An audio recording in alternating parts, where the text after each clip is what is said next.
Chapter 1971. Xianyuan Qingfeng's expression was indifferent as he interrupted Mr. White Lotus and sneered, "You want to say that he likes me? I've known for a long time. I'll have to trouble Mr. White Lotus to pass a message to this guy hiding in Earth Lung Mountain. Tell him to come talk to me face to face if he has the ability. Then I'll let him know how the word regret is written." The young vassal king who had a grudge with the chief of Mount Longhu didn't hide his unperturbed expression at all. If there was a desk in front of him, he would probably slap the desk and shout, "Amazing." Bai Yu face-bombed and remained silent. After today's incident, Mr. White Lotus wouldn't dare to be frank with Zhao Ningxin in the letter even if he was beaten to death. Xianyuan Qingfeng frowned and asked, "You're just a little provincial governor. Is it really appropriate for you to stand side by side with a vassal king?" Perhaps everything had its vanquishing factor. Bai Yu took a deep breath and turned to leave. He sighed deeply, probably lamenting that public morals were deteriorating day by day and that women were as fierce as tigers.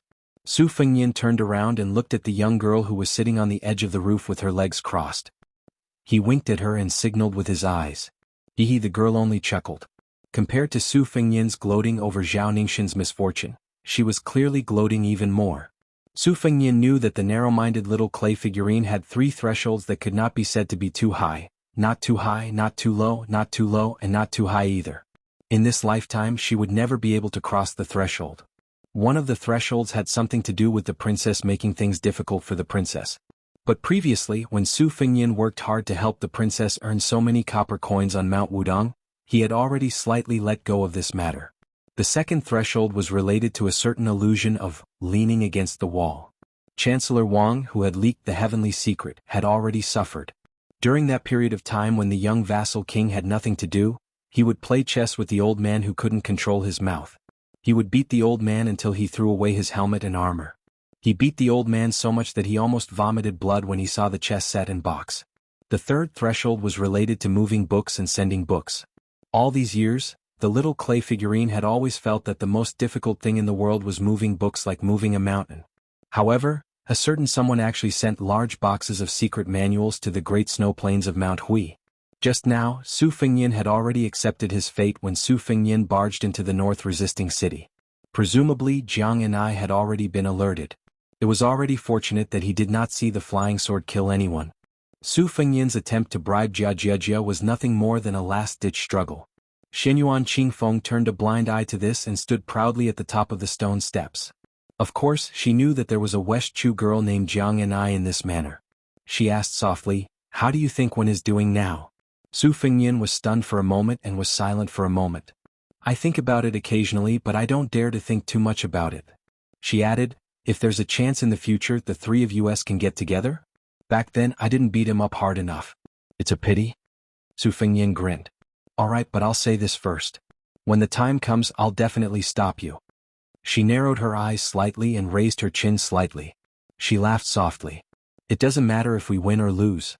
Regardless, that stingy one has to treat us to a drink and rip him off." Su Fengyin nodded. "I definitely won't stop you." Xianyuan Qingfeng looked around. "I'll just find a place to stay.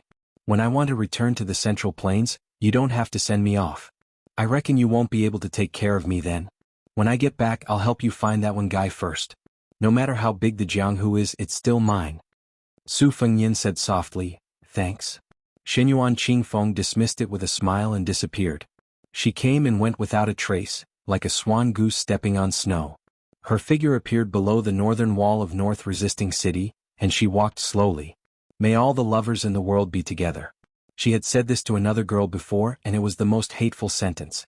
However, she had never said it, and it was also the most hopeful sentence. Su Fengyin stood silently where he was.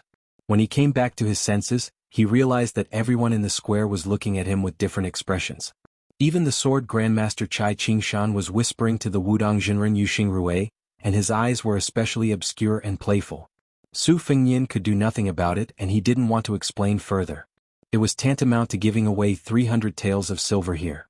When Su Fengyin arrived at the front yard of the second hall, he saw Deputy Provincial Governor Yang Xinxing standing beside a one-armed old man with white eyebrows, white hair and white clothes.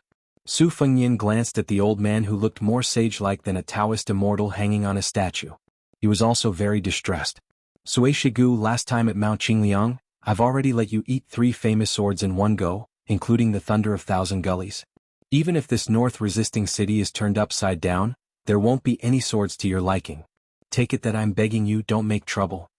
The ancestor of Eating Sword, whose long white eyebrows almost reached his knees, twitched the corner of his mouth and sneered. "How could you not know that this old man has been coveting the two swords of Fuji and Shudao in Tide Listening Pavilion for a long time? This old man is heading north this time because he wants to make a deal with you. This old man will help you kill 2,000 Beimang barbarians outside the pass, at least 2,000 of them. In return, you will give the two swords of Fuji and Shudao to this old man. What do you think?" Su Fengnian flatly refused. "I've said it before. My second sister has been in love with those two swords since she was young. She couldn't even bear to take them out of Tide Listening Pavilion. That's why she brought the Red Stallion to Shangyin Academy to study. Even if I'm willing to exchange the two swords, do you think I dare?" Sui Shigu mocked.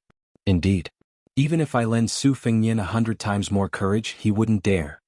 Su Fengnian walked closer and said in a low voice, "Although the two swords of Fuji and Shudao are among the top 10 swords in the world, there are still 8 other swords in the Central Plains. I'll get you swords that are not inferior to these two swords. What do you think?" Sui Shigu sneered.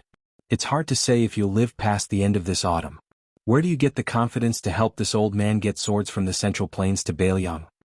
Su Fengnian naturally put his arm around Sui Shigu's shoulder and said, "That's easy.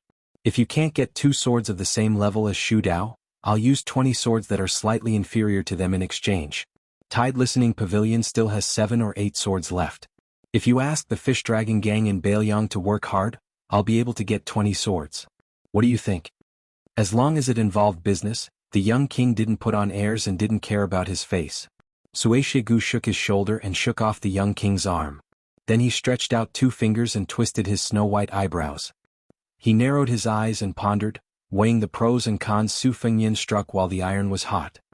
He said, "Senior Suecia, you see, there are so many grandmasters from the Central Plains in North Resisting City. Later on there will be more grandmasters coming here. It shouldn't be hard for me to find a chance to ask them for some good swords. In short, I'll make sure you have a few dishes to go with your wine. What kind of friendship do we have? We fought side by side in the past and exchanged our lives with Cat Han Xingxian. We're like old friends. Don't you trust me, Su Fengnian?" Sui Shigu stopped at the door of the study and turned to look at the young king. "Trust you? Why don't you trust that old woman with the surname Tantai?" Su Fengnian gave him a thumbs up. "Senior Suecia, you're indeed a distinguished figure of the same generation as Lu Songtao of Zhulu Mountain. You have guts. Even I don't dare to call Tantai Pingjing old woman." Deputy Provincial Governor Yang couldn't bear to look at them, let alone listen to them. He strode away. Chapter 1972. Sui Xiegu scolded in a low voice, "This old man admits defeat. At such a young age, his skin is even thicker than my stomach that is filled with hundreds of famous swords." The young vassal accepted it calmly and smiled, "Senior, you flatter me, you flatter me." After the two entered the study room, Sui Xiegu could not stand the young vassal's pretentious attentiveness. He decisively moved a chair and sat down. This was because he knew that the more attentive this bastard named Su was, the more likely he would suffer in the future. Sui Xiegu restrained his expression and asked, "Is the left cavalry really gone?" Su Fengnian sat behind the desk and nodded. Sui Xiegu frowned, "Is the right cavalry going to join forces with the Great Snow Dragon cavalry to block them, or are we going to let the Beimang army go straight to North Jiebei City?" Su Fengnian didn't beat around the bush, directly saying, "Even if we don't stop them, we won't be able to stop them. Instead of wasting our main force in a meaningless battle, we might as well just let the northern Mang barbarians pile up corpses outside North Resisting City. As long as we can make it through this autumn and winter, when next spring arrives, especially when spring turns to summer, the northern Mang cavalry's days will become more and more difficult to endure." Sui Xiegu laughed, "You actually want to reduce the pressure on Huayang Pass Fatty Chu, right?" Su Fengnian did not answer immediately. A look of surprise flashed across his eyes. Jianghu had been around for 100 years, and its age was comparable to the later Sui, which was China's shortest age. The old man's long years of experience should not be underestimated. Sui Xiegu looked around at the simple study that did not have a single piece of furniture on top of the desk. He sighed slightly and said, "It's not easy to be a vassal king with real power like you." Su Fengnian laughed and waved his sleeves, one shoulder bright as the moon, 2 sleeves clean as the wind, and 4 bare walls. "My name will definitely go down in history."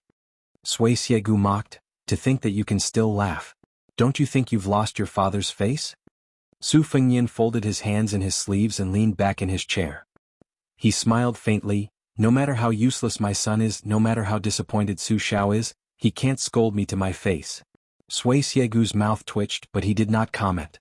After a long time he slowly said, I have lived for so many years, but my impression of the Beimang barbarians is not deep. However, compared to many of the people of the Central Plains who have only experienced the fires of war during the spring and autumn period, I have personally witnessed the cavalry of the grassland on a large scale. At the time I was only 20 years old and happened to be traveling through Jianghu with a sword on my back. I was at a place where the north and south intersected. In the old Northern Han history books, it should be called the Great Pass. As for how the current Liang Imperial Court is named, I do not know. The old man's tone was gentle, without any heavy or intense emotions. I saw several thousand cavalry gallop into the pass. I Sui Xiegu, am not a citizen of Northern Han. Moreover, I have never had much of an interest in my country. My ambition is to reach the peak of the path of the sword, not caring about worldly affairs. I have even less interest in the struggle for hegemony and the change of the country's surname. As a result, at that time, I did not hot-bloodedly charge into the pass with my sword alone. However, there is a small matter that you may not have seen. At that time, I saw jackals and wolves with full bellies on the side of the road, just like the fat rich men of peaceful times. When those beasts saw people, they actually didn't retreat and instead barked. At that time, I did not feel much about it. I only felt that the weak were prey to the strong, and that it was only right and proper. On the contrary, it made me even more determined to pursue the path of martial arts. However, when I think back to that scene, I feel somewhat uncomfortable. This was actually the reason why the young vassal king did not have the extravagant hope that the grandmasters of the Central Plains would remain in North resisting city. Just as Sui Xiegu had said, thousands and tens of thousands of people had died tragically under the trampling of the steppes' iron hooves. Their heads and stomachs had been sliced open by war blades. Their corpses had been lifted into the air by spears, and their bodies had been pierced through by bows. No matter how many people died, in the eyes of the Jianghu experts who hoped to seize the championship of martial arts, the same scene in the eyes of the border soldiers and in the eyes of the grandmasters of Jianghu was like the difference between heaven and earth. Perhaps some people were not like the young swordsman Sui Xiegu. They would choose to stand up and take the initiative to intercept and kill the steppe cavalry. However, in the end they would retreat in the face of difficulties. Although he had the 3-foot sword by his side, he chose to watch coldly from the side. Even though he had the 3-foot sword, he still hid his sword in its scabbard. Until now he only felt uncomfortable. Su Fengnian could not do it. It was not necessarily because Su Fengnian was more benevolent than Sui Xiegu. It was only because he was born in the Su family and had followed the cripple's surname since childhood. Perhaps it was not at the border of Beiliang. If it was somewhere else, such as Jizhou or the Tuliao provinces, if Su Fengnian was only a grandmaster of martial arts who did not participate in the invasion of Beimang from the south, he would also be the same as some of the grandmasters of Jianghu. He would only fight to his heart's content and then retreat in the face of difficulties. He would not have the unyielding determination to retreat. Chai Qingshan Shui Songguan Wei Miao Mao Shulang Qingbai Shuang Jilu, and so on. These grandmasters of the Central Plains were already in North resisting city or were about to enter North resisting city. Why would Su Fengnian want them to die outside the border of Liangzhou and resist the hundreds of thousands of Beimang's cavalry with their flesh and blood? Sui Xiegu, who was resting with his eyes closed, opened his eyes and broke the silence. He said in a low voice, Heaven can create all things and also kill all things. Su Fengnian, are you really not afraid?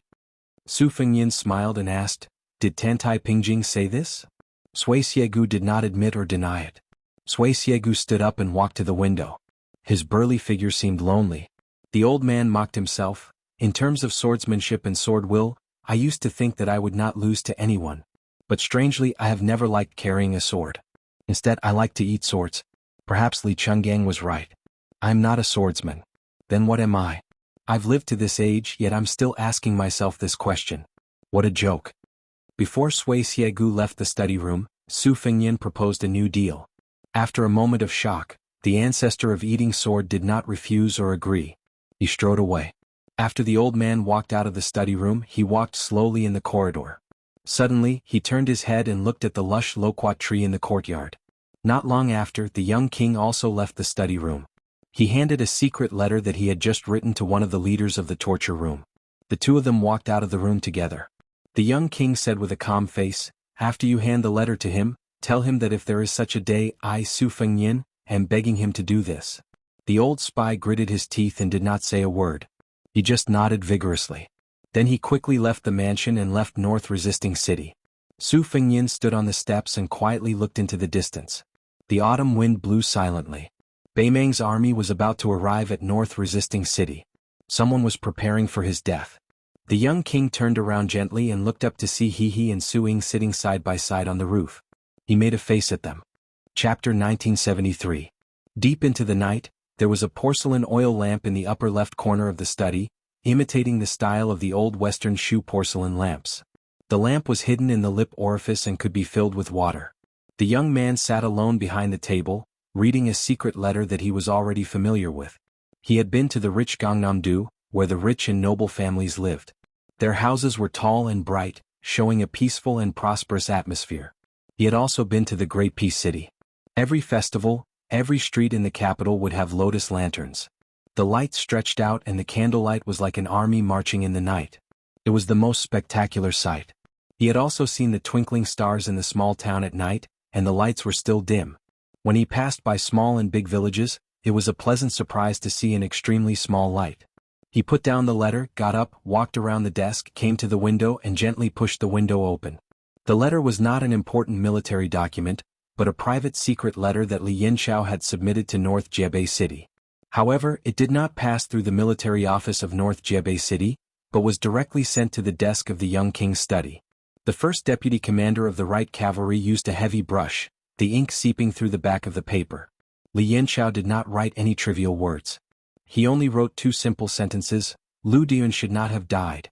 No one in Beiliang can treat the death of the left cavalry as the humiliation of the border army. In reality, Li Yanxiao did not even need to write this letter. Su Fengnian was more familiar than Li Yanxiao with how Lu Diyun used troops and how he was as a person. How could a general that Su Xiao would mention so many times in the meeting hall of Mount Qingliang be a normal person? Su Xiao had left Liaodong with 800 old soldiers, 40 years of military service, and in the end, 300,000 Beiliang cavalry. There were many generals under his command. There were many who died on the battlefield, but there were also many who survived. Lu Diyun was a full-fledged cavalry general. Almost everyone in the older generation of the Su family knew about him. From Yan Wenwan and Chen Yunchui to Zhou Kong and Yuan Nanting to Lu Jinu and Li Mofan, they all felt pity for Lu Diyun who suddenly left the Beiliang frontier army. That regret was not inferior to the departure of Wuxia and Su Pu. Before Lu Diyun left the manor for the battlefield, Lu Diyun privately visited Su Fengnian in the study and had a heart-to-heart conversation. After all, Lu Diyun was not as relaxed and casual as he appeared to be when he assumed the role of commander-in-chief. On the contrary, Lu Diyun, who had grown up with the Su clan's cavalry, was more familiar with tough battles than Li Yanxiao and Ning Amei, who had risen to prominence outside the Liangzhou Pass, and was used to the saying the Northern Liang cavalry is the best in the world. It could even be said that the pain and suffering of those years had been carved into his bones. Therefore, Lu Diyun had to make everything clear in front of the young lord. Lu Diyun wanted to make Su Fengnian feel at ease, and also make himself feel at ease. In that face-to-face conversation, Lu Diyun believed that the 2 cavalry forces of 60,000 would definitely not be able to safely roam in the increasingly narrow crevice outside the pass. Unless the left cavalry retreated to the north of Qingyuan Army Town, and the right cavalry went straight to the east of Grave Tomb Army Town, stretching out the battle line in the northeast and southwest, only then would they have room to breathe. But in this way, although the 60,000 cavalry would drag out an ignoble existence, what would happen to the north? Although the left and right cavalry would still be able to pin down a certain number of Beimang cavalry, but to put it bluntly, the Beimang barbarians didn't even need to send out their main force. They just needed to casually throw 2 low-level cavalry forces to us, and when the time comes, we would have to lie on the back of our horses and watch the show. I, Lu Diyun, am a big uncouth man. How to lead an army into battle I learned bit by bit from the great general. I also consulted people like Su Pu, Wu Qi and Yuan Zuozong, Chen Zhibao. But I always felt that in the end, it was neither like a donkey nor like a horse, and it was not as convenient as my original method. In the end, I only believed in one principle. Once the cavalry entered the battlefield, they had to defeat the enemy's most elite field forces in one go. They absolutely could not lose the big picture for the sake of small gains and preserve their strength for the sake of the so-called overall situation. Otherwise, in a difficult battle with a great disparity in strength, The longer the battle dragged on, the more difficult it would be to fight. If it was a difficult battle, someone had to fight it. Otherwise, if everyone retreated again and again, all they could do was wait for death. How different would that be from that nest of old foxes and wolf cubs in the Bureau of Military Personnel of Liang? Su Fengyin stood by the window. The autumn air filled the room and the lone lantern was cold. After opening the window, the chill was even heavier. Su Fengyin turned around. Back then, that man had been sitting on the chair in front of the desk. His appearance was ordinary. If he had not appeared in this study and instead stood on the fields within the pass, he would probably have been mistaken for a farmer with his face to the earth and his back to the sky. Your Highness, when I and the right cavalry set out at the same time, I will take the lead in breaking through to the north one day after the two armies have staggered, luring Murong Baoding's troops to gather their main forces. If nothing unexpected happens, Murong Baoding will definitely hear the news and request reinforcements from Wang Yong, the prefect of Aquarius Province. It's even very likely that he will temporarily transfer the Ruren cavalry to support Dong Lei's private cavalry. Your Highness, please be at ease. Even if my left cavalry is heavily surrounded, we will still kill at least 45,000 of the enemy's elite cavalry. Your Highness, I'll have to trouble you with one thing. When you go back, help me apologize to old Marshal He. Tens of thousands of border soldiers have been entrusted to me, but I can only take them to their deaths. My conscience can't be at ease, but I have no choice but to do this. Lu Deyuan is waiting for old Marshal He underground. However, it's best if I wait another 8 or 10 years. By then, old Marshal He probably won't have the strength to beat people up. With just a little bit of mercy, I'll be able to reincarnate. After this man stood up, he looked at the young vassal king who had also stood up and said in a low voice, if in the future it is proven that I, Lu Dian, was wrong, then no one needs to bring wine to my grave. Presumably, I won't be able to drink that wine with a guilty conscience. Of course, that is if I still have a grave. The two of them walked to the door of the study together. Lu Dian suddenly asked, Your Highness, do you think that in a few decades, there will still be people who remember us? Remember the battle that happened here? Su Fengyin had shook his head and said, Not necessarily. Damn it. Your Highness, please forgive me. I'm just a crude person. Nothing good comes out of a dog's mouth. It's fine. Su Xiao is the same. I've long gotten used to it. Everything was still vivid in his mind. Those words were still echoing in his ears for a long time. Su Fengyin pressed his hands on the window and leaned forward. Lu Deyuan, who had rushed to the battlefield with the heart of death, didn't leave any last words. If there were any, it would be too familiar. His Royal Highness had often heard it when he was young. It was just that he had changed his name. Su Fengyin slowly turned his head and looked at the door of the study. The man named Lu Dian had finally clasped his fist and said, I am Lu Dian, the former cavalry general of Manjia Battalion, the current deputy commander of Left Cavalry. I request for a battle with you. Su Fengyin's lips moved slightly at that time. The two words were on the tip of his tongue, but in the end he couldn't say it. Allow a battle. Su Fengyin's hands suddenly pressed down heavily. Under his 10 fingers, the bricks on the windowsill shattered. Su Fengyin took a deep breath. He waved his hand at the darkness outside the window, indicating that the men of sacrifice of the Fu Shui room didn't need to pay any attention. He walked back to the desk and pulled out a piece of paper from a yellowed military book. The contents of the paper were the words of a man who had participated in the construction of North Resisting City. He said to his wife and children who had already left Lingzhou. The letter said that after autumn the weather wasn't too cold. The 1,000-layer cloth shoes sewn together were enough and didn't wear out too much. The clothes he brought to North Resisting City were also enough to keep him warm. He also met 2 fellow villagers from Lingzhou's Longqing County. When he was free, he would go to a small town outside the city to drink a few mouthfuls of wine. The price was cheaper than inside the pass. He heard that they had won the battle in Liuzhou. The walls of North Resisting City were very high. The Beimang barbarians definitely wouldn't be able to break through in a year and a half. He told her and her 2 sons to relax. In the future, as long as they still received the wages sent every month, it meant that the area outside the pass was very peaceful and that there was no war. In the end, the man told his wife not to worry about money and not to worry about it. The children's studies were the most important. The letter was sent to a certain place in the Central Plains, the man's ancestral home. This piece of paper was just a copy. The real letter had naturally been sent out a long time ago. After the man arrived outside the pass, he didn't know how to read, so he couldn't write a letter. He had to find a nameless and poor scholar in the marketplace to help him write it. Under the dim yellow light, Su Fengnian lowered his head to look at the thin piece of paper spread out on the desk. When the last letter was sent out, it happened to be right after Lu Deyuan left North Resisting City. The first day Lu Deyuan re-entered the border army, Beiliang's Fushui Bureau had already investigated this man's situation in Lingzhou's Longqing County town for more than 10 years. They sent the information one after another to the North Resisting City governor's residence, and then compiled it and placed it on the desk in this study room. Later on, Lu Deyuan's every move in North Resisting City or the left cavalry was recorded by the Fushui Bureau spies without any detail. Su Fengnian did not stop them. It was precisely by relying on these seemingly unreasonable and dark rules that Beiliang had reduced the number of casualties on the battlefield by a lot. However, on the matter of Lu Deyuan hiring someone to write a letter for him, Su Fengnian made a special trip to the torture chamber, and had the Fushui Bureau's chief in charge of related matters not to interfere. It was only on this letter that Su Fengnian went back on his word. He had the Fushui Bureau's spies intercept the letter. Unfortunately, the old scholar who did the letter-writing business had already followed the troops and left the border.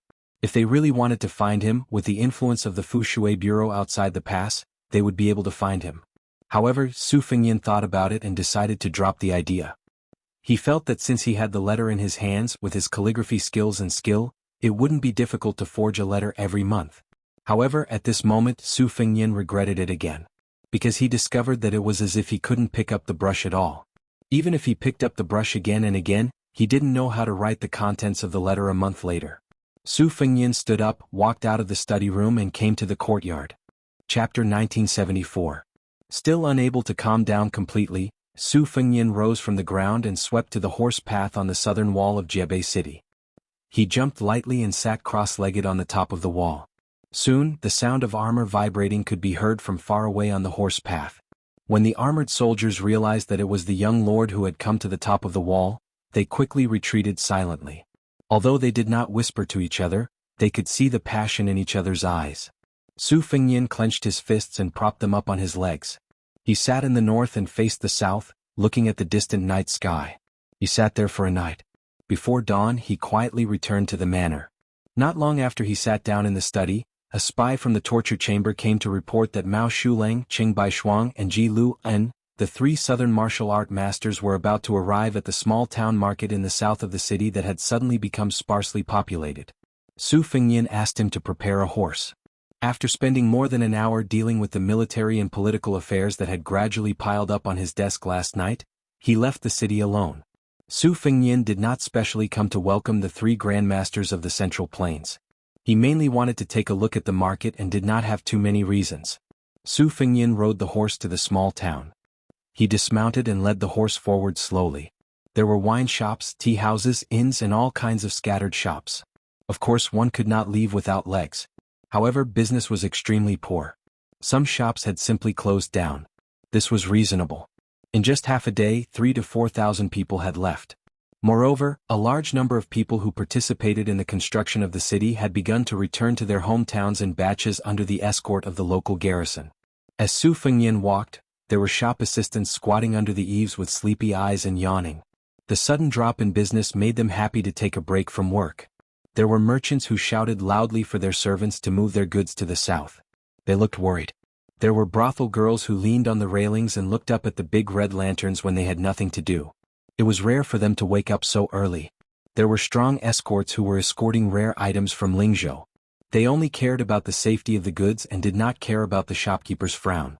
At the end of the street, Su Fengnian suddenly saw an old Taoist priest pushing a cart towards the south. He was as thin as a match and his arm strength was weak. There was a linen poster on his cart that was used to solicit business.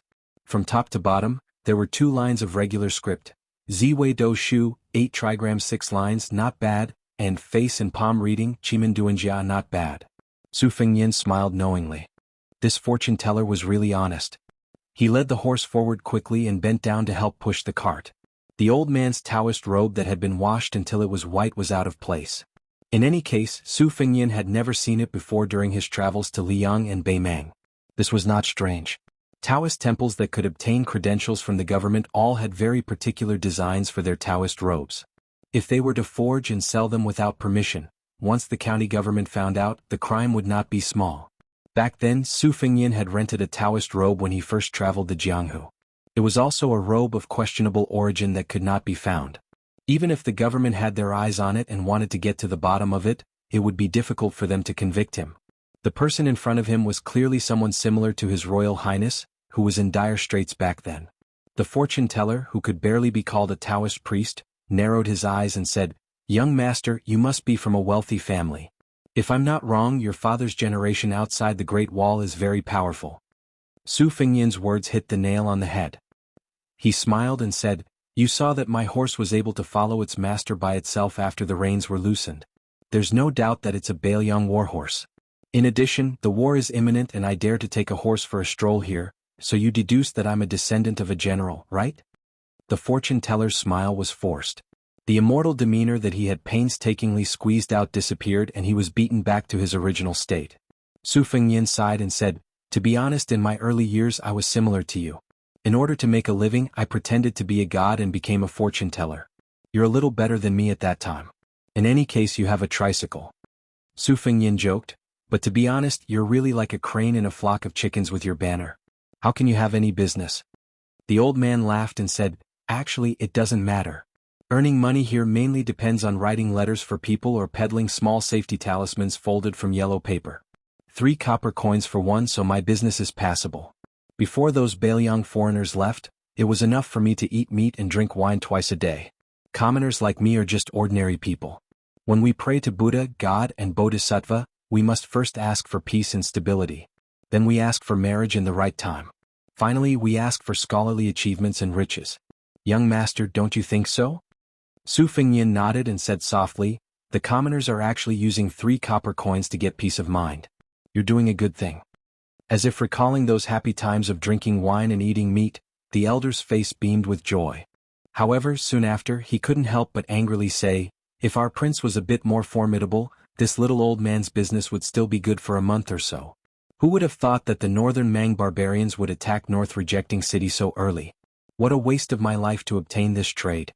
I've suffered a great loss. Now that I've returned to the pass, the days will be hard to bear." Su Fengyan laughed and said, "That vassal king really deserves to be scolded. What great grandmaster of wushu commentary. It's useless." Perhaps he realized that the young master beside him was a son of a general and was closely related to the rise and fall of the Bailiang Su family. In Jianghu, it was reasonable to say too much and it was taboo to talk too much. Therefore, the old man quickly changed his tone and mediated, "You can't say that. It's not easy for our prince to support such a large family property. His luck is not good either. Soon the Baimang barbarians will invade and they won't even give us a chance to fart. It's still not easy for our prince and the border army." The old man seemed to be unable to make up any more lies. He became more embarrassed and seemed to be restrained. His strength to push the cart became weaker. Chapter 1975. Su Fengyan increased the force of his hand and smiled. "Sir, you're lying. Don't worry, even though I'm a general of Bailiang, I can still listen to the words of others. I don't care if they're good or bad. Of course, I'll be happier if I hear good things."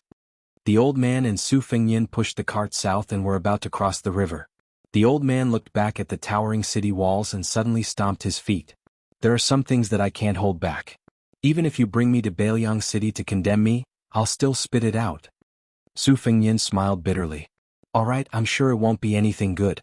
Sir, please speak. I'll pretend I didn't hear anything." The old man laughed and straightened his back. He turned north and pointed at Bailiang City. "Sir, I've heard a lot of rumors recently. They're all saying that our prince is too daring. He didn't use so many old generals but chose to use those kids who haven't even grown hair yet. How can we fight this battle? Who won the first battle of Liangmang? Wasn't it General Lu Jinu of Liangzhou's Huda City? Wasn't it General Wang Lingbao of Liuzhou's Longxiang army? Wasn't it because of Yozhou's Crouching Bao and Crane Wanglo? Wasn't it because of the dead officers of the 3 cities? Wasn't it because of our Bailiang's most outstanding Great Snow Dragon cavalry and the 2 heavy cavalry armies that we've trained for many years? How many young foreigners are there? Only Melancholy Blade can barely be considered one. In my opinion, don't look at how Liuzhou has won a few battles. When it comes to critical moments, young people can't be relied on." The old man turned to look at the side of the young man's face and asked, "Sir, what do you think?" Su Fengyan looked into the distance. Sir's words make some sense. However, the world is strange. Some things that make sense aren't necessarily true. The old man's eyes widened. "Sir, Are you a scholar or a general's son? Why can't I understand what you're saying? Su Fengnian sighed. I don't deserve to be called a scholar. It shouldn't be wrong to say that I'm a general's son. I grew up drinking sand, smelling horse dung and listening to drums. After boldly expressing his thoughts, the old man's mood relaxed. He rarely joked. Sir, other than being unreasonable, you're quite easy to talk to. Su Fengnian said helplessly, Old mister, is this a compliment or an insult? The old man laughed and said, Young master, you just have to listen to nice things. You'll never go wrong. Su Fengnian's mood also lightened up, and the haze between his brows gradually faded away. He smiled knowingly and said, I've learned something.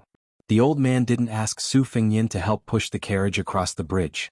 He pushed the carriage south alone. He lowered his voice and muttered to himself, if only the great general was still alive. How would the Beimang barbarians dare come to our side? Beiliang doesn't even know how to fight. So what if we've won the battle? So many people will still die. I heard that there are 300,000 stone tablets behind Mount Qingliang. They're all empty toys.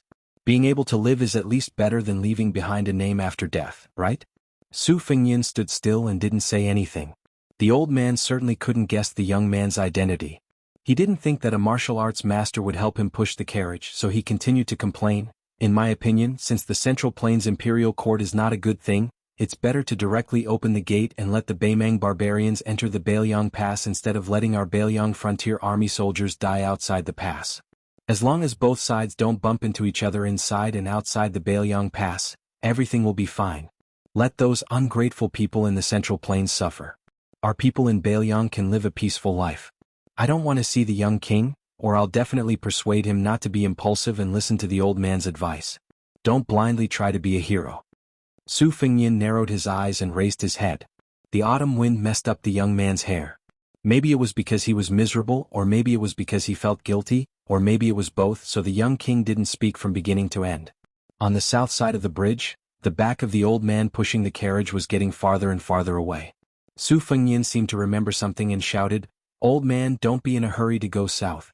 And don't forget that within 20 days, the people can use the 3 post-house roads from Beijing City to Liangzhou Pass.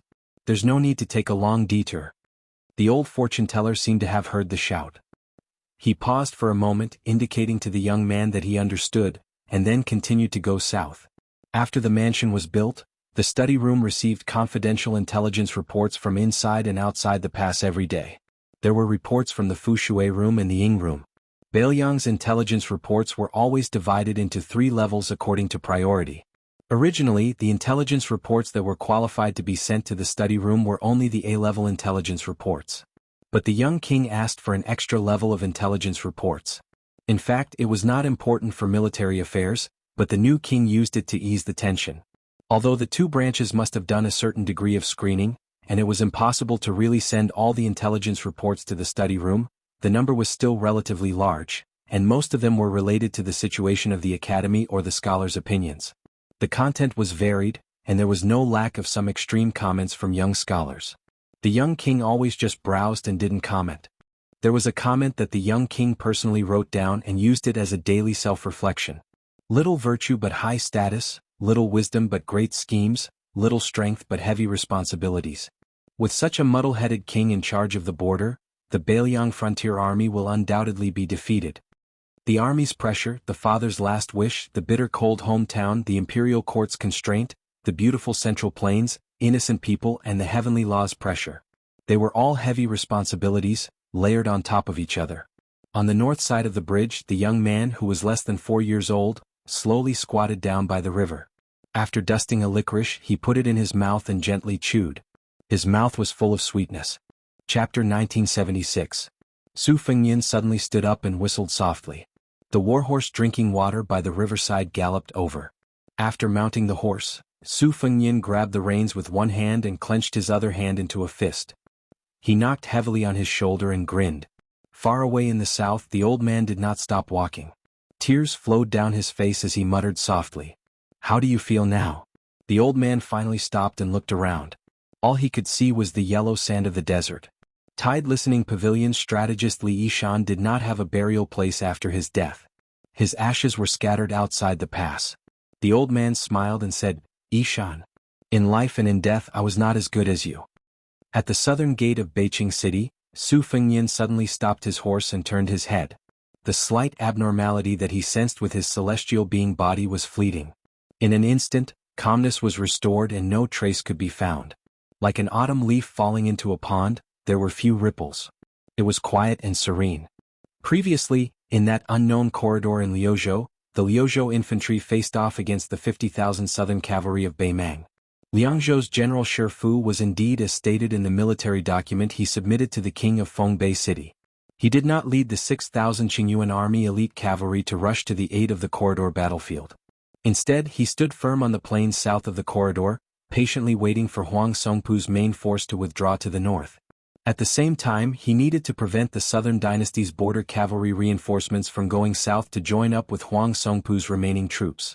This Liangzhou general only symbolically sent a scout to the corridor to investigate the military situation. Shi Fu stopped his horse and looked south. His back was always to the bloody battlefield that was destined to be filled with corpses. His face was calm and his heart was stone. On the southernmost Old Woman Mountain main battlefield, Liang Mang's side suffered the heaviest casualties in the third charge. Ko Jianghu threw in the cavalry that belonged to the Liuzhou provincial governor manor. Huang Songpu also used 600 true heavy cavalry.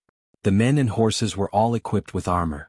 Every particularly tall and strong Beimang warhorse was equipped with face, neck, chest, body armor and parasitic armor. They were collectively known as iron cavalry armor that spears and arrows could not penetrate. Chifu Longguan, the young general who temporarily took control of the Lu province cavalry from Ko Jianghu, once again led the remaining direct collision camp cavalry to charge at the 600 heavy cavalry. Only while Chifu Longguan led the charge, Su Longxiang personally led the 300 Dragon Elephant elite cavalry, gradually catching up to the direct collision camp on the battlefield. In the end, they were neck to neck with the direct collision camp, opening up the formation together. After the three charges, the Liuzhou cavalry was almost completely wiped out. The Longxiang army also suffered great losses. On the other hand, even though Huang Songpu's elite cavalry suffered great losses, the most numerous E-type cavalry still miraculously maintained a high level of integrity. There were 30,000 cavalry. According to the situation of the Old Woman Mountain battlefield, even without the 50,000 reinforcements, Commander Huang Songpu had full confidence in wiping out the Liuzhou main force. However, right at this time, a majestic cavalry army entered their field of vision from the plains east of Old Woman Mountain. That scene was like the sun rising over the eastern sea. This elite cavalry army that came to reinforce Old Woman Mountain without any warning spread out in a line. Like a wave of Guangling River, they rapidly advanced from east to west. This cavalry army that appeared out of nowhere was definitely the easiest to recognize apart from the Great Snow Dragon cavalry in the Beiliang Frontier Army. This was because each of their helmets had a snow-white eagle feather that fluttered in the wind. On the sides of each horse's saddle, there were arrows that shot out like two lumps of reed flowers. The cavalry's advance was like a great snowstorm surging between heaven and earth. Not only was the armor dyed in blood, the two spears that had already been replaced, the Beimang commander Huang Songpu's face was covered in blood. He turned his head to the east, his eye sockets about to split apart. On the Old Woman Mountain battlefield, after both sides spared no effort in the three vicious attacks, their Beimang cavalry army just happened to be at the original Liuzhou cavalry position. This was originally the plan of this Beimang Southern Dynasty's #1 person. He wanted to wait until Liuzhou's main force suffered great losses, their energy falling to rock bottom. As long as the Beimang cavalry army was in the southern battlefield, they would be able to form a natural line of defense that could prevent the Liuzhou cavalry from turning back to the south. However, reality proved that the old commander's plan succeeded. However, Ko Jianghui's plan also succeeded. That young Liuzhou main general didn't plan on withdrawing from Old Woman Mountain at all. He clearly wanted to turn around and surround the Beimang army. Huang Songpu didn't hesitate in the slightest. He ordered the entire army to do their best to break through the encirclement. Even if they were ambushed along the way, they were not to be entangled in battle. They just had to head north and meet up with the reinforcements that were about to arrive at the northern battlefield of Old Woman Mountain. Victory would still be on the side of Beimang.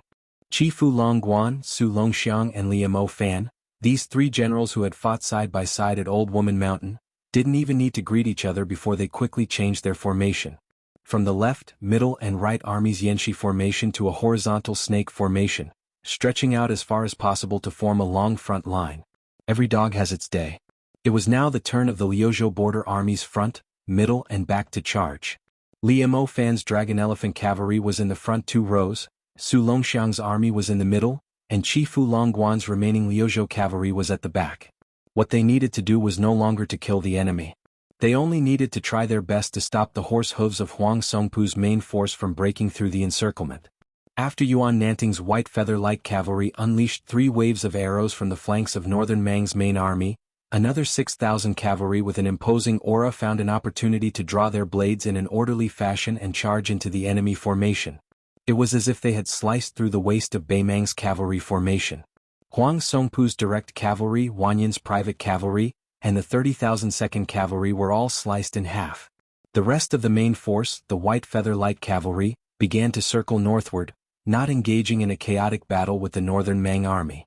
Instead, they relied on the advantage of light cavalry, which was originally charging from east to west, to quickly circle northward.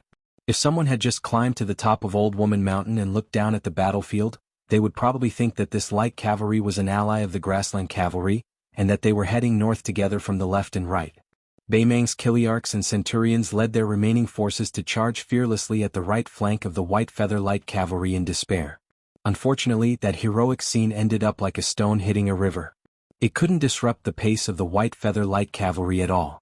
The White Feather Light Cavalry, after suffering from the Northern Mang Cavalry's diagonal charge, easily moved slightly closer to the right.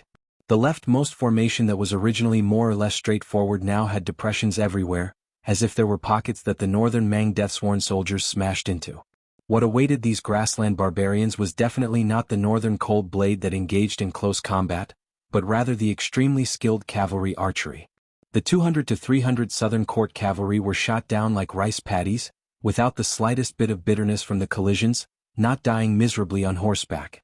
When faced with the White Feather Light Cavalry's arrows, the Northern Mang cavalry, who were able to continue charging a dozen or so steps forward before falling off their horses, they only felt a type of remaining grievance and helplessness. When faced with the White Feather Light Cavalry's arrows, the Northern Mang cavalry, who were able to continue charging more than 10 steps forward before falling off their horses, only felt a type of remaining grievance and helplessness. In the northernmost part of the Crone Mountain battlefield, only dust could be vaguely seen. It was the 4,000 iron stupas under Ning Amei's command that were inserted between the 2 battlefields. At the peak of the Crone Mountain, Ko Jianghu said calmly, "The situation is set. Huang Songpu is finished." Qin Shiliang also saw the situation on the battlefield. A smile appeared on his pale face. He turned his head and said with a hoarse voice, "General Ko is worthy of the title, God of War." Ko Jianghu looked to the east. "I'm afraid of losing the big picture for the small." Qin Shiliang asked doubtfully, "After the battle at the Crone Mountain, what's wrong with sending troops east to reinforce North Resisting City?" Ko Jianghu shook his head. "Who said we're going to North Resisting City?" Qin Shiliang was dumbfounded. At the foot of the Crone Mountain, Li Hanlin gathered the crossbowmen and prepared to enter the battlefield again. The secret retainer that was sent by the young king to protect the White Horse Commandant, Lu Huang of the Martial Emperor City, was about to get on his horse and follow them. Li Hanlin said with a firm expression, "Lu Huang, you go directly to North Resisting City. A dignified Martial Dao Great Grandmaster eating sand behind my butt. So boring." Lu Huang didn't seem to be surprised at all. He sat on the horse and looked at the mostly young faces. Finally he smiled and nodded at Li Hanlin. He joked, "Boy, don't be greedy and die. Otherwise your king of Bailiang won't forgive me." Li Hanlin grinned. "Help me tell Brother Nian that we made a promise when we were young to pee in the temple of West Beimang. His share, I'll take care of it." Lu Huang rolled his eyes and reminded, "Then remember to drink more water before doing it." Li Hanlin laughed. "I'll even drink horse pee." Lu Huang gave a thumbs up before he rode away. "I'm convinced." In the Battle of the Corridor, 6 battles and 6 defeats. The 50,000 people of Beimang's southern border town cavalry were completely driven into madness. After 6 charges there were only 20,000 people left. Even if they knew that they were unable to help the Old Woman Mountain battlefield, even if they were destined to be severely punished by the Emperor, these red-eyed grassland cavalry still launched the 7th attack without hesitation. As long as Chao Wei led his 9,000 elite cavalrymen into the battlefield from the north entrance of the corridor, even if it was only 30 minutes later, the monk soldiers of Mount Lantua and the 3,000 soldiers of Liuzhou would be completely wiped out. When Qiao Wei personally led 800 men of sacrifice to break through Beimang's formation and killed all the way to the circular formation formed by only 200 people, there were only corpses. Along the way they saw shattered iron shields, broken lances, broken Modeo swords, and destroyed bows and crossbows scattered all over the place. The so-called simple circular formation was just the monk soldiers of Lantua Mountain and the young men of Liuzhou who were all heavily injured. They were just waiting for death. The one who really blocked the charge of Beimang's barbarian cavalry was a slender man in armor and covered in blood. He was the eldest disciple of Wang Xinji of Martial Emperor City, the Grandmaster of the Central Plains, Yu Groom. This person held a modeo that cut horses and a cold saber hung on his left and right waist. The number of Beimang cavalry that died under his saber was no less than 900. Yu Groom had personally promised the young king that he would ensure that Xie Shibian didn't die. Chapter 1977. It was not that he could not forcefully take Xie Shibian out of the corridor and out of this blood-soaked battlefield. But when Xie Shibian personally fought a bloody battle and defeated the Beimang cavalry for the 5th time, he firmly shook his head at Yu Groom. Yu Groom laughed it off and did not force him. Instead he picked up a long spear and a mo sword from the battlefield. The two fought side by side. This continued all the way until Western Xie suffered serious injuries. At that time, this Lu province deputy general who couldn't get up was grabbed by a middle-aged monk who was in charge of Western Xie's safety by the shoulder from under the hooves of a northern Mang cavalry, and then heavily flung backwards. The monk who was already an arrow at the end of its flight was instead swarmed by several dozen riders, dying on the spot. Qiao Wei's cavalry quickly slaughtered their way out from behind, becoming the final straw that broke the camel's back. After the northern Mang side cavalry barely managed to stop Qiao Wei's vanguard cavalry charge, they were quickly completely routed. These cavalry of the southern dynasty did not dare to fight or die. Otherwise they would not have charged to their death 7 times. But Qiao Wei's cavalry appeared out of the blue. It was too sudden and too fierce. Especially in the narrow corridor, 9,000 cavalry launched an endless charge. It was as if there was only the endless figures of the Beimang cavalry in their field of vision. The northern Mang cavalry suffered a crushing defeat. After a major commander led 700 riders under his command towards the bridegroom's ruined circular formation that was clearly already on the verge of collapse, but still wasn't willing to fall, all of the southern court's border cavalry made their way around that unfamiliar martial Dao grandmaster who could hold back 10,000 men by himself, quickly making their way around that circular formation, decisively fleeing south from both sides. Qiao Wei jumped off the back of his horse and almost fell. He stumbled into the round formation and finally saw the young general sitting cross-legged with a blade. His helmet was long gone and his armor was broken. Blood blurred his originally elegant face. A one-armed young man from Liuzhou had to use his elbow to lightly press against the back of this general.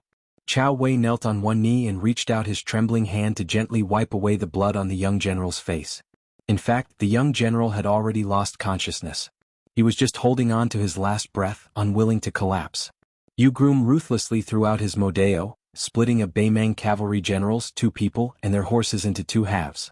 He came to Qiao Wei and Xie Shibian's side, squatted down behind them and reached out to hold Xie Shibian's wrist. Let's not talk about the external injuries, but the internal organs have been injured. Only if you are lucky enough will you have a chance to survive. Without saying a word, Qiao Wei turned around and punched the bridegroom's chest. His eyes were red as he scolded angrily, "Su Fengyan asked you to stay by Xie Shibian's side just for this bullshit, slim chance of survival? Bridegroom, you didn't say anything." He just continued to lower his head and inject a gentle aura into Xie Shibian. Xie Shibian was not willing to leave. Yu Groom, who had never been on the battlefield, did not know why, but he also felt that he should not leave. The two of them did not leave. Xie Shibian felt that he should die in battle here. Yu Groom felt that dying in the yellow sand outside Liuzhou Pass was not too bad. However, after saving the deputy general of Liuzhou many times, the latter angrily said, "Yu Groom, you. Every time you save me you kill 3 or 4 fewer people. Do you want me to teach you how to calculate this?" After punching Yu Groom, Qiao Wei did not immediately pull back his arm. Instead, he loosened his fist and heavily patted this grandmaster of the Central Plains on the shoulder. He choked out, "Thank you." Yu Groom still did not raise his head. He only asked, "After Xie Shibian's injuries have stabilized, can I entrust him to you and send him to Qingcang in Liuzhou? I want to go to North Rejecting City." Qiao Wei nodded and did not say anything. After a long time, Yu Groom loosened his fingers and slowly stood up. He pressed both hands on the cold sabers at his waist and asked again, Temporarily lend me 2 sabers. Does this count as violating Beiliang's military law? Chao Wei took a deep breath and shook his head with a smile. From now on you groom you, are a cavalry commandant under Great General Chao's command. How about it? The battle in the corridor was won by you through your own merits. Not to mention 2 cold sabers, you can hang them all over your body. You groom you laughed it off. Joining the Beiliang Frontier Army and becoming a cavalry general under Chao Wei was absolutely impossible for the first disciple of Wang Xianji who was focused on martial arts. However, you groom you could not refuse this kindness. He lowered his head and stared at Xie Shibian who he had pulled back from the gates of hell. Then he walked a few steps away and tiptoed. His body instantly rose from the ground. He went straight to North Rejecting City. On the day when the young lord of North Rejecting City and the 3 martial grandmasters of Nanjiang entered the city one after another, the great victory at Old Woman Mountain in Liuzhou was quickly reported to North Rejecting City. The city was bustling with noise. However, almost 2 hours later, another urgent spy report came to the mansion. The 400,000 cavalrymen of Beimang would arrive at North Rejecting City in 3 days at the latest. After Mao Shulang entered the North Rejection City, he requested to climb up the city wall. After getting permission from the mansion, the burly old man began to walk alone along the horse path. He walked and stopped, not saying a word. The old scholar in green, Qing Baishuang, quickly broke through the realm on small lotus peak of Wudong Mountain and directly entered the great celestial state. After accompanying his good friend Ji Lu and into the mansion, he stayed in the ceremonial room and learned from the famous literary guru, Chancellor Wang. Only Ji Lu and the chief guest of the Dragon Palace of Nanjiang came to the study of the second hall to visit the famous young lord of the Central Plains. Su Fengnian did not deliberately go down the stairs to greet him. He just stood at the door of the study with a smile on his face. After leading Ji Lu and into the study, he personally handed him a cup of Beiliang Frontier Army's tribute tea. Ji Lu and took the tea and sat down. He went straight to the point and said, "Your Highness, if I am willing to go out of the city to fight, is there a place for me?" Su Fengnian also asked directly, "Is it just a formality to fish for fame in the Central Plains? Or do you really want to go all out and fight to the end?" Ji Lu and gently twisted the tea lid and rubbed the edge of the cup. He raised his head and asked, "What's the difference?" Su Fengnian smiled and said, "If it's the former, it's simple. You don't even need to enter the battlefield. I will let Fu Shui and Yang Ying branch release the news to encourage you." Ji Lu smiled, "What if I choose the latter?" Su Fengnian said indifferently, "Then I'm afraid Mr. Ji will have to say his last words to the 2 old friends of Nanjiang first.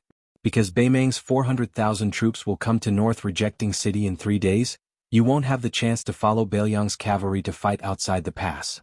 You will only have an extremely difficult battle to fight.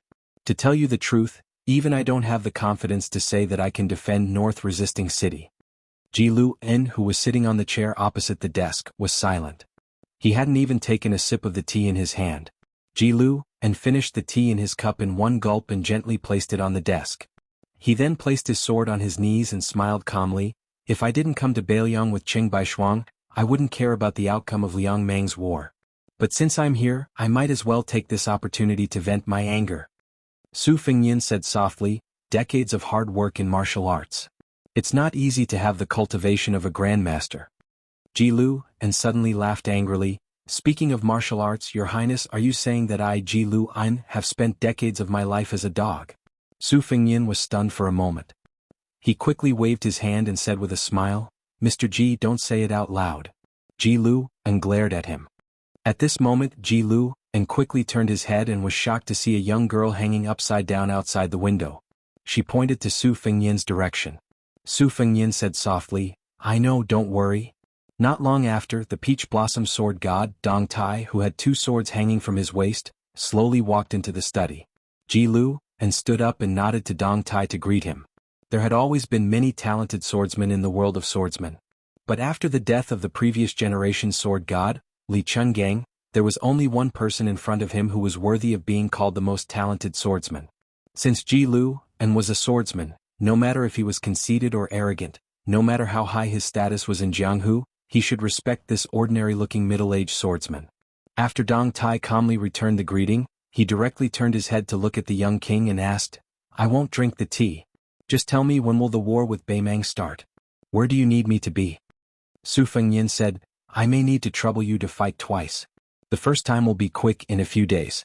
The second time, it may only be the two of us and the battlefield will be further away. Dong Tai said calmly, the 2 swords I brought are enough. After saying this, Dong Tai turned and left. Ji Lu, and also said goodbye to Su Fengyin and followed the Peach Blossom Sword God's footsteps to ask him some questions about swordplay. There were different levels of knowledge and specialization in different fields.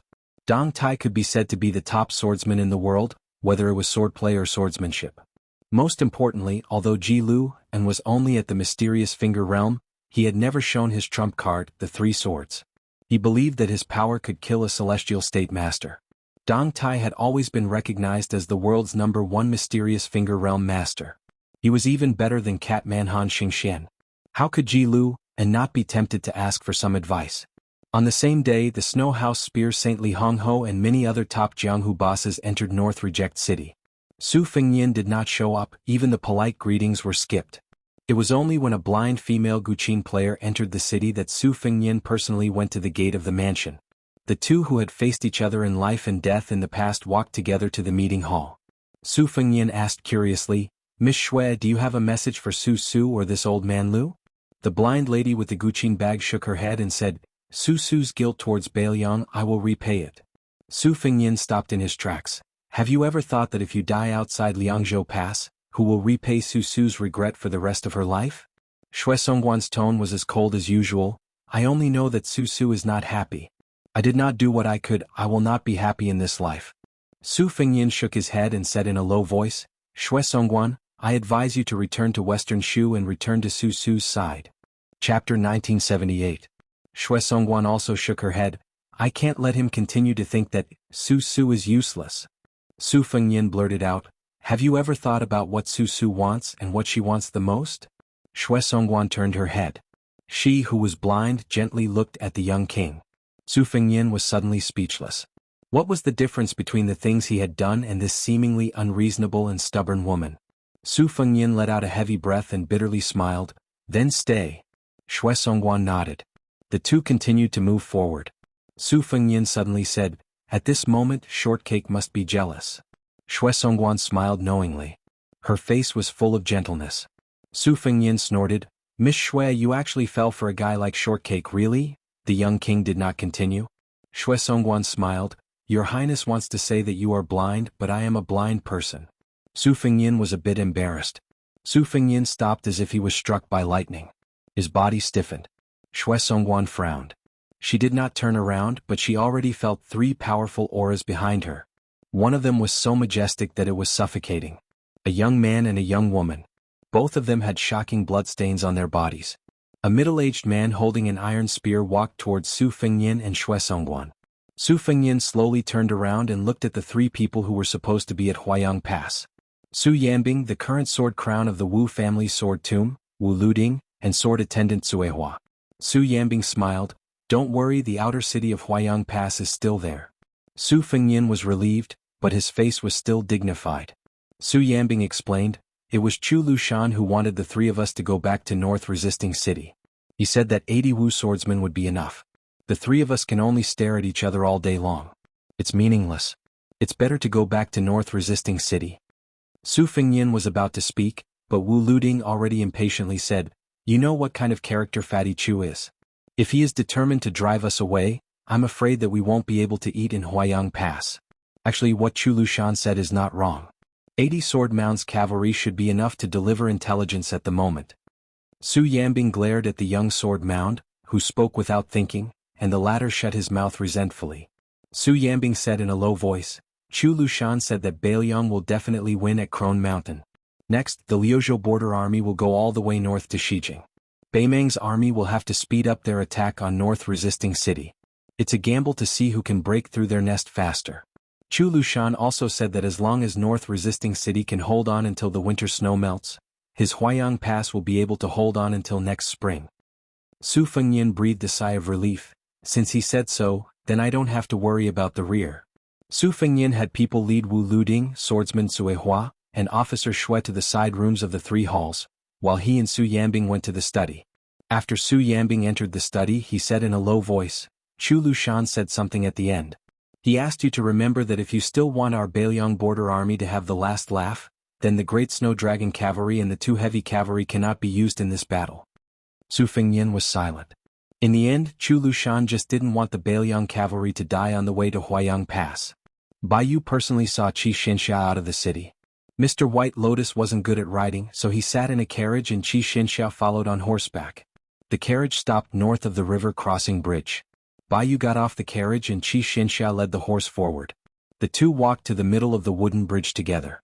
Qi Xianxia couldn't help but ask, "Why did you come to North Resisting City to be the provincial governor of Liangzhou? Why didn't you stay in Liangzhou?"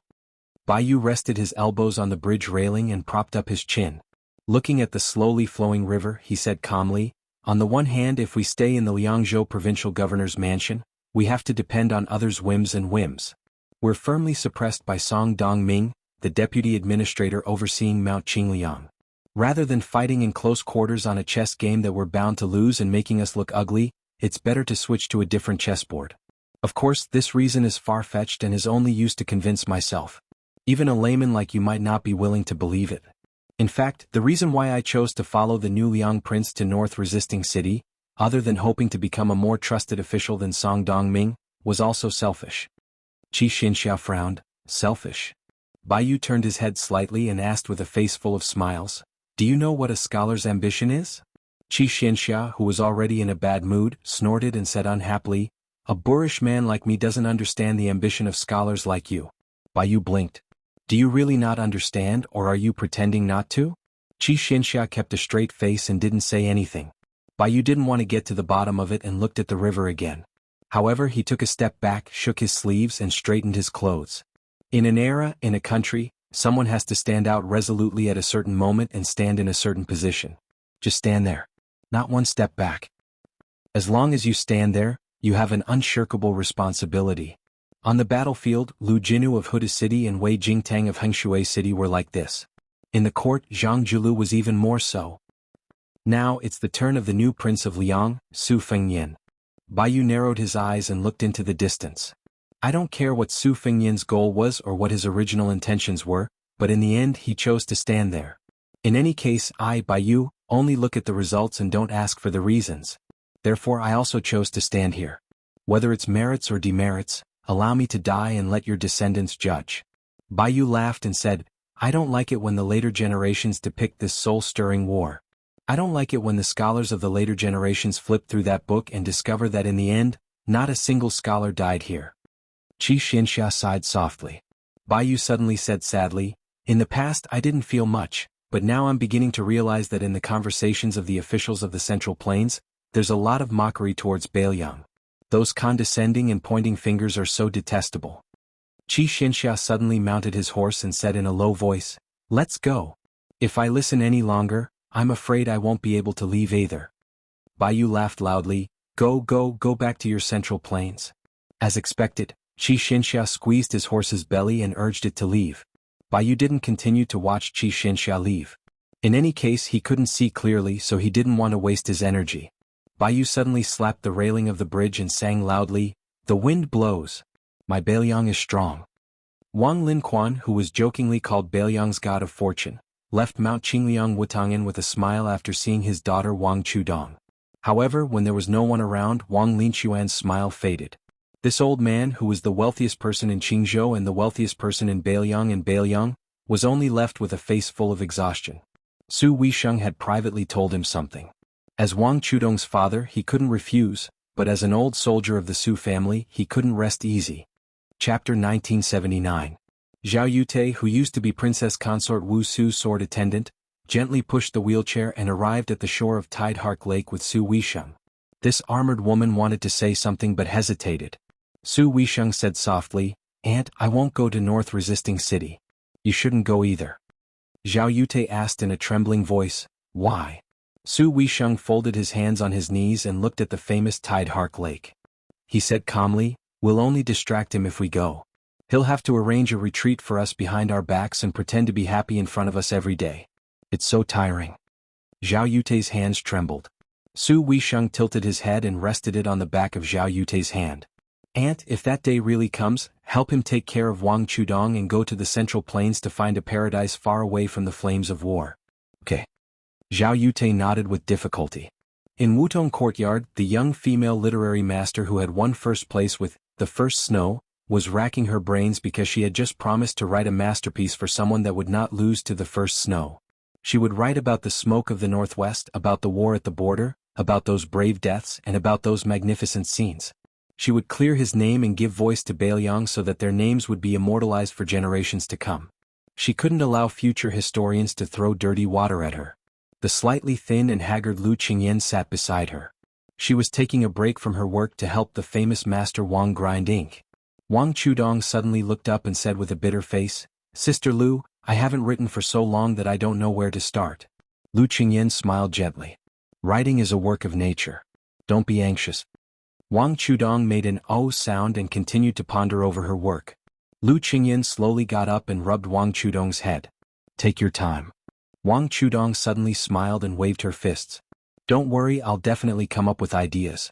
When the time comes, no one can stop me." Lu Qingyan smiled. "When the time comes, I'll be the first to read it." After Lu Qingyan walked out of the house, Wang Chudong, who had always given everyone the impression of innocence, suddenly burst into tears. A carriage passed by the battlefield of Crone Mountain, where the smell of blood still lingered. A young general with a pale face stood up with difficulty and lifted the curtain to look, unwilling to put it down for a long time. That female bodhisattva of Mount Laodua was sitting in the carriage, in charge of preventing his injuries from worsening. She had to constantly impart a stream of peaceful qi to him. Xie Shibian looked at the abandoned Beimang corpses on the battlefield and said softly, 20,000 monk soldiers. Although most of them belong to the other powers of the Lantua Mountains, but your 3,000 direct disciples are also amongst them. More importantly, they are all your six-jeweled heavenly jewel master. I'm sure you can guess why I want to go to that corridor, right?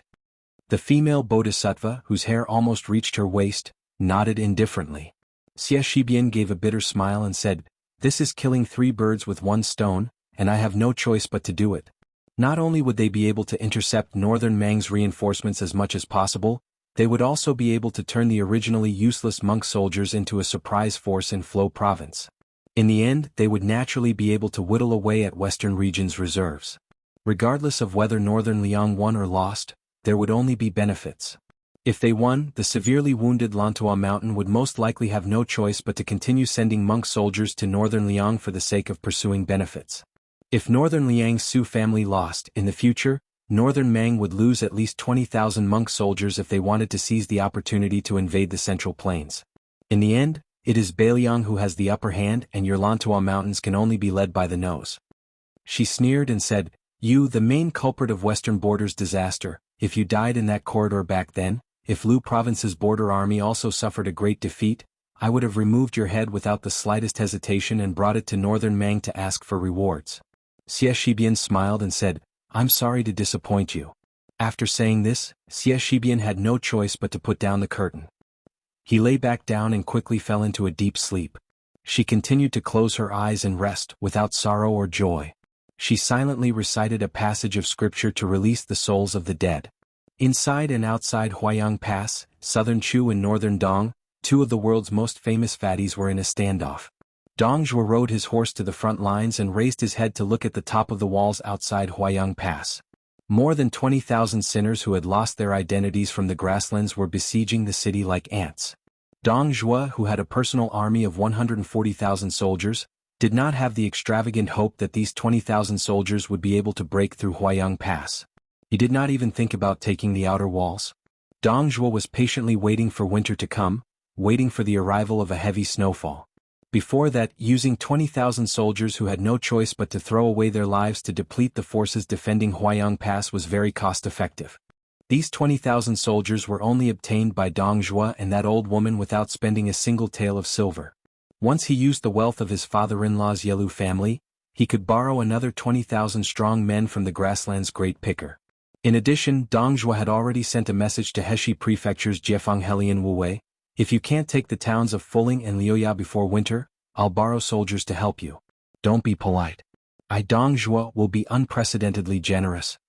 When the veteran General Helian Wuwei, who was famed for his ability in warfare, heard this, he did not even bother to reply. He launched a large-scale assault on the city day and night. His offensive was far more powerful than that of Huayang Pass. Dong Zhuo habitually tapped his teeth together like the world's softest drum. Chu Lushan stood on the walls of the inner city and similarly gazed at the assaulting army in the distance. Chu Lushan was clad in iron armor and exuded an awe-inspiring aura. The Beiliang Protector General crossed his fingers and tapped them together expressionlessly. Beimang's crown prince, Yelu Hongkai, did not ride a carriage. Instead, he wore golden armor and rode a horse in the middle of the army. Looking around, the grassland cavalry stretched out endlessly. It was said that in history the emperors of the Central Plains had to ride a giant chariot pulled by 8 horses. However, the grassland did not follow this custom. However, this crown prince felt that after he became the ruler of the Central Plains, he could change this custom. He did not think that the emperor, whom he feared from the bottom of his heart, would actually be willing to let him hold real power and not be a puppet. The Qieshui army around him that only listened to him was proof of this. Although the appearance of Yelu Dongchuang and Chun Jemo and Tuoba Chiyun was a bit of an eyesore, it did not affect the overall situation. As long as he took every step carefully, those two would not be able to cause any trouble. One of them had a grandfather who was a senior official of 3 dynasties, while the other's father was the Beimang god of war. Their backing was indeed frightening, but could they compare to him? Out of the corner of his eye, he inadvertently saw the woman sitting high on the horse beside him. It was his wife, the crown princess in name. If it was said that he was quite respectful to her in the beginning and treated her honestly, and there were many times when she was his backbone, an existence that he needed to look up to. But after that person quietly appeared, the relationship between husband and wife became more and more distant, almost going from treating each other as a guest to treating each other as cold as ice. Thinking about the lover that was destined to never be revealed to the public, the Beimang crown prince felt a little regret and guilt. However, compared to the country in the Central Plains that had never had a ruler of the grassland, the choice was obvious. Who asked that Beiliang young man surnamed Su and his so-called 300,000 cavalry to be so useless and about to become his prisoners? The Beimang crown prince was filled with pride for the first time. He wanted to roar out loud. I have 400,000 cavalry under me. How can a lone north-denying city stop me? Chapter 1980. In the night, candles as thick as a baby's arm were lit in the meeting hall of the mansion, illuminating the spacious hall as bright as day. The generals in the hall were gathered together, possessing a kind of invisible brilliance, which complemented the brilliance of the lanterns in the hall. The commander-in-chief of the Northern Liang Cavalry, Yuan Zuozong, and great ancestor Gu Qinyunshui, were the 2 deputy commander-in-chief of the infantry troops stationed in Liangzhou. There was also Yang Xinxing, a deputy military governor who had truly integrated into the Northern Liang border army. Lu Dian, who had previously been the deputy general of the Great Snow Dragon Cavalry as the deputy general of Yuzhou, was now in charge of a heavy cavalry. There were also Chao Xiaojiao, Hong Xinjia, and the others who specially came from Yuzhou, as well as a large number of generals and captains who were temporarily summoned to North Jebei City, such as Lingzhou's deputy commander Wang Ji and Huang Xiaokuai, the 2 Tongguan captains who guarded the east gate of Liangzhou, Lingzhou's Fengqiu captains Zhu Boyu, Beigua captains Ren Chanyun, and Jiao Wui who replaced Huang Xiaokuai as the Pearl captains. Many generals gathered together to discuss how to defend North Jebei City. Among them, Hong Xinjia, who built the Gourd Wu Fort's beacon system single-handedly, actually did not have a high rank, but at this time, together with the young lord and the 2 deputy commanders of the border army, they were all listening attentively to the details of defending the city. A large number of green-robed counselors were present to listen. Madman Hong Shuwen was undoubtedly the fastest promoted legendary figure in the White Horse Righteousness. At a young age, he was already the commander of a provincial cavalry army under Lingzhou's General Han Laoshan. This time, he followed the 2 deputy commanders to North Jebei City outside the pass.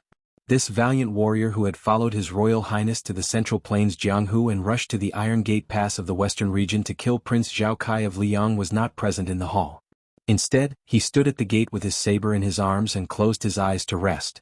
His aura was cold, like a merciless door god, who would draw his saber at anyone who disagreed with him. Liangzhou's provincial governor Bai Yu, Liangzhou's chancellor Wang, and Southern Border's Grandmaster Cheng Baishuang walked over together. After the 3 of them met, they hit it off and chatted happily. Chancellor Wang then sneakily took out a few pots of green ant wine that he had kept for a long time and pulled the 2 scholars to drink together. An hour ago, after the counselor informed him that there would be a meeting in the main hall tonight, Chancellor Wang, who was in a good mood, felt a bit embarrassed. If he staggered into the heavily guarded main hall with the smell of alcohol all over his body, it would be inappropriate. Besides, Chancellor Wang didn't have that kind of courage. He was already so old, so no matter how thick his skin was, He really couldn't endure the sharp gazes of those crude generals. Chancellor Wang clearly knew who was the soft persimmon in this North Jebei city. It was not Li Gongda or Yang Xinxing, this kind of old fox, nor was it Baiyu, this kind of gentleman. It was not even that group of hot-blooded military counselors. It was obviously the young king. Even if the old gentleman did not keep his mouth shut and leak the story of how he came out by leaning on the wall, wasn't it all loud thunder but small raindrops? He was only defeated by the young king, who flew into a rage out of humiliation on the chessboard. Other than that, Chancellor Wang did not dare to show the slightest strange indulgence of a famous scholar. The reason was very simple. The old gentleman knew that the civil and military leaders of Beiliang would never fall for this trick, and the old gentleman himself was not good at it. Therefore, Chancellor Wang only dared to pull the two people to the entrance of the meeting hall after using all his strength to disperse most of the wine smell. As a result, the door god at the entrance did not stop the distinguished and elegant Mr. White Lotus, but he stopped Chancellor Wang and Cheng Baishuang. Baiyu, as the little celestial master of the Celestial Master Mansion on Mount Longhu in the ancestral court of Taoism in the past, also vividly carried forward the style of sacrificing friends rather than oneself. He turned a deaf ear to the old gentleman's request for help behind him. After striding over the threshold, he only turned his head and cast a helpless look. Chancellor Wang had originally promised Cheng Baishuang that they could enter the meeting hall hand in hand, but his old face suddenly became bleak. He first gave Cheng Baishuang a heroic smile, indicating that she could rest assured that he would take care of everything. Then he turned around and whispered to the young general, saying that His Highness trusted this Grandmaster of Southern Border very much and that Cheng Baishuang was a person with a strong character, so she would definitely not cause any trouble, let alone leak military secrets. Hong Shuwen held his knife with both hands and completely ignored him with a straight face. No matter how the old gentleman lowered his head to flatter him, he just blocked the door and refused to let him pass. Chancellor Wang, who was talking until his mouth was sore, could only act shamelessly.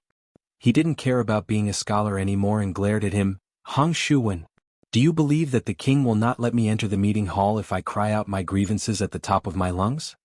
Lunatic Hong, who was impervious to everything, was still indifferent and sneered, "Old man, just shout.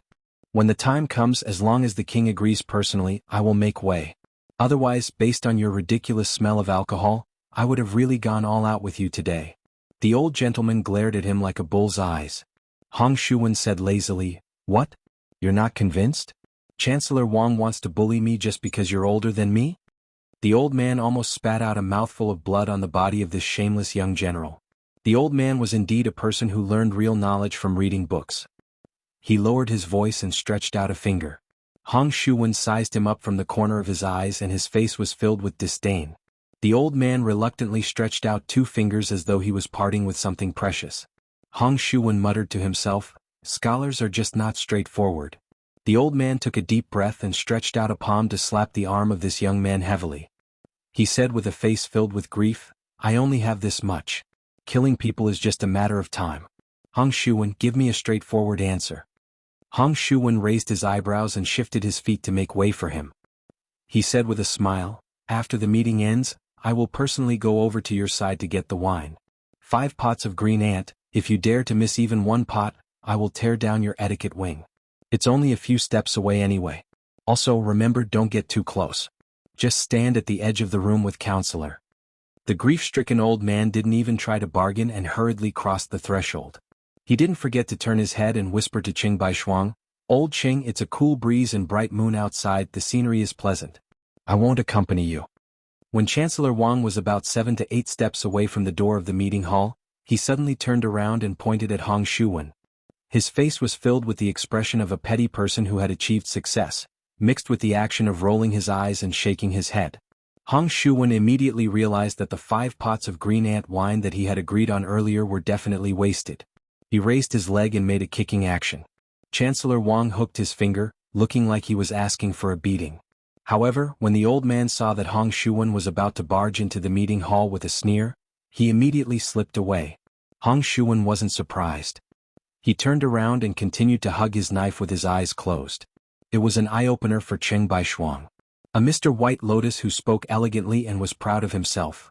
A Right Chancellor of Shangyin Academy who almost dominated the literary world in his early years. How could he be so shameless when he came to Beiliang? Cheng Baishuang, who cultivated both civil and martial arts and had profound attainments in both, Didn't know whether to laugh or cry. However, he didn't get angry and didn't leave in shame.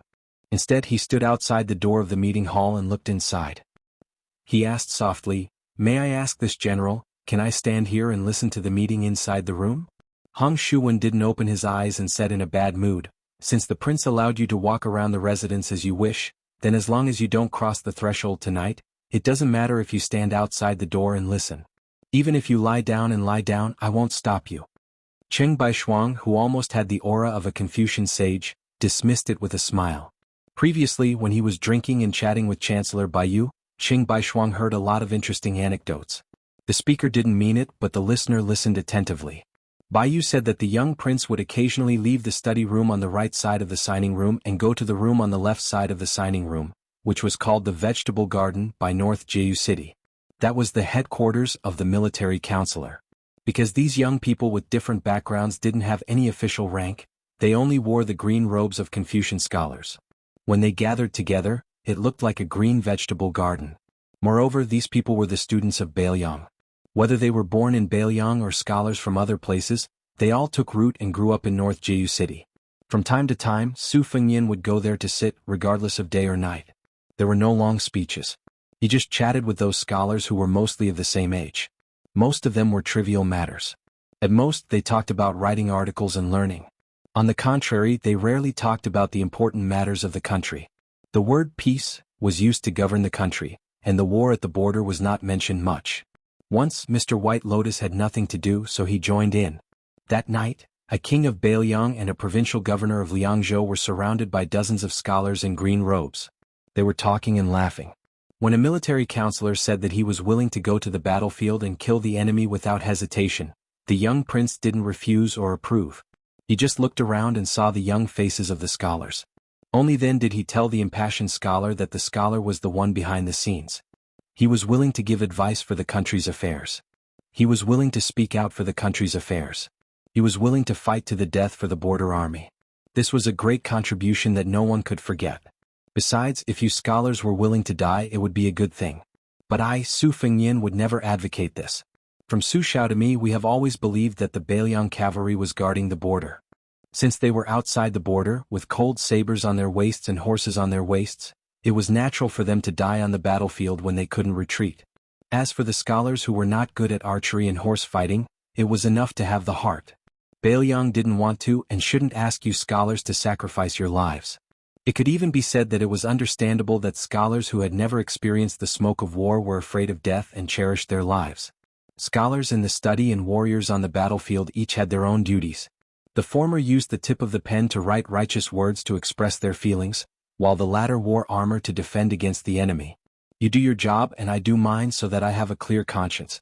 As for the ordinary people who lived in the streets and alleys, they shouldn't be expected to come to the border to kill the enemy. They should live a peaceful life. Chapter 1981. Cheng Baishuang put his hands behind his back and turned his back to the meeting hall. He looked at the archway and fell into deep thought. As the emergency strategy was formally finalized, there were many generals hurriedly leaving the meeting hall in batches. In the end, even great ancestor Gu and Qin Yunshui, the two border generals stationed in North Jebei City, also stepped out of the door. The young king and Chancellor Wang finally walked out side by side and came to Cheng Baishuang, who had been standing at the door for nearly 2 hours. Baiyu had already gone to the house to discuss matters. He was destined to stay up until dawn, so he didn't have time to greet Cheng Baishuang. The young king saw the southern wilderness master who relied on the opportunity of the Confucian sage to reach the great celestial state in Wudong Mountain.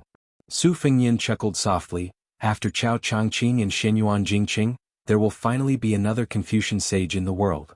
The three of them walked down the stairs together. Cheng Baishuang shook his head and said, "Limited by the pattern, I can't reach the realm of Confucian sage." Su Fengyan wondered, "What do you mean?" Cheng Baishuang smiled and said, "Even now, I still don't have the state of mind to establish a heart for heaven and earth, to inherit the lost knowledge for the past saints, and to create peace for all ages." Su Fengyan nodded, but he didn't look down on the old Confucian scholar. Cheng Baishuang suddenly asked, "Your Highness, what do you think is a scholar?" Su Fengyan thought for a moment and replied, "Scholars rule the country, peace and prosperity." Cheng Baishuang asked again, "In troubled times, when the country is in trouble, what should scholars do?" Su Fengyan said without hesitation, "Don't ask too much of them. Qing Baishuang smiled and asked, shouldn't scholars rise up resolutely to save the country? Su Fengnian smiled and dismissed it, that's none of my business. The responsibility of scholars is chosen by scholars themselves. Whether they are willing or not, whether they dare or not, whether they can do it or not, it's all the scholar's business. Qing Baishuang seemed to be a little surprised by this statement. After a long silence, he smiled and said, that's true. At daybreak outside Jbei City, a horse galloped from Luzhou's Old Woman Mountain to the east of Jbei City. Before approaching the city gate, Lu Huang suddenly pulled the reins and stopped the horse. Turning his head, he saw a man who was far away from the battlefield but was still clad in iron armor and had 2 sabers at his waist. The man was looking up and smiling at him. Lu Huang dismounted from his horse and felt an extremely unfamiliar strong murderous aura from his senior brother. He couldn't help but ask, what about that Xie guy? Groom Yu sighed softly, I can only say that he's not dead yet. Xie Shibian's injuries are extremely severe. Lu Huang didn't say anything more. Groom Yu hesitated for a moment. Junior Lu, I have a favor to ask of you. Lu Huang said without hesitation, just say it. Groom Yu said sadly, I might have to trouble you to bring little green robe back to the Central Plains. I've traveled a lot with her. I originally thought that she would be able to stay carefree at Tide Listening Lake on Mount Qingliang, climbing trees and catching fish with her peers, and then slowly grow up. Now it seems that it's going to be very difficult. Lu Huang shook his head, you can ask Su Fengnian to find someone else for this matter. I can't help you. Groom Yu frowned, you also want to stay? Lu Huang snorted, could it be that only you, Groom Yu, can be heroic and I, Lu Huang, can't be heroic for once? Groom Yu was speechless. Lu Huang said regretfully, it's a pity that you and I don't have a good sword for the time being. Groom Yu patted the cold saber at his waist and smiled, after using it I found that it's very useful. I don't even need to carry the saber away. It's quite carefree. Lu Huang joked, why don't you share one with me? Groom Yu decisively refused, don't even think about it. Lu Huang clicked his tongue, I also want you to promise me something. Groom Yu smiled, let's hear it first. We'll see if you agree or not. Lu Huang grinned, if I kill more people than you on the battlefield outside the pass, how about you call me senior brother in the future? Groom Yu patted this junior brother's shoulder and said earnestly, although a junior brother who doesn't want to be a senior brother isn't a good junior brother, as a senior brother, I can understand this feeling. Unfortunately, I still won't agree to it. Lu Huang didn't feel surprised. He led the horse forward with a smile on his face. In the many years in Eastern Sea's martial emperor city, the two of them didn't have any interactions and wouldn't chat casually like this. Groom Yu, who seemed to be easy to talk to but was actually the hardest to talk to, was too talented, too good of a bone structure, too high of a cultivation, and too deep of a comprehension of the sword. Therefore, even if he had the best temper among all of Wang Xinji's disciples, he would give others the feeling that he was looking down on you. Lu Huang really couldn't like that kind of Groom Yu. The current Groom Yu and his junior brother Lu Huang, who was extremely competitive, couldn't be hated. Groom Yu suddenly said, if I can leave Beiliang's border alive, I will find a graceful and charming girl and find a peaceful and quiet village to spend the rest of my life with. Lu Huang nodded, not bad. Groom Yu sighed, it is very good. However, I am also quite worried right now. With my appearance as a bridegroom, finding a beautiful young lady from northern Liang's Tuaji County would be a piece of cake. But junior martial brother, with your appearance, what should I do? What if I see a girl that I don't like and want to introduce her to you, but they only like me? It will be very difficult for me. Lu Huang took a deep breath. He took another deep breath. Only then did he resist the urge to beat him up. At noon, in a secluded courtyard of the feudal residence, a white-haired, white-clothed, one-armed old man raised his cup and drank wine leisurely. This old man, who was addicted to swallowing the world's famous swords, was not only of the same generation as Lu Songtao. Not only did he compete with Li Chungang in the way of the sword, but he was also the master of the West Shu Sword Emperor and Qingliang Mountain Sword Jiahuang. Chapter 1982. On the opposite side of the stone table was the current head of the Dongyue sword pool, Chai Qingshan. Although Chai Qingshan's status in the pugilistic world and reputation in the Central Plains was much higher than the reclusive sword-eating ancestor, in terms of seniority in the pugilistic world, the 70-year-old Chai Qingshan was still 1 or even 2 generations younger than Sui Xiegu. Sui Xiegu had once visited the sword pool when he was 30 and defeated an elder of the sword pool with the surname Song. The latter was already 60 years old at the time. Although he was defeated and his sword became Sui Xiegu's delicacy, the elder still held Sui Xiegu in high regard before he passed away. He saw Sui Xiegu as a fellow swordsman. When the young Chai Qingshan entered the Dongyue sword pool as an outsider, he became the brother of the previous head of the Dongyue sword pool. He was taught by the previous head of the sect, Song Yanqing. Therefore, when he finally saw Sui Xiegu in person today, Chai Qingshan bowed respectfully. Sui Xiegu recalled the past and said slowly, "Back then, whenever Li Chungang defeated a famous swordsman in the pugilistic world, I would follow closely behind and join in the fun. However, after some swordsmen lost to Li Chungang, their sword hearts were covered in dust and their sword wills were shattered. Naturally, I had an unfair advantage." At this point, Sui Xiegu glanced at Chai Qingshan and sneered, "Song Yanqing's father, your master, was such a person. He could not afford to lose, and after being humiliated, he died in depression. On the other hand, although your martial granduncle's swordsmanship was not as good as his nephew's, his temperament was clearly more tenacious. After losing to me, he trained himself for 20 years. When we fought again, he still lost. But do you know what that 100-year-old old man said with a smile when he saw me break his sword with his own eyes?" Chai Qingshan shook his head. Sui Xiegu narrowed his eyes and sighed. That old man laughed and said that his mother's life was only 100 years. How could a 3-foot sword be enough? This old man still wants to practice swordsmanship in his next life and the next 100 years. Chai Qingshan was silent, but his mind was filled with longing. Sui Xiegu said calmly, "Speaking of which, your master's swordsmanship was destroyed. His heart was not strong enough. After all, as the head of a sect, especially in the Dongyue sword pool, which had a long history of swordsmanship, he probably had to bear the burden of his family's prosperity since he was in his mother's womb. Naturally, it was hard to let it go." Chai Qingshan, who was still the head of the sword sect, sighed. Sui Xiegu said, "It's even harder." Chai Qingshan was stunned.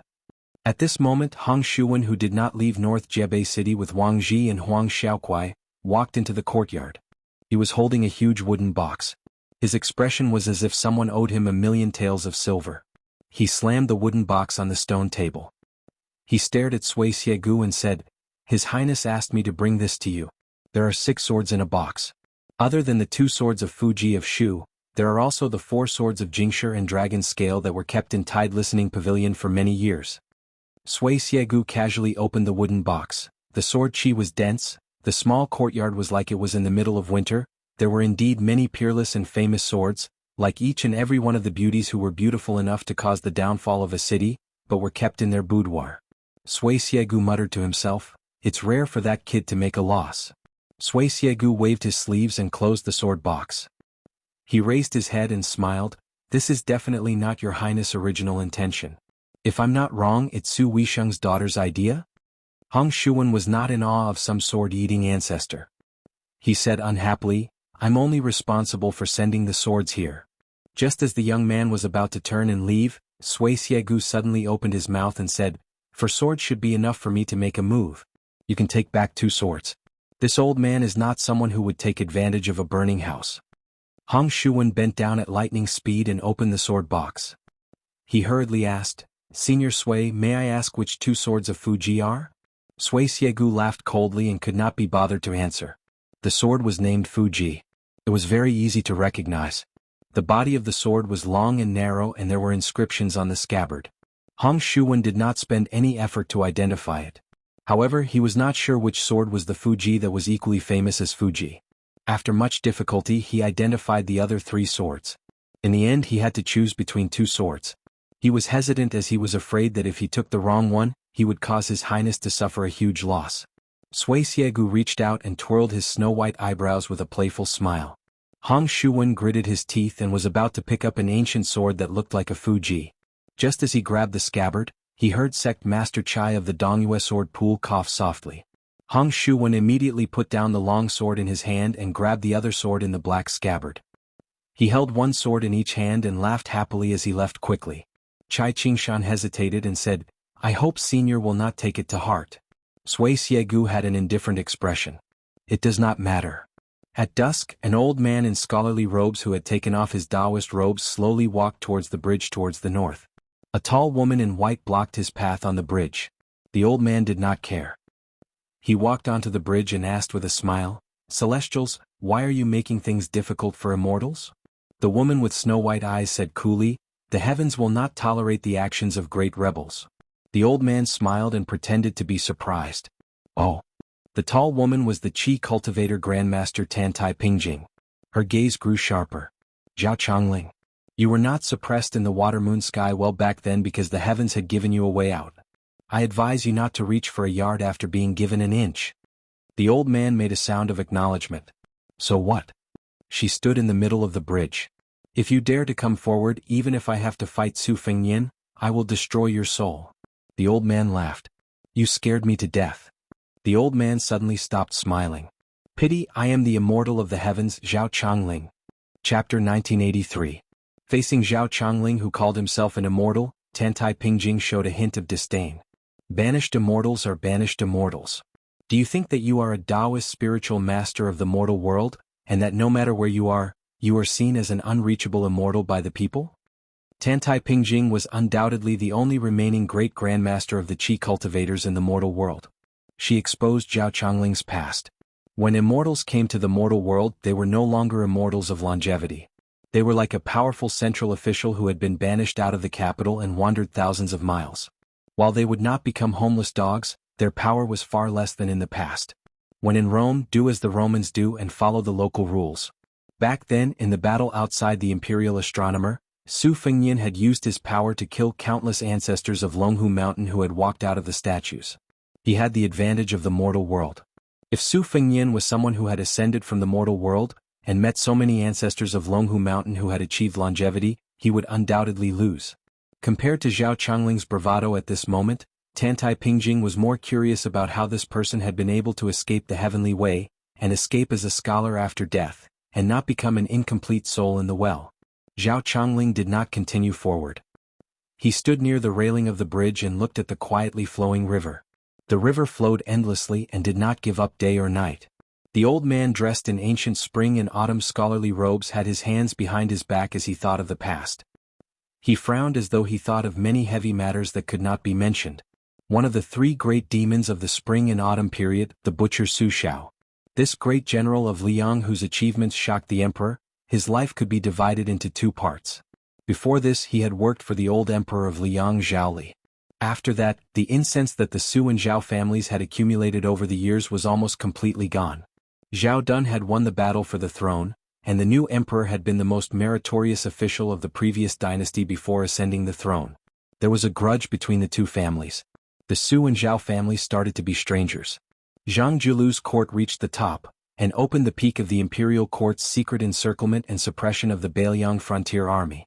In the imperial examinations, there was a threshold for Bailiang scholars to enter the bureaucracy of the Central Plains. He used Kainan, a direct descendant of Gu Jiantang, and the Duke of Huainan Zhaoying to work together to impede the Bailiang. In the end, the Su family, including the Su family, became non-human beings. They lived in a corner of the northwest of the Central Plains, and were not seen as people of the Central Plains. The reason why Li Yishan was seen as the least outstanding of the top strategists of the spring and autumn period was largely because after Zhao Chongling's death, he did not turn the tide and successfully help the Su family and Bailiang integrate into the Central Plains. This caused the Zhao imperial court to view Bailiang as a great threat. Because of this, the Su family and Zhao families had no victories to speak of.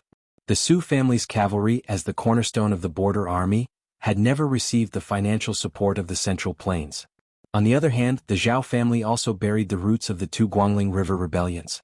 While they secretly pushed for West Chu to revive, and barely achieved the goal of weakening the vassal kings and generals, the progress of the war was not smooth. The loss of Liang's power was great, clearly far exceeding the expectations of the old Grand Secretary Zhang Julu when he was alive. This caused the ambitious Yan King Zhaobing, who had been bitterly suppressed in the south for 20 years, to develop the desire to fight for the Central Plains. Similarly, the Su family also continuously fought bitter battles, greatly damaging their vitality. Even though they obtained a great victory in the first great battle of Liang-Mang, the northern Mang cavalry still wasn't willing to pinch the Liang-Liao border army and the Ji province border army that were even easier to deal with. They decided to first go down to northern Liang and then swallow up the Central Plains. That was why from the current situation, northern Liang Su family, Liang's Zhao Shi, and the northern Mang Empress, all three of them had lost. On the contrary, it was the Yan King Zhaobing and that puppet King Jinggan Zhao Sun who was about to proclaim himself emperor who benefited the most. As for the great pillar state Gu Jiantang who had been biding his time until now, how this martial artist of the spring and autumn four great generals would make his decision was still full of suspense. With Zhao Qiangling's assistance, even though Su Zhao's achievements shocked the emperor, he was not cooked by the hounds. He was given the title of king and spent his later years in the northwest border. After Zhao Qiangling died on the western Shu battlefield, it was Li Yishan's turn to support the Su family alone. But now, with the 400,000 cavalry of Beimang pressing against the northern city, the young king was likely to die young. The two Su family strategists, Su Zhao's right and left arms, had obvious achievements. Zhao Qiangling did not insist on going north into the city, so Tantai Pingjing did not attack. A crossing bridge could create a world of its own. With Tantai Pingjing's superb celestial being cultivation and her great luck, it might be a little far-fetched to ask her to open up a fairyland. However, it would be very easy to just isolate the other celestial being's senses and set up a prison at a certain time and place. Zhao Qiangling said to himself, "In the spring and autumn period I was a strategist to my bones." Also, unlike the sages of the Qin dynasty who were not nobles, Zhao Qiangling, came from a top-class family. So at that time the rulers, ministers of the countries were willing to treat me as an honored guest even though I was in the enemy camp. I went out on generals' orders again and again, and was always successful. I won the reputation of unhindered eloquence and unparalleled flexibility. Some of the scholars under generals' command even felt that Zhao Qiangling, could shoulder both strategy and decisiveness, and did not need Li Yishan, who came from a poor background, to worry. Zhao Qiangling slowly shook his head and said emotionally, "How would the world know that this is not the case? Righteousness is Confucianism on the outside and Tao on the inside. This is the foundation of the Su family's army, and caused general to be able to keep on fighting in the spring and autumn war. In the end, Zhao Qiangling, am just the face of the Su family's cavalry, and the icing on the cake. Righteousness is indispensable, and is helping general in his hour of need. 20 years ago, righteousness might not have been able to do better than me or worse. But in the spring and autumn war I am far inferior to righteousness. I fear that the so-called 300,000 Beiliang cavalry in the world has already fallen apart, or become a wedding dress for others." Zhao Qiangling suddenly turned and smiled. "The heavens are clear and retribution is not good. Sect Master Tantai, are you curious why the heavens have opened a path for me?" Tantai Pingjing was cold and silent and did not speak. Zhao Qiangling did not care. He looked up at the sky. "Because among my disciples, Chen Zhibao, Yao Jian, Yi Shizhen, and General's brother-in-law Wuxia are all important pawns to the immortals in the heavens. Chen Zhibao is especially important. Of the spring and autumn war, the Zhao family of Liang destroyed 8 countries and took them into one. They are at odds with the north and south of Beimang. This is still the arrangement approved by the immortals. But if one side can rest for 20 years and unify the world, the territory of the dynasty far surpasses the Qin at its peak, and then the people of the world will obtain peace for at least 100 years, it will go against the original intention." Zhao Qiangling looked away and pointed at North Jiebei City. "So even if Su Fengnian can succeed in inheriting the throne, he should die outside Liangzhou Pass, under the hooves of the grassland warhorses. Then the Beiliang cavalry will be given to Chen Zhibao. He will guard the northwest, and form a triangle with Liang and Beimang. The 3 sides will fight for supremacy, and the flames of war will never end. In the end, the Zhao family of Liang will be able to continue for more than 100 years. During this time, the Beimang grasslands will fall into internal strife. After that woman's death, the imperial family's Yelu Dongchuang, his relative Murong Baoding, and the military's leader Dong Zhuo will be in a triangle. The internal strife will not end and they will be greatly weakened. Chen Zhibao will take the initiative to attack twice. The first time he will attack the grasslands in the north. He will fight all the way to the heart of the Beimang court, but he will be trapped in the cold weather and cannot make the final decision. In his twilight years he will choose to attack Liang. The latter will send an envoy to the grasslands, and at the great price of ceding Jizhou, ask the grasslands to send troops to harass Chen Zhibao's Liangzhou rear. Chen Zhibao finally reached Great Peace City but was unable to break through. He regretfully retreated and had no chance of taking over the world. The Emperor of Liang, Zhao Zhuan, in his prime and in his later years, fought 2 great battles against Beiliang. There were no results. Liang lost but did not fall. Beiliang won but lost the overall situation. In the end, the king of Beiliang that Chen Zhibao created will die after 3 generations, and he will withdraw from the fight for hegemony. Zhao Qiangling laughed out loud. This may be the earliest trend of the world in the eyes of that strange person, Huang Longshi. But it is a pity that the talented Su Fengnian sought his own death. He changed the established situation on the spur of the moment, and caused Su Fengyan's rise to be unstoppable. It forced Qin Jibao, who retreated in order to advance, to still be unable to smoothly take over the 300,000 cavalry. Everything is in chaos. If Zhao Ningxin invited the first grandmasters of Longhu Mountain to fight Su Fengyan at the Spring God Lake, it was just a clever test by the mastermind behind the scenes, to test the bottom line of a certain great person in the heavens. Then after Liang Zhaoshe broke the rules and invited the grandmasters of Longhu Mountain who have been worshipped for countless years. The immortals in the heavens turned a blind eye, and broke the rules they set. As to the recent almost blatant plans to increase Beimang's power, they are shedding all pretense. Chapter 1984. Zhao Chongling pointed at the sky and then at his feet. His smile was slightly mocking. Actually, everywhere is the same. There is no faction fighting. Some things have to be done before they stop. One side finished singing, the other side appeared. You go back and forth. In fact, many ancient sayings from the human world have already explained the principles of the heavens and the world. Finished? To tell you the truth, the important person who chose you, Tantai Pingjing, used immortal methods back then to make the heavens give me a way out. This is not his act of rewarding a meritorious official, but some things have to be cleaned up. Otherwise, if there is evidence left behind, it will not be easy to clean up. Also, he needs me to help keep an eye on Qin Jibao. Otherwise, how do you think Qin Jibao could become a fake Confucian saint so quickly after becoming a king and vassal of the Western Shu sect? It is not that there is no such thing in the world, but it needs to be accumulated over a long period of time to make the water flow into a canal. Qin Jibao becoming a half-step Confucian saint was like pulling up seedlings to help them grow. It was forced on his fate. There was no other way. Huang Longshe caused trouble. First, he pestered endlessly and was extremely rude. Then he handed it to Su Fengyan to continue playing. Originally, with Qin Jibao's temperament and foundation, he could naturally become a Confucian saint in the future. Tantai Pingjing finally asked, after Chao Changqing died, of the 3 portions of fate, the largest portion was scattered to the Guangling sect. The smallest portion was intercepted by me. The 3rd portion was a transaction. It was the prerequisite for the first portion to successfully merge into the old West Chu territory. This last portion should have gone to Western Shu. Why was Qin Jibao unwilling to accept it? Zhao Chongling was very proud. After inexplicably becoming a half-baked Confucian saint, how could my proud disciple not sense it? Later he cooperated with the ambitious Ye Feiyu. The two appeared to be united but were divided at heart. Qin Jibao was just feigning civility. Also, with his conceit, how could he be willing to accept a favor that was so easily obtained?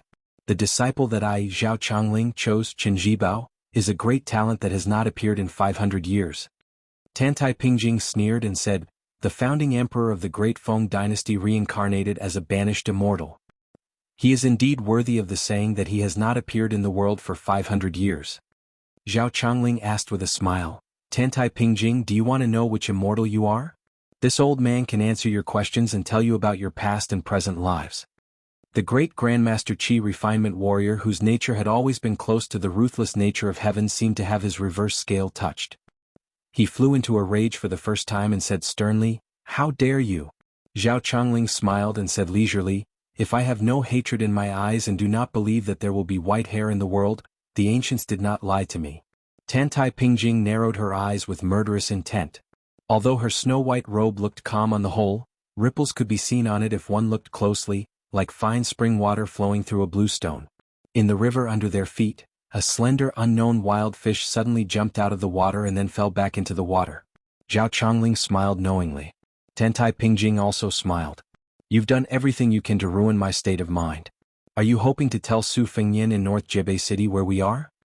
Zhao Chongling waved his hand and said, from the start of my journey to the north, you have been hiding from the heavens. I only sensed a little, but the Su Fengyan knows that the core world of this bridge is just your camouflage. I, Zhao Chongling, am not so naive as to think that with a few words, I can destroy the South Sea Guanyin sect's centuries-old imperturbability. You used the fish under the bridge as a test to try and break my last reliance, the immortal mind left behind after losing the immortal body. Sect Master Tantai, you and I are both smart people. Tantai Pingjing looked pitifully at this strategist of the spring and autumn period, the chief strategist of the Su family who had firmly suppressed Li Yishan when he was alive. She said with a smile, cleverness overcomes cleverness. Zhao Chongling, do you know where you are inferior to Li Yishan in my view? Zhao Chongling ignored the female Qi cultivator grandmaster's question. He frowned and turned to look at north, rejecting city. His gaze was complicated, puzzled, shocked, and in the end, understanding and disappointment. Tantai Pingjing walked forward to the south and brushed past Zhao Changling. She said softly, "Poison warrior Li Yishan is the most emotional. No matter the situation, status, fortune or disaster, in the depths of Li Yishan's heart, he is always willing to be kind to the world and choose to trust people. You're different, Zhao Changling. So the person you choose to inherit your legacy will only be Qin Jibao. Li Yishan will choose Su Fengnian." Zhao Changling stood in place, back to back with Tantai Pingjing, who was slowly walking forward. "I lost. Tantai Pingjing, you will also lose." Tantai Pingjing did not stop. She walked down the bridge and headed south without looking back. A dignified voice faintly sounded in her ears. "Ordinary people, foolish beyond compare." Blood immediately gushed out of her ears. But there was a gentle smile at the corner of her mouth. She murmured, "I am willing." Wherever she passed, this tall female Qi refinement grandmaster would constantly emit golden light. Her pair of treacherous snow-white eyes returned to normal. Zhao Changling stood in place and sighed softly. A rainbow light landed on the bridge. It was the young vassal king who had hurried over from North Reject City. When the fish had jumped out of the water, the movement had seemed subtle. Zhao Changling, who was in the world, had not been aware. But for Su Fengnian in North Reject City, it was like thunder. It was enough to see how chaotic Tantai Pingjing's state of mind had been at that time. Su Fengnian came to the bridge. He had to be wary of this old scholar who had disguised himself as a fortune teller and was able to hide from his perception. He was no less wary than the great Peace City eunuch of the same age as the country. Zhao Changling was not in a hurry to announce his name. He asked with a smile, "The books say that all good things must come to an end. The books also say that it is a small world. But in the end, since people have life and death, life is a parting. Why don't you guess who I am?" Su Fengnian was unmoved. He looked to the south at the tall woman who, for some reason, chose to dissipate her own fortune and give it back to the world. Su Fengnian did not urge her to stay. He did not know how to do so. Without Tantai Pingjing holding him back, the banished immortal Zhao Changling looked around and said leisurely, "Some scholars seem to care about the world, but in reality they are arrogant. In the end, they only see the empty world and disdain the country under their eyes. For example, I am one of them. Some scholars care about the country and the world. In the spring and autumn period, only Huang Longsher and Li Yishan are like that." Su Fengnian frowned and said, "Who are you?" Zhao Changling took advantage of his seniority and said, "Didn't I ask you to guess?" Su Fengnian seemed to be weighing the pros and cons of attacking. Zhao Changling did not seem to notice. "Your mind is not calm. What, the Beimang army is pressuring you, causing your mind to be as heavy as weeds? This is not a good sign. If you fight the blessed Tuoba with your present state of mind, you have no chance of victory. At most, you will die together." Zhao Changling sighed and looked into the distance. In the past, the Chu had a powerful family, the Zhao family, who had been in power since the founding of Dafeng. They had a 300-year feud with the Su family of Western Shu. Later they formed a deep grudge because of the Sweet Dew crossing south at the end of the Dafeng years. The Su family suffered and did not go to Guangling River, but instead opened a new path and luckily entered Western Shu. During the spring and autumn period, the Su family, who had become the family name of a country, tried to resolve the grudge and turn hostility into friendship. They took the initiative to form a marriage alliance with the wealthy Zhao family of Guangling. The Zhao family also wanted to have Western Shu as a paradise during the chaos of war, so they agreed to this marriage. A woman who bore the responsibility of the family married far away to Western Shu. In the end, she lost in the struggle for favor in the palace and lost to a woman who also came from the spring and autumn period. Su Fengnian said, "This woman was Zhao Changling's sister. The two of them relied on each other since childhood, and the elder sister was like a mother." Zhao Changling nodded and said, "Yes, the younger brother rose up in the family because of the elder sister. His talent and ambition were finally displayed. In the end, other than waiting for the bad news of the elder sister's death, there was only the elders of the family saying, 'This woman asked for it, her death is not regrettable.' Now that things are like this, we cannot blame the Shu Su family to avoid making things worse."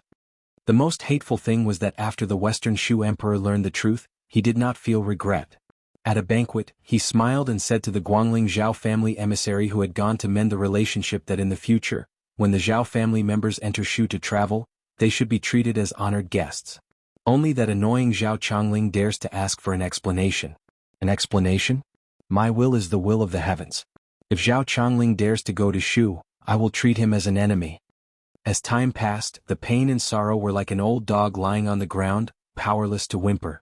Su Fengyin said with a smile, I fear that the ruler of the fallen country would never have thought that Zhao Chongling really went to Shu with 20,000 cavalry.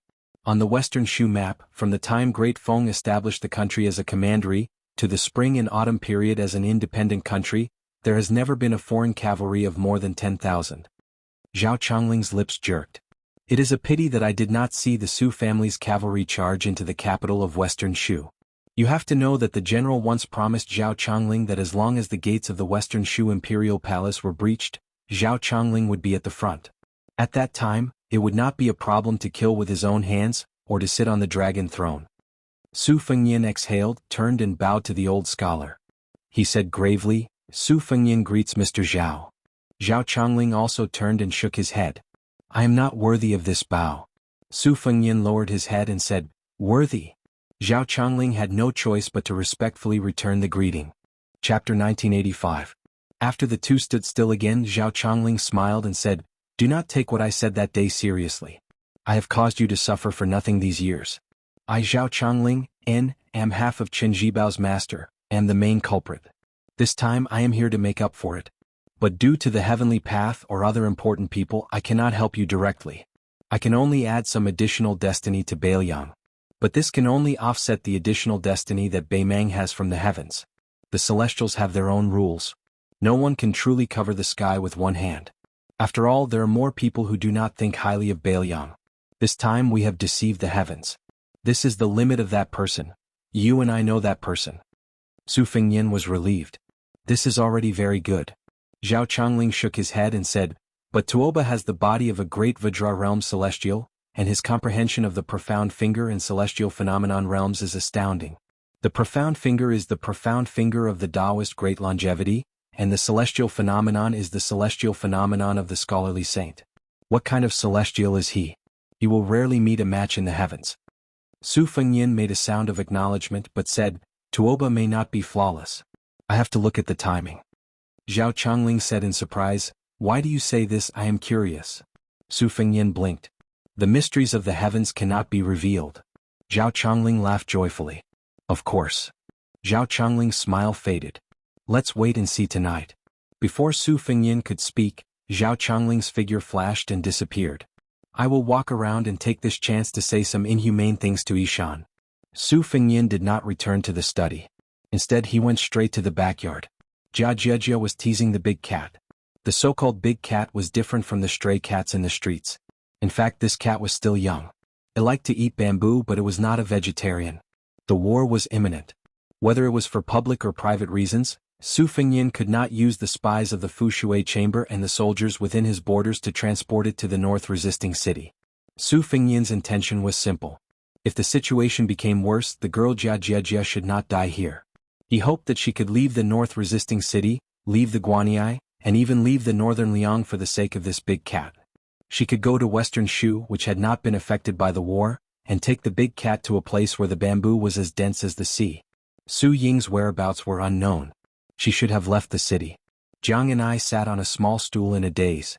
Even when Su Fengyin walked in front of her, she did not come back to her senses. Su Fengyin smiled and waved his hand in front of her eyes. She finally woke up and glared at him. Su Fengyin sat next to her. I know you will not leave, but I hope you can do one thing. Only if you agree will I let you stay in North Resisting City. Jiang and I nodded. Speak. Su Fengyin grinned. I will take it that you have agreed. Jiang and I widened her limpid eyes, her face filled with resentment. Su Fengyin put his hands behind his head and said softly, It is good to be alive. Jiang and I said in exasperation, Nonsense. Su Fengyin solemnly retorted, That's not nonsense. Jiang and I turned around and asked curiously, You just went out and floated here and there. How carefree. Don't tell me you accidentally hit your head on the ground and became stupid? Su Fengyin leaned forward and said with a smile, Why don't you touch it? Jiang Ni's face flushed red and she spat out two words with difficulty, Pervert. Su Fengyin sat up straight and rested his chin on his hands. He looked at the courtyard inside. In North Resisting City, Xinyuan Qingfeng found Su Yanbing and said that he wanted to fight. Su Yanbing was unwilling and Xinyuan Qingfeng was even more unwilling. Su Yambing was familiar with this crazy woman's personality. He did not give her a chance to attack and directly ran to the study of the manner to cultivate. Outside the North Barbarian city, a red robe swept across the sky, like a splendid red cloud that landed in the mortal world. 30 li east of North Resisting City, a woman in a veil hat stood beside a man in white. The former had a valiant appearance that made people forget about the difference between men and women. The latter had a graceful figure, but under the veil hat was a terrifying face covered in scars. Her eyes were dull and lifeless. Su Ying was overjoyed when she saw the man in white. Her red robe flew around the man in white. The man in white reached out and pressed his hand on Su Ying's forehead. The latter's body suddenly stopped in the air. After the man in white withdrew his hand, he glanced at the woman beside him and said indifferently, "Among the three of us, you are the most miserable. That vixen and I have never even seen you as an opponent, but you think you have a place in that person's heart. After waiting for so many years, you finally divined that he would come to the human world, but you still did not have the time to meet him. Once again you will be separated forever. Why did you come?" The man in white suddenly laughed. "It's better if you don't see him. He will only be sadder if he sees you. In that case, this little idea of yours in the princess tomb is not extremely miserable. I only hope that you did not reveal your background to the Beimang before leaving the princess tomb. Otherwise, with those treasuries, it would be equivalent to letting the Beimang barbarians conquer half of the Central Plains in advance." Su Ying landed on the ground with a charming smile. The man in white, who was the #1 demonic cultivator in Beimang and Liang, rubbed Su Ying's head. "Only you are the most fortunate, right?" Su Ying only smiled foolishly. Luoyang in white laughed loudly. "That city will soon be renamed as Luoyang City." Chapter 1986. The #1 person of Nanzhao, Wei Miao, lived in a small, secluded house in the North Resisting City. When he heard a series of urgent knocks on the door, he went to open it and saw an unexpected but reasonable face. It was the wife he had parted with on Mount Wudong. Wei Miao asked helplessly, "What are you doing here? Didn't I ask you to go back to Nanzhao?" She rolled her eyes and said, "Go back your head, why do I need a man to accompany me? I can't sleep alone at night." Wei Miao said angrily, "Go find one." She smiled charmingly and said, "If I really bring a son of a bitch to you, I will smash your head with a punch." Wei Miao, who was invincible in Nanzhao, couldn't do anything to her. Knowing that she would never leave this time, he accepted his fate and led his wife into the courtyard. This woman, who was born in the 100,000 Barbarian Mountain, looked around curiously. "That little handsome brother is too stingy, this house is not worth much." Wei Miao said, "It's just a temporary residence, he didn't say that he would give it to us." She curled her lips, "This melon child." Wei Miao lowered his voice and said, "That person can hear you." She hurriedly changed her expression, as if the young lord was in the small courtyard. She said sweetly, "This courtyard is very good." Wei Miao held back his laughter. In the end, this old man and his wife sat side by side on the steps. Although Wei Miao never thought that he and her were a celestial couple, after so many years of traveling in Jianghu together, they met countless heroines and fairies. Wei Miao didn't remember any woman at all. She leaned her head on Wei Miao's shoulder and closed her eyes. "I'm sorry, I can't give birth to a baby for you." Wei Miao stretched out his rough palm and gently caressed her cheeks. He helped her wipe away her tears. This simple and honest man who had never said anything sweet said softly, "Even if there were 10 Wei Miaos, they wouldn't be good enough for you." "Wife, really?" Night fell. As day and night alternated, a series of thunderous noises suddenly sounded in the sky outside the Bailiang Pass. For some reason, only the young king could hear and see it. The other Wu Dao grandmasters, who were as powerful as Dong Tai, didn't notice anything unusual. Zhao Chongling appeared on the city walls and laughed. "Everyone, if we do not descend now, what are we waiting for?"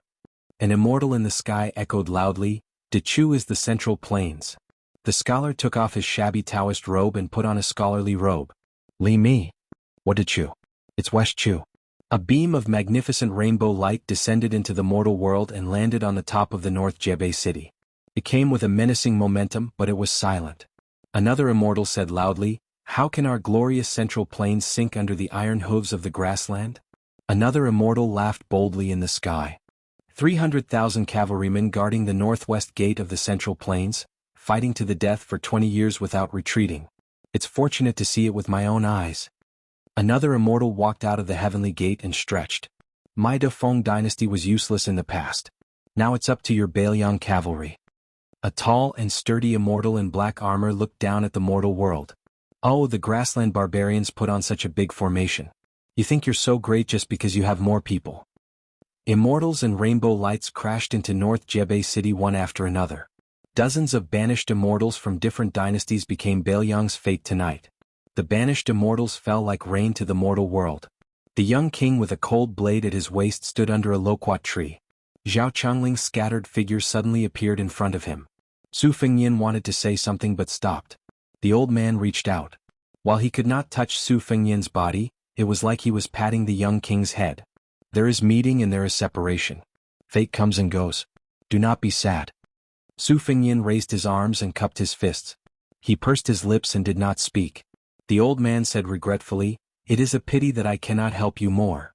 Su Fengyin kept his back straight and cupped his fists like a common poplar tree in the northwest desert. Living and not dying for 1,000 years, dying and not falling for another 1,000 years, dying and not falling for another 1,000 years, dying and not falling for another 1,000 years. The old man's voice was erratic and unclear. He glanced at the new cold blade at the young king's waist and was gratified. Good blade. Su Fengyin's lips trembled. The old man smiled. The general told me to pass a message to you. He said that Su Zhao's greatest achievement in his life was not marrying your mother, but giving Baelyang to you. But he felt sorry for you and made you suffer. Su Fengyin shook his head. The old man said softly, Xiaoyan, princess consort, said that in the past she always advised you not to get into conflicts with others easily. She hoped that you could be like a gentle and refined scholar. However, if someone makes you angry in the future, it would be a waste not to beat them up.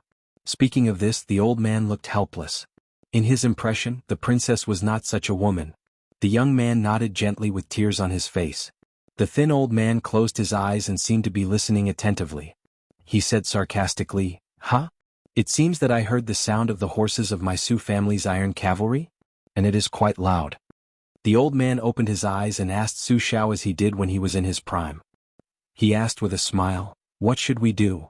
Prince Su Fengyin loosened his fists and reached out to hold the hilt of his blade. He laughed loudly, What should we do? It's very simple. Kill them. In the end, only the sound of the horses of my Su family's iron cavalry will be left on the battlefield. The old man finally closed his eyes. Before his soul dissipated, this strategist seemed to be reminiscing about the past and imagining the future of peace and prosperity. He said softly, Xiaoyan, that's right. Chapter 1987. Year 3 of Xiangfu Autumn. The yin energy grew heavier and the dew turned white. The coldness of the central plains was the heaviest at the northwest border. In the twilight, 400,000 grassland cavalry troops set up camp outside of Jebei City, endless and endless. The war horses neighed, gathering like thunder. From time to time, there were dozens to hundreds of small groups of cavalry coming out of the battle formation and approaching the North Rejection City quickly. Then, when they were at the edge of the shooting range of the crossbows, they raised their heads and looked up, pointing their horsewhips and sabers at the top of the city wall in an arrogant manner. Just on the north city wall of Jebei City, there were 40 of the expensive ballistae that were hailed as the most important weapon of the country. Their range and power were far beyond the imagination of the grassland. The spring and autumn war armor Yi Baikue had once exclaimed on the west wall battlefield, 9 oxen crossbow, 1 arrow can destroy a mountain, 300 steps can kill a grandmaster. However, for some reason facing the Baimang cavalry troops that were outside the range of normal crossbows, the Baelyang city wall ballistae did not move at all. They did not show any signs of using this top-grade weapon to show off their might. Baimang had actually already experienced the power of the Hudu city ballistae. However, the group of grassland pickers that were responsible for sieging the city, at that time South Yard King Dong Zhuo attacked Hudu city without caring about the casualties, causing the other divisions to suffer heavy casualties. Today, most of them were still licking their wounds in the grassland territory and did not participate in this southern expedition. In the first battle of Liangmang, General Yang Yuanzhan, who led the army to attack Heluku Yuzhou, died for his country. If Baelyang didn't want to exchange the head of this old general for the corpse of Lu Jinu in Huda City, Yang Yuanzhan's body would probably continue to be one of the piles of bones in a certain capital temple at Heluku. As for Deputy General Zhong Tan, who made meritorious contributions in breaking Huagong City and Heluan City, he was defeated in the Battle of Miyun and was still imprisoned in Jubiai City. Dong Zhuo was in the north mainly attacking Huayang Pass and did not follow the army to the south to Jubiai City. Therefore, the Baimang army's impression of Baelyang was still the word, iron cavalry. Of course, this was all thanks to Dong Zhuo, who used a stratagem to break Huda City. Even though Dong Zhuo had resigned as the king of South Courtyard, he had reminded his colleagues in the Southern Imperial Court that Huda City, the first town in the northwest border, was extremely difficult to attack. The magnificent new city outside Liangzhou Pass, which was built by Su family for 20 years, could not be broken in a short time. The grassland cavalry's way to the south was like jumping over a natural moat, so they had to be prepared for the worst. It was a pity that Dong Zhuo had already lost his prestigious title as the king of the southern courtyard, so his words carried a lot less weight. Secondly, in the first battle of Liangmang, Dong Zhuo deliberately held back his strength and wantonly depleted the grassland forces for the sake of that old lady. His reputation in the northern and southern capitals was getting worse and worse. Finally, in the officialdom of the two imperial halls, they all felt that Dong Zhuo was deliberately exaggerating, saying that attacking the new city of Beiliang was as difficult as ascending to the heavens. It was nothing more than that Dong Zhuo wanted to show off his military exploits, since he had already achieved great merit in taking down the Huda city. He still hoped that one day he would be able to unify the power, and once again ride on the necks of all the great generals and give orders. Outside the city, there were grassland dignitaries galloping on their horses, shouting domineeringly, "Grandpa is here! That coward surnamed Su from Beiliang, do you dare to come out of the city and fight?" Some grassland generals with astonishing strength even pulled their bows like a full moon, urging their horses to gallop forward, the bowstrings pulled taut. After a thump sound, the arrows shot toward the city gate of Beiliang City, swiftly and violently nailing into the city gate, the feathers of the arrows trembling non-stop. When these famous archers of the grassland turned their horses back, they won the deafening cheers in front of Beimang's main camp. It turned out that the catapults behind the cavalry were constantly advancing south along the gaps in the main camp. There were more than 900 catapults in total. In addition to the 1,400 catapults that Wang Yong, the military governor of Aquarius, would escort to the battlefield before dawn, there were 2,300 catapults in total. Moreover, there were so many boulders that it was said that they had emptied the two opposing mountain peaks in the southern dynasty's Dragon Waste state. It was said that His Majesty the Emperor of Beimang and the military governor of Taiping had personally taken the time to go there. The old woman who wore a dragon robe and spoke of the heavenly law had personally conferred the two mountains as the mountain gods of the state. She had promised that when Beiliang City was breached in the future and the grassland finally unified the central plains, the two mountain gods who had temporarily lost their foundation would be able to rule over the two mountains respectively. Among the siege weapons, other than the catapults meticulously built by the Southern Dynasty's military weapons supervisor, Beimang, which did not hesitate to exhaust its national resources to fight this huge battle, also had more than 100 siege towers that were as tall as Beiliang City. Because the siege towers were originally built to target Huda City, they had to be temporarily raised after the more majestic and towering Beiliang City was built. For this reason, nearly 10,000 young and able-bodied craftsmen were urgently hired to work through the night to avoid delaying the battle and causing His Majesty the Emperor's anger. Because of the huge scale of the project, the Southern Dynasty's imperial court put even more pressure on the military weapons supervisor. As a result, the officials in the weapons supervisor from top to bottom appeared to be thin and bony. However, when it came to the construction of the catapults and the addition of the siege towers, it was rumored that the officials in the weapons supervisor earned a lot of money just by relying on this extra income. This was ridiculed by a depressed Hongjia remnant who wrote a poem, in which there was a line, "Skinny and bony with a bulging purse, two sleeves originally not a clear breeze," which was widely circulated. It was specifically used to ridicule the officials in the weapons supervisor for stuffing their own pockets and profiting from the national disaster. The Southern Dynasty's military weapons supervisor in Beimang had three departments: armors, crossbows and siege towers. The siege weapons such as the siege towers all belonged to the siege towers department. The supervisor did not expect this matter to be spread so widely both inside and outside the imperial court. He was on tenterhooks and almost wanted to resign and apologize. Unexpectedly, His Majesty the Emperor, who had always been lenient to the Southern Dynasty's aristocratic families, actually issued an order to arrest the scholar from the Southern Dynasty's Ding clan and execute him for the crime of misleading the public with his lies. What really made the supervisor feel relieved was a private conversation with the supervisor of the military weapons supervisor. The supervisor said that His Majesty the Emperor had personally seen the items made by the supervisor and believed that there were no flaws. The materials were of excellent quality. Since this was the case, it was already a great contribution to the grassland and a little windfall was not a big deal. Apart from this, the Southern Dynasty, which had always imitated the Central Plains in opening up courier routes on a large scale, built 3 more courier routes within half a year to transport grain and fodder. Although the provinces to the north of the Dragon's Waste Prefecture did not exhaust the national treasury's financial resources like the Dragon's Waste Prefecture, they also opened up a courier route to the Dragon's Waste Prefecture. On the fertile grassland in the north, there were easily hundreds of thousands of cattle and sheep that followed the soldiers of the grassland down south. All of this was undoubtedly to pave the way for the Battle of Beijua City. At the same time, almost all the resources of the Southern Dynasty were tilted toward the Dragon's Waste Prefecture that bordered the Liangzhou Pass. This was also the reason why Dong Zhuo was able to easily obtain a large number of grassland youths to besiege the Huayang Pass. Before the First Battle of Beimang, Tuoba had purged the forces of the grassland and the North Court.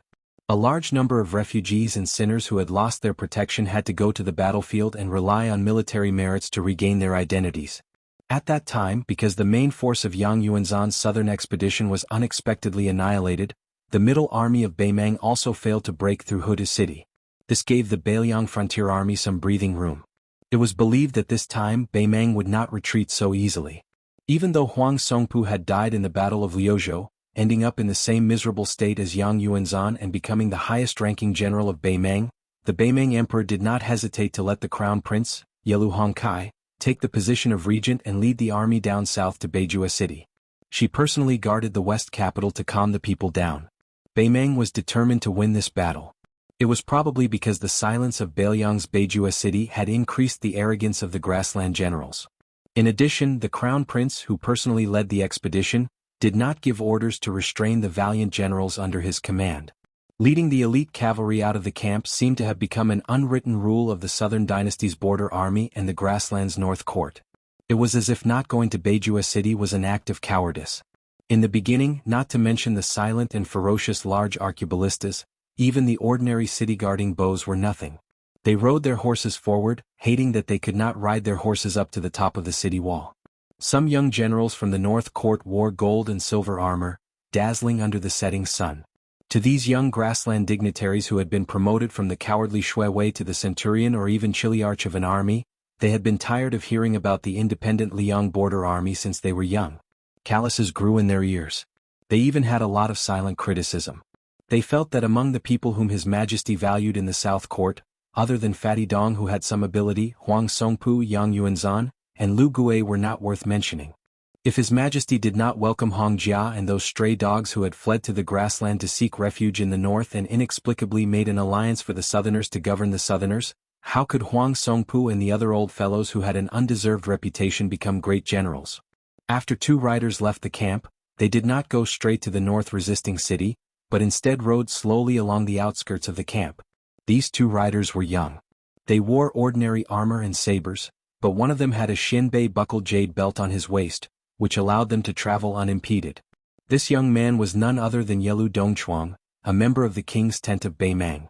Yelu Dongchuang's Shinbei buckle was also divided into high and low ranks, according to the number of gems embedded on the jade belt.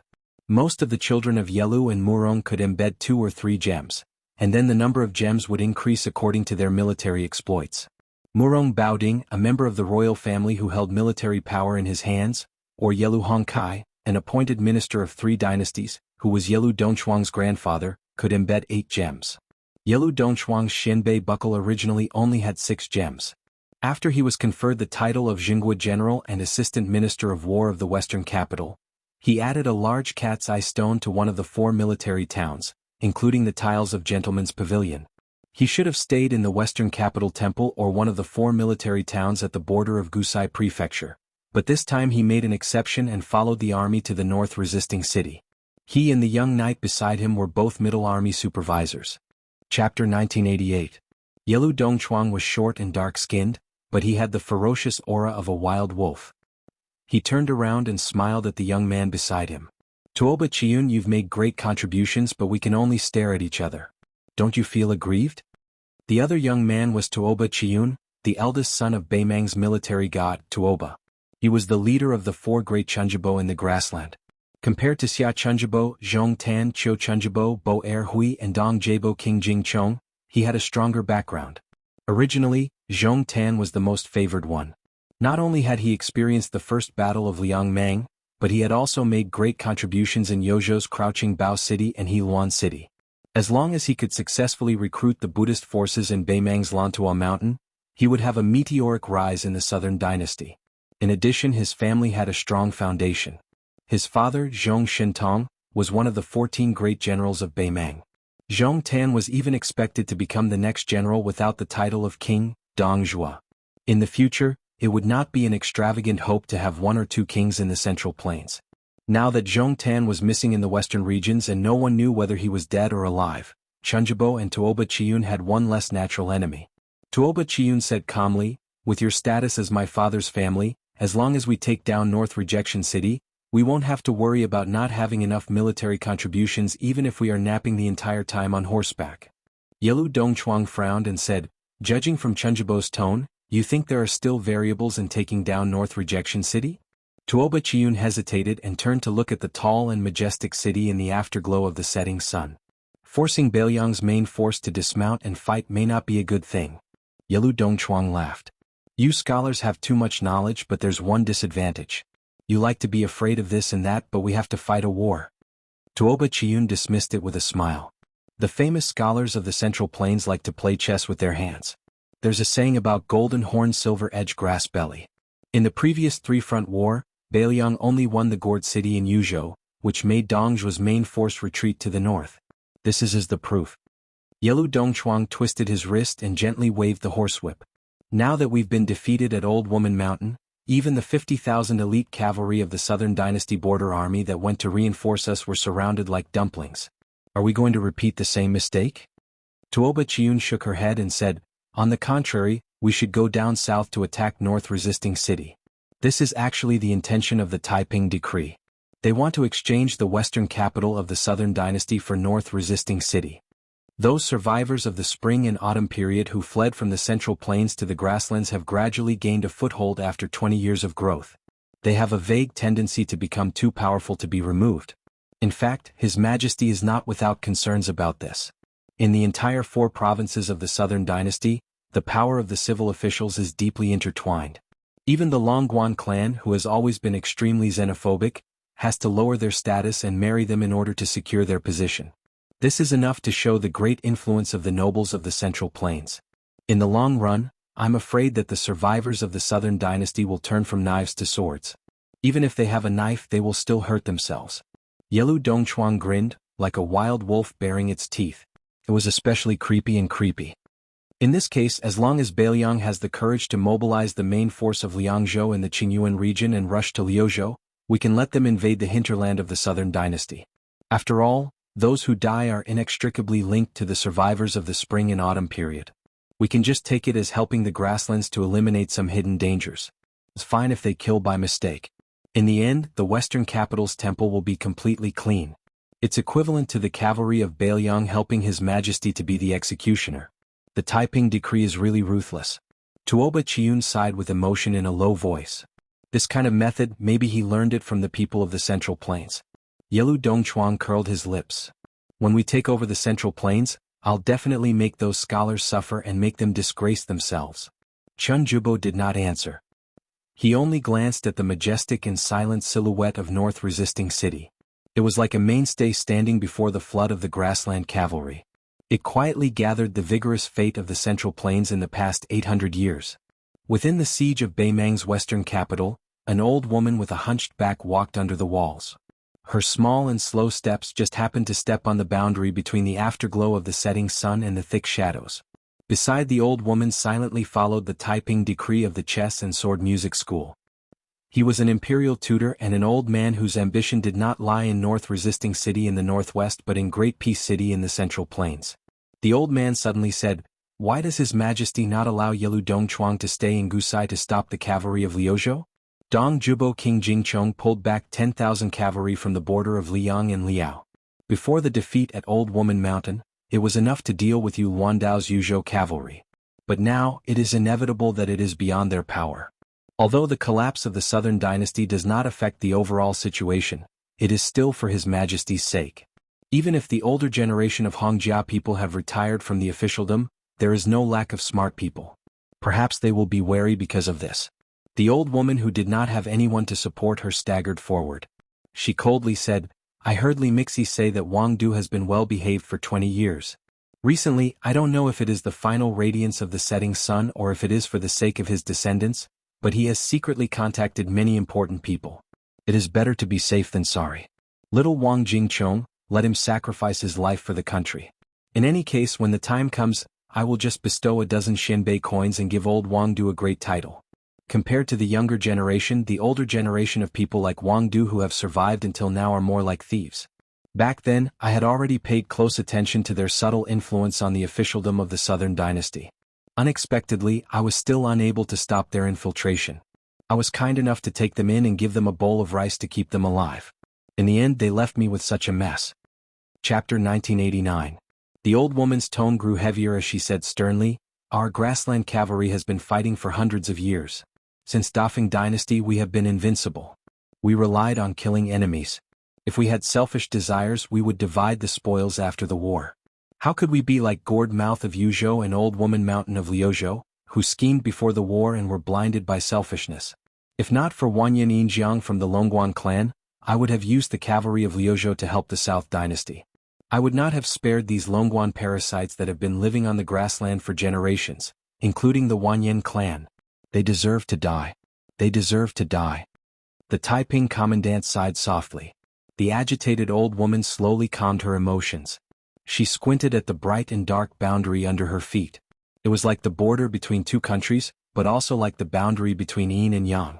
The old woman said slowly, Yelu Dongchuang who has a good grandfather to help him strategize, my cousin Murong Baoding who believes in every man for himself, and even General Zhong Shentong, all of them have wild ambitions. They seem to be shrewd but in my eyes they are not as smart as Dong Zhuo. Only Fatty Dong who is full of oil is the most adaptable. No one is willing to attack Huayang Pass because they don't have much military merit. Even if they succeed, only Chu Lushan's head can be seen. At that time, they will suffer great losses and at least hundreds of thousands of casualties. In this way, even if I agree to be conferred the title of Marquis according to military merit, without troops, an ordinary person will not be able to hold the position.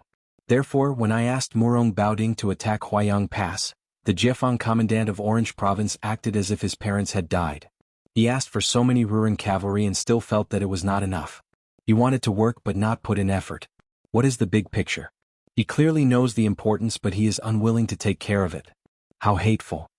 The old woman sneered, as long as Dong Zhuo can take Huayang Pass, even if he can't participate in the attack on North Resisting City, I will give him the title of King of the Southern Courtyard and let him lead the army into Bailiang Pass. The magistrate of Taiping frowned and said, that would be Qin Zhibao who was conferred the title of prince by Li Yang and is now a vassal of Western Shu. Letting the tiger return to the mountain is a disaster as big as the sky. The old woman laughed in a low voice. Legacy? We don't even have many days left to live, so why should we care about the life and death of the two ingrates of the Yelu and Murong family? The magistrate of peace was silent. The old woman comforted, Teacher, as long as the hooves of the grassland cavalry step onto Great Peace City, step onto the Guangling Road, step onto the southernmost land of the Central Plains, you and I will not be forgotten in history. As to who will sit on the dragon throne in the end, what does it matter if it is Yelu, Murong, or Dong? Taiping Ling smiled bitterly and said, if we can unify the world, then fewer deaths will be a good thing. The old woman laughed loudly and waved her sleeve. Then you'll have to endure for a few more years. Beimeng's royal preceptor stood in place, his figure desolate. The old woman walked forward alone with her hands behind her back. The afterglow gradually disappeared under her feet. In the darkness, the old woman murmured to herself, maybe I won't be able to see the snow next year at your hometown in Liaodong's Jinzhou. Say, if I had not returned to my hometown back then and stayed by your side, would I have children and grandchildren now? The sky was about to brighten. In the back courtyard of the northern barbarian manor, a room was lit by candlelight. A cold knife was placed on the table. A young man started to silently put on the manor king's embroidered robe. Outside the room, there was a young woman dressed in white. She held a red sandalwood sword box with a determined expression. She quietly waited for him to come out. Also in the manor, Shui Songguan, who had not slept the entire night, slowly sat up. He put on his boots, picked up the guqin and gently pushed open the door. The old spiritual master of Wudong Mountain, Yu Xingrui, had just finished practicing the fist technique he had created from his little sect brother, Hong Shixiang. Feeling refreshed, he carried his sword and left the yard. A white-clothed, white-haired and white-browed old man sat on a stone bench. The sword box on the table was wide open. The old man held the sword in one hand and broke the blade inch by inch with 2 fingers. He gently threw it into his mouth as if he was chewing soybeans. The old man casually threw away the remaining sword hilt. He glanced at the empty sword box and slowly stood up with a smile. The 100-year sword aura filled his stomach. It was time to vent it out. On the stone steps of a small courtyard, the young swordsman who was the sword crown of the Wu family's sword tomb squatted there. He suddenly stood up and turned to look at the swordsman Suihua who carried the ancient sword Su of Gojoseon on her back. The latter opened her eyes for the first time and smiled sweetly at him. In a small courtyard, 2 disciples from Martial Emperor City walked out of their room at the same time. The handsome eldest disciple of Wang Xinji took off a cold saber from his waist and tossed it to the other disciple.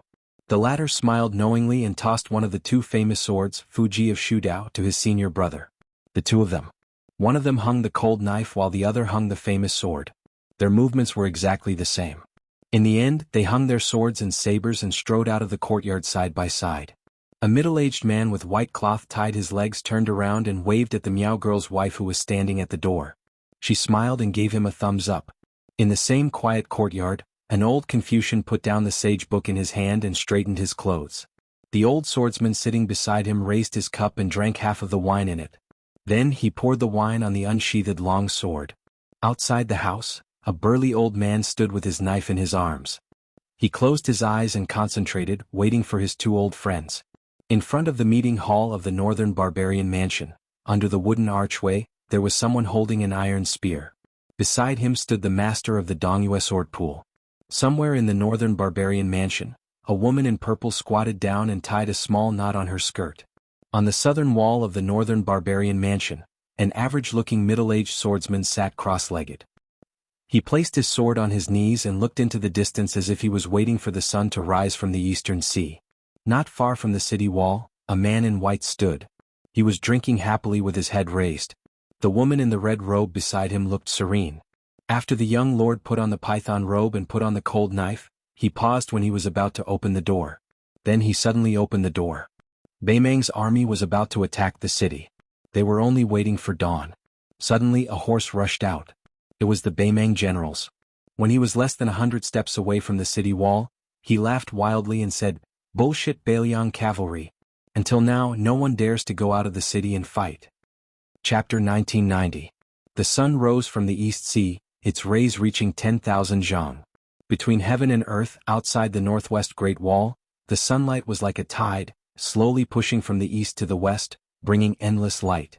The king's flag with the word Su on the top of the city wall and a large banner in the center of the Beimang camp outside the city were illuminated by the sunlight at almost the same time. Under the banner of Beimang, the crown prince of Beimang was riding a Fergana horse, his body covered in dazzling golden armor. He was looking at the top of the city wall in the south, his face full of satisfaction and a smile. Under the king's flag on the city wall, there was a drum platform that was more than 10 zhang above the city wall. A young woman dressed in white walked up the steps and stood in front of a large cowhide drum. She took off the sword case on her back and smashed it heavily on the ground. Then she took a step forward, seemingly hesitating. Finally she took a deep breath, picked up the drumstick and held it tightly. The old generals and soldiers of Beimang City who had experienced the spring and autumn war couldn't help but feel excited when they saw this scene. Perhaps the true backbone of the Bailiang frontier army, the most powerful Bailiang cavalry in the world, already belonged to Li Mofan, Lu Yanchao and Ning Amei, these outstanding generals in their prime. It wouldn't even be long before the military power passed to younger generals like Yu Luandao, Chao Wei, Ko Jianghuai and Xieshi. This was like a person's life and death, it couldn't be resisted. However, in the hearts of the old Bailiang soldiers, especially those who had personally experienced the spring and autumn war and the battle of the Western Wall, the memory of the big drum and the white dress was still fresh in their minds. For this brand new city at the northwest border, the most important thing, second only to the hanging of the plaque, was not the official completion of the great general's residence, but the construction of the stage and drum set, which seemed rather inconceivable to outsiders. This big drum came from the treasury of Mount Qingliang and had been kept by the Su family for many years. Even the drumstick had a long history. The drum was made during the Battle of the Western Wall.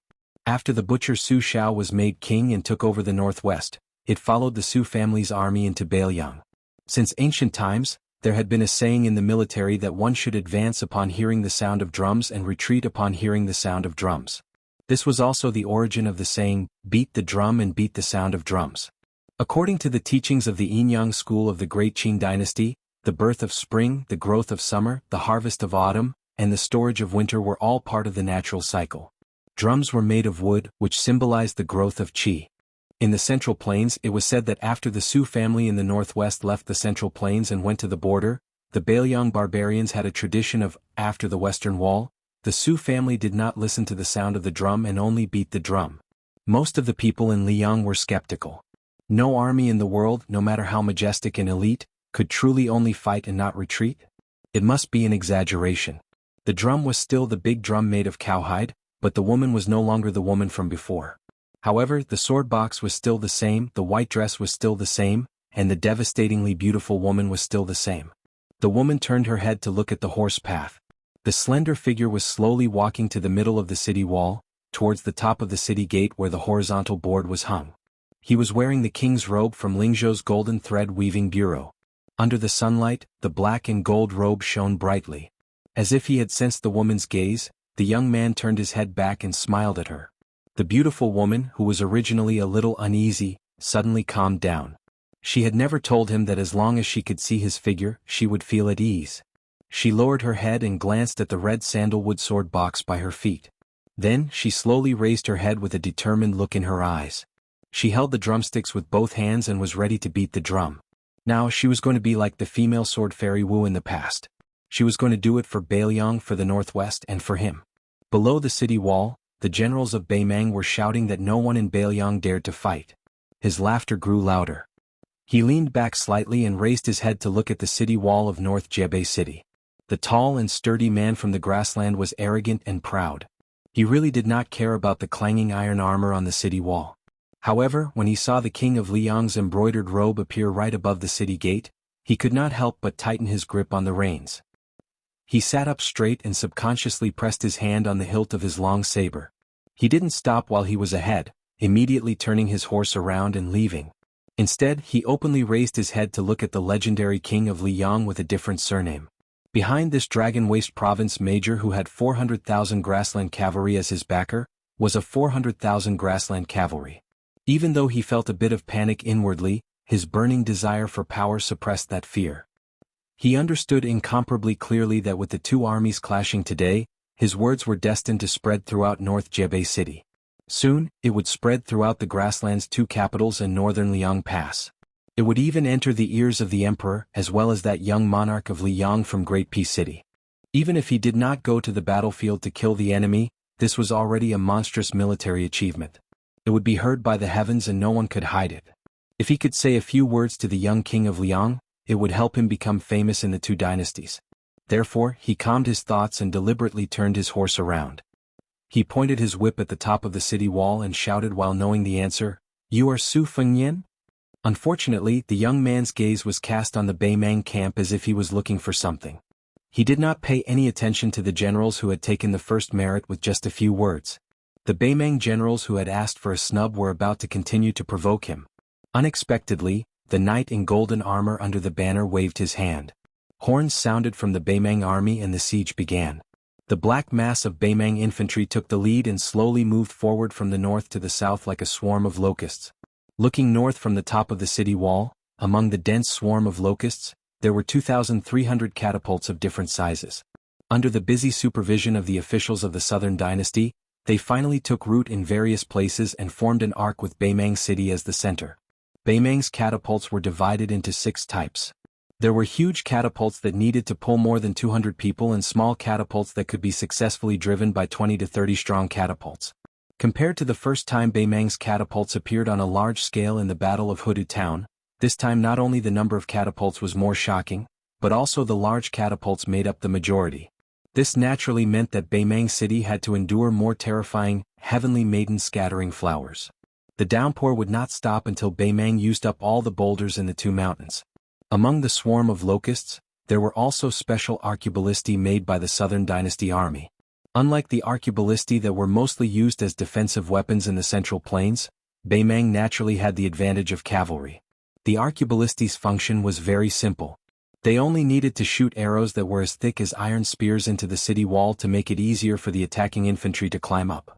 The dare-to-die soldiers that were praised by the Beimang border army as the best soldiers in the southern dynasty would hide among the attacking infantry.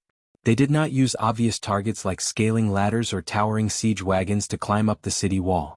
Instead, they gave up their shields and only wore light leather armor.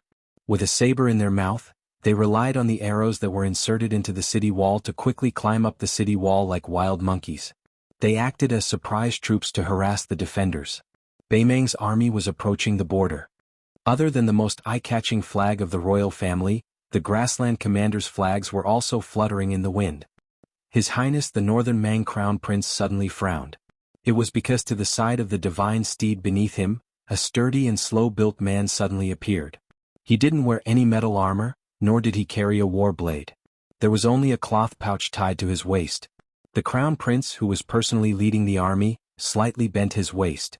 He had the style of the Central Plains celebrities who were polite to the wise and asked with a pleasant smile, "Grandmaster Deng, why did you show up so quickly? Could it be that there are still people in Beimang who can fight their way here?" The man with a broken spearhead in the bag kept silent. In just 3 or 4 years the grandmasters of Beimang were scattered. It was a bleak situation where Jianghu was about to end. The head of the Tao morality sect, who had subdued a young Kailan with supreme magic, had already ascended and left the world. The 5th raccoon of Bubang Mountain died in the hands of Prince Liang. Hong Jingyan of the chess and sword music school died in the Longyan Plain. The Grandmaster of the Bronze Men was missing. A large group of Grandmasters such as Xiaoxiang of the Princess Tomb and Chechi Air, died in Bailiang Pass. Luo Yang and Huyen Daguan, the #1 person of the Devil's Path in Beimang, had already lived in seclusion. It was rumored that they were coldly watching from the sidelines in the Central Plains. Today there were only a few masters in Beimang. Except for Tuoba, who was still standing, and Zhong Liang, the second head of the Zhong family who had joined the army, only this man surnamed Deng could support the overall situation. Therefore he was arranged by Li Mibi, the leader of the spider web in Beimang, to be by the Crown Prince's side in case of an accident. After all, this young man in bright golden armor was the nominal commander-in-chief of the 400,000 troops in Beimang. The reason why Deng Mao, who was hiding in the dark, appeared was very simple. He knew that the devil in white, who had made the whole grassland bow their heads in the past, had arrived and was about to enter the battlefield. Deng Mao knew better than anyone the depth of the cultivation of the woman who had once chased through Beimang's southern court and northern court by herself. The generals of Beimang knew that they should retreat no matter what. The army behind them was about to launch a round of salvo at Beimang City to cover the rapid advance of the besieging infantry. But at this moment, the burly general, who was about to turn his horse around, felt a gust of wind blowing beside him. He turned his head in horror and found that the young man in a python robe was standing beside his horse. One of them was facing the city wall while the other was facing the city wall. The famous young man was quietly looking at the grassland army. The generals of Beimang couldn't imagine that the dignified king would personally take the risk to go out of the city. The frightened generals of Beimang were stunned and said in a trembling voice, "Why did you go out of the city? Zhu Fengyan, how dare you?" Without waiting for the captain to finish his words, the warhorse he was riding was crushed by a mountain. Its 4 legs were broken and its belly hit the ground with a thud. The young lord waved his hand, and the captain's body involuntarily slid towards him. Finally, the young lord grabbed the captain's head in his hand and gently threw it forward. Suddenly, the captain's body was thrown dozens of feet away, and died on the spot with blood flowing out of his 7 orifices. Chapter 1991. On the top of the city wall, a woman was beating the drum. This was probably the first time Bailiang had made such a sound to this world. Following the sound of the drum, Su Fengyin appeared outside the city. Many figures fell on the ground outside the city like meteors and stood on the same line as the young king. On the left side of the young king was a middle-aged swordsman who came from western Shu to Bailiang. He was one of the 4 grandmasters of martial arts, Dong Tai. He put his hands behind his back with 2 swords hanging from his waist. The wind blew in his face. The peach blossom sword god, who had never been recognized by anyone because of his ordinary appearance, finally showed the aura of a sword master who dominated the world of swordsmanship. On the right side of the young king was a woman in white. She was the devil Luo Yang, who had the double identity of the great idea of the tomb of Princess Beimang and the hierarch of Mount Zhulu. She didn't turn her head to look at Su Fengyin. Instead, she looked ahead and said indifferently, "You missed the appointment." The young king smiled but didn't say anything. Su Yambing landed heavily on the left side of Dong Tai with his iron spear and said softly, "I never thought that I would have the opportunity to fight side by side with the Peach Blossom Sword God in this life." Dong Tai answered concisely, "I'm also very lucky." A woman in purple floated to the ground. She gently stomped her feet and the knot of her skirt loosened. Xinyuan Qingfeng had a relieved smile on his face, like an innocent and naive mortal woman. This was the first time this stunning woman had been so relaxed since that incident on the snowy plains. "After this battle, you and I don't owe each other anything. Then we won't meet again." Su Ying in red landed beside Luo Yang in white. She turned her head and smiled, looking at her and Xinyuan Qingfeng with a face full of joy. After the white-haired Sui Xiegu landed, he raised his only arm and twirled his snow-white eyebrows with 2 fingers. This old man who had eaten countless famous swords in the world still didn't use a sword. He just gently exhaled. A cup of wine filled the sun and moon, and a breath could destroy the 5 mountains. The blind female zither player, Xue Songguan, stood with her zither in her arms. Her head was slightly tilted as she pressed her fingers gently on the strings of the zither. Knocking one's finger to ask for longevity, knocking one's finger to break longevity. Wu Luding, the current sword crown of the Wu family's sword tomb, looked at the Beimeng army in front of him and clicked his tongue. Compared to the battle formation our Wu family's old ancestor encountered back then, this is much bigger. In the future I must brag to Wen Bushing. After this experience I can be considered to have seen great winds and waves. Sword attendant Chui Hua, who had been keeping her eyes closed, turned her head and looked at the city wall. She glanced at the woman in white who was beating the drums like thunder. After retracting her gaze she whispered, "Am I a little ugly and have a bad temper?" Wu Luding was stunned. He grinned and said, "Chui Hua, ever since I ate your pickled cabbage you are the best match for me, Wu Luding." Of course. Not far away Wudong's great spiritual master, Yu Xingrui, who was carrying a peachwood sword on his back, laughed. "Kid, you do have some of my junior brother's style."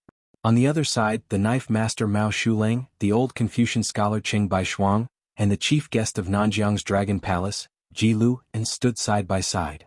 Mao Shuleng closed his eyes and rested his mind. His palm pressed against the hilt of the knife at his waist. Ji Lu and squinted his eyes and looked towards the north. The Beimeng army was surging towards them like a flood. He was calm and composed. Qing Baishuang, who was only a step away from the realm of Confucian saint, had one hand behind his back. He raised his other hand and stroked his beard. He looked towards the sky and muttered to himself, "Mister, who said that we scholars have no guts?" On the far left, the number 1 person of Nanzhao, Wei Miao, crossed his arms in front of his chest. Beside him was the Dongyue Sword Pool's master, Chai Qingshan. Wei Miao asked with a clumsy Central Plains accent, "Master Chai, I heard that the Dongyue Sword Pool's scenery is very good?" Chai Qingshan nodded and smiled. "It's not as dangerous and remote as your Shirwan Mountains, but it's also unique. If Mr. Wei has the chance to visit my Dongyue Sword Pool in the future, I'll definitely take out the 3 jars of apricot wine to treat you." On the far right, Yu Groom and his junior brother Lu Huang each had a knife and a sword at their waists. The sword they had was one of the world's 10 famous swords, Fuji, while the knife they had was just an ordinary Bailiang knife. Lu Huang said seriously, "Don't forget about the agreement." Yu Groom laughed it off. Outside the Northwest Pass on the front line, 18 people. In the Beimeng army, Chun Ju Bo, Tuoba Chiyun, and the royal relative Yelu Dongchuang looked at each other. The latter finally said, "Is this okay? Is Bailiang's final struggle?" Tuoba Chiyun turned her head and looked to the south. She didn't answer the question and said slowly, "The Crown Prince's broken spear Deng Mao, your second uncle Zhong Liang, and the Orange Province's disciplinary officer Murong Baoding. There are only 3 grandmasters of martial arts. Even if Spiderweb Li Mixi has a backup plan, it still seems to be a little difficult." Yelu Dongchuang's mouth twitched. "Will your father be absent from such a soul-stirring battle between grandmasters?" There was some regret in Tuoba Chiyun's eyes. She shook her head and sighed. "My father never said that he would come here in person. Maybe he really will miss it." Yelu Dongchuang curled his lips and waved his whip. He said lazily, "That would be the biggest regret in life." At this moment, in the open space between the 2 horses, a burly figure appeared out of nowhere. His arms reached to his knees, and there was a faint golden light flowing around his body. He was like a golden dragon python floating in the clouds. The newcomer said expressionlessly, You two immediately retreat 10 miles. Tuoba Chiyun, the noble Beimang's disciplinary officer, turned her horse and rushed to the north without saying a word. Even the arrogant and unruly Yelu Dongchuang, after hearing this man's words, did not hesitate to retreat with Tuoba Chiyun. When this figure appeared in the Beimang army, Deng Mao, who was guarding the crown prince of Beimang, Devil Zhong Liang, who was on par with General Zhong Shentong, and disciplinary officer Murong Baoding, who was at the front line of the army, all three of Beimang's top masters were shocked. This person stood in the same place as motionless as a mountain. Although he was on the ground, his aura was as majestic as the Kunlun of the ancestral dragon. On the North Jebei city, the sound of the drum was the loudest. A young king in a python robe with big sleeves waving in the wind said heavily, "Kill." The other 17 grandmasters of the Central Plains also said the word "kill" at the same time. While Beimang's strong infantry in the middle moved forward steadily, a group of 5,000 elite cavalry emerged from the left and right flanks. The horses' hooves were like thunder. Two groups of cavalry who were good at riding and archery cooperated with the infantry in the middle to shoot at the top of the North Jebei city. They were used to block the crossbows on the top of the city and let the attacking infantry advance to the bottom of the city quickly. Lu Huang, Yu Groom, Wei Miao, and Chai Qingshan, who were at the outermost left and right of the 18 grandmasters of the Central Plains, split into two groups and rushed forward calmly, blocking the charging path of the cavalry. On the path of the northern Mang army's swift and violent advance, because of the 18 people who had left the city to fend off the enemy, the ballistae that were originally behind the rain of arrows and catapults were the first to appear on the battlefield. It was as if the swords of the sword immortals of the land were unleashed with all their might, shooting towards the dozen or so masters who were blocking their path. In the vision of the sword crown of the Wu family, who was the fastest to move forward, two black dots instantly appeared. He laughed loudly and said, "Who can compete with the sword tomb of the Wu family when it comes to the art of controlling the sword?"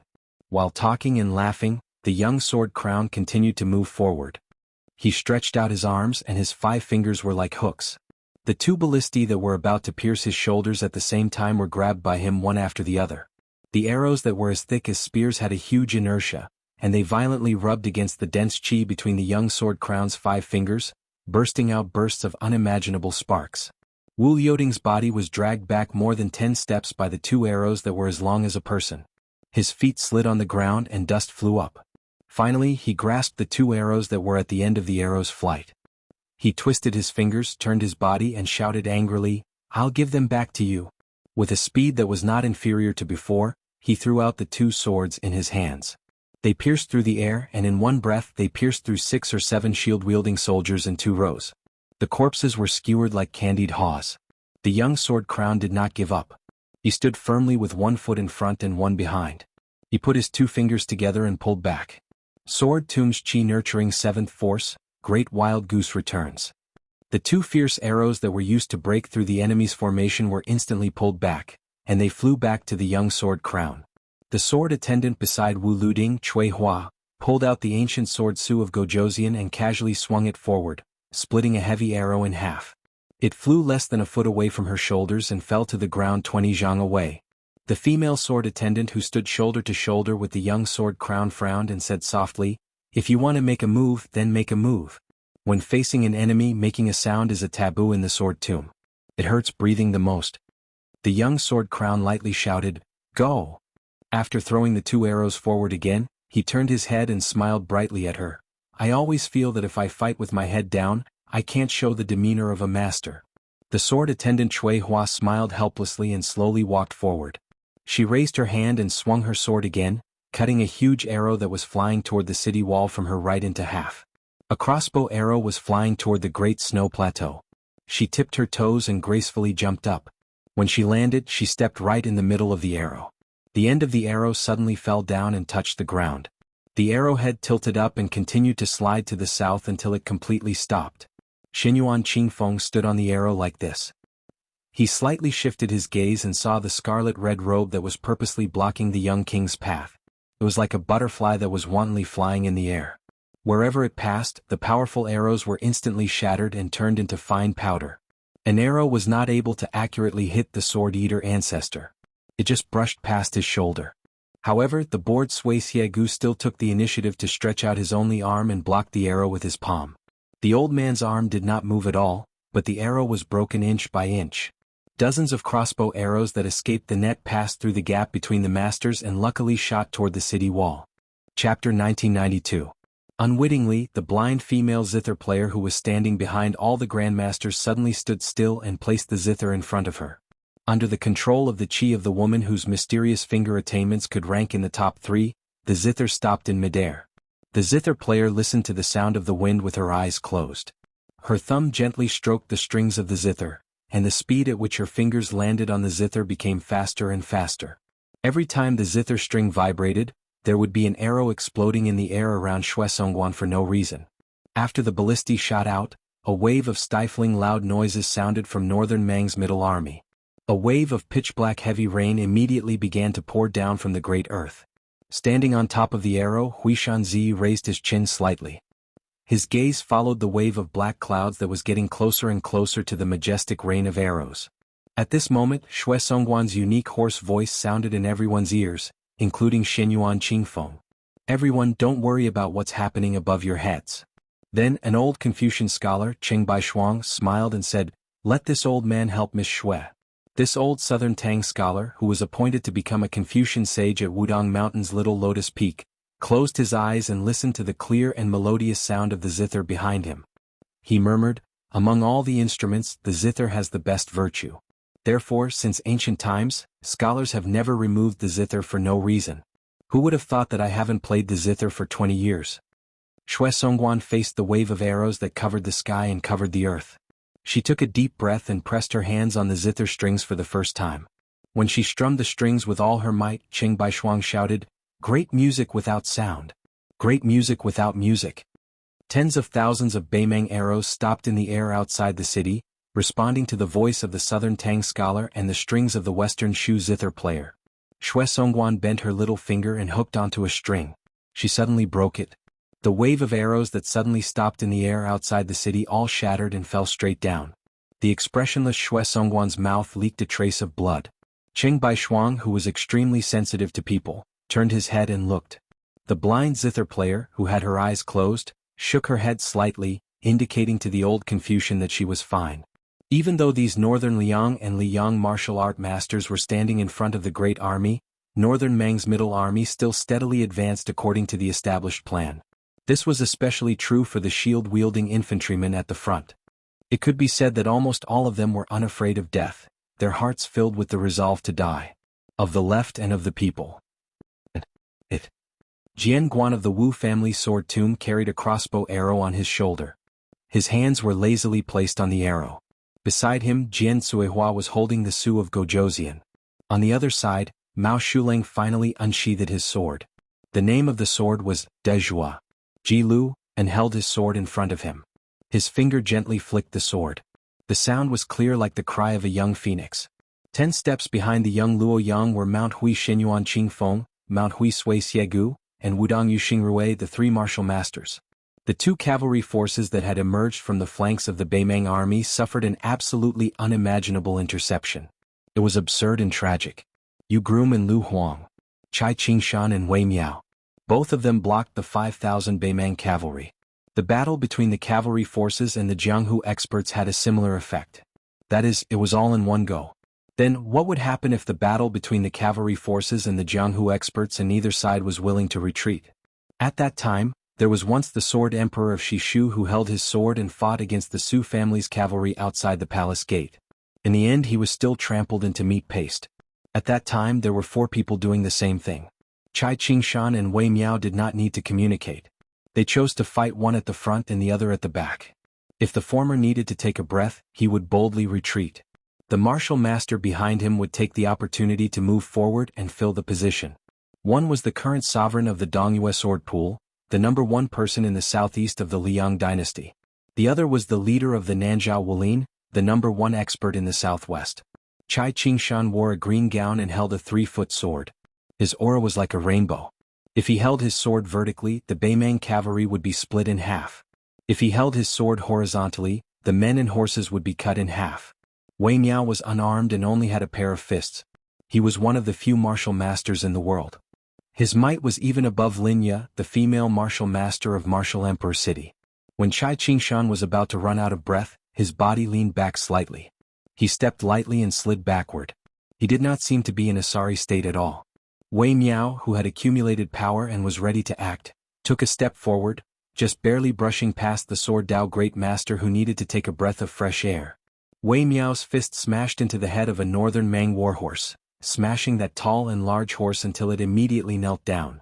The horseman threw himself forward, hacking out with his blade while risking his life. Wei Miao raised his arms and swept outwards, the two corpses of the horseman and warhorse respectively flying to the sides, smashing into the northern Mang cavalry on the left and right. When a horseman from the back smashed towards Wei Miao's head, Wei Miao bent his waist and leaned to the side, smashing his shoulder into the horse's neck with a ferocious stance, sending that horseman tumbling backwards. Then Wei Miao's hands grabbed onto the warhorse's hooves, raising it high into the air. When Wei Miao killed more than 60 elite cavalrymen, he tapped the ground with the tip of his foot and flew backwards. Immediately after, Chai Qingshan's sword rushed over, displaying the sword qi of Dongyue's high mountains and long rivers. Under Wei Miao's flawless cooperation, the two sword masters who had never met before did not allow the Beimang cavalry to advance even half a step. On the other side, the two proud disciples of Wang Xianji, who claimed to be the second in the world for 60 years, Wu Wu City's Yu Groom and Lu Huang, were even more radical than Chai Qingshan and Wei Miao. If the latter could block the charge of the Beimang's 5,000 cavalrymen, then these two were simply arrogant to the point of being unreasonable. Yu Groom and Lu Huang, one on the left and one on the right, did not take out their cold sabers for the time being. They each used Shu Dao's Fuji, two heavy weapons, showing an irresistible force. The more they fought, the braver they became as they continued to charge forward. The sword in Lu Huang's hand was called Shu Dao. The path of the sword was unpredictable and untraceable. Every time it slashed horizontally, diagonally, and directly back, it was fierce, and incomparably domineering. Whether it was the Beimang warhorse or the armored cavalrymen, under one sword only death awaited them. Chapter 1993. On the other hand, Yu Groom, who was favored by Wang Xianji in terms of swordsmanship, was the first disciple of the martial saint who did not like to fight for fame and fortune. Therefore he was not famous in the Central Plains Jianghu like Men Linya. However, Yu Groom's cultivation was unquestionable. No matter if it was the young king Su Fengnian or Huyen Daguan, who replaced Chao Changqing as one of the 4 grandmasters of martial arts evaluation, they all believed that Yu Groom's true strength was the closest to Dong Tai in the world. If they were to talk about who had the most hope to stand shoulder to shoulder with the two old and new sword gods, Li Chenggang and Dong Tai on the peak of swordsmanship, it would undoubtedly be Yu Groom who had the greatest hope, and not Qi Xinsha of Longhu Mountain, who also had an outstanding foundation and gave up the old swordsmanship and chose to break and rebuild. This gentle gentleman who seemed to smile at everyone and was refined and courteous, his martial arts future was vast and immeasurable. The majority of Yu Groom's sword attacks were relaxed and casual, like the common people in the marketplace who were watching a bustling scene. He had truly reached the natural realm of doing as he pleased. However, every seemingly careless pointer would cause a rider to fall off his horse and die.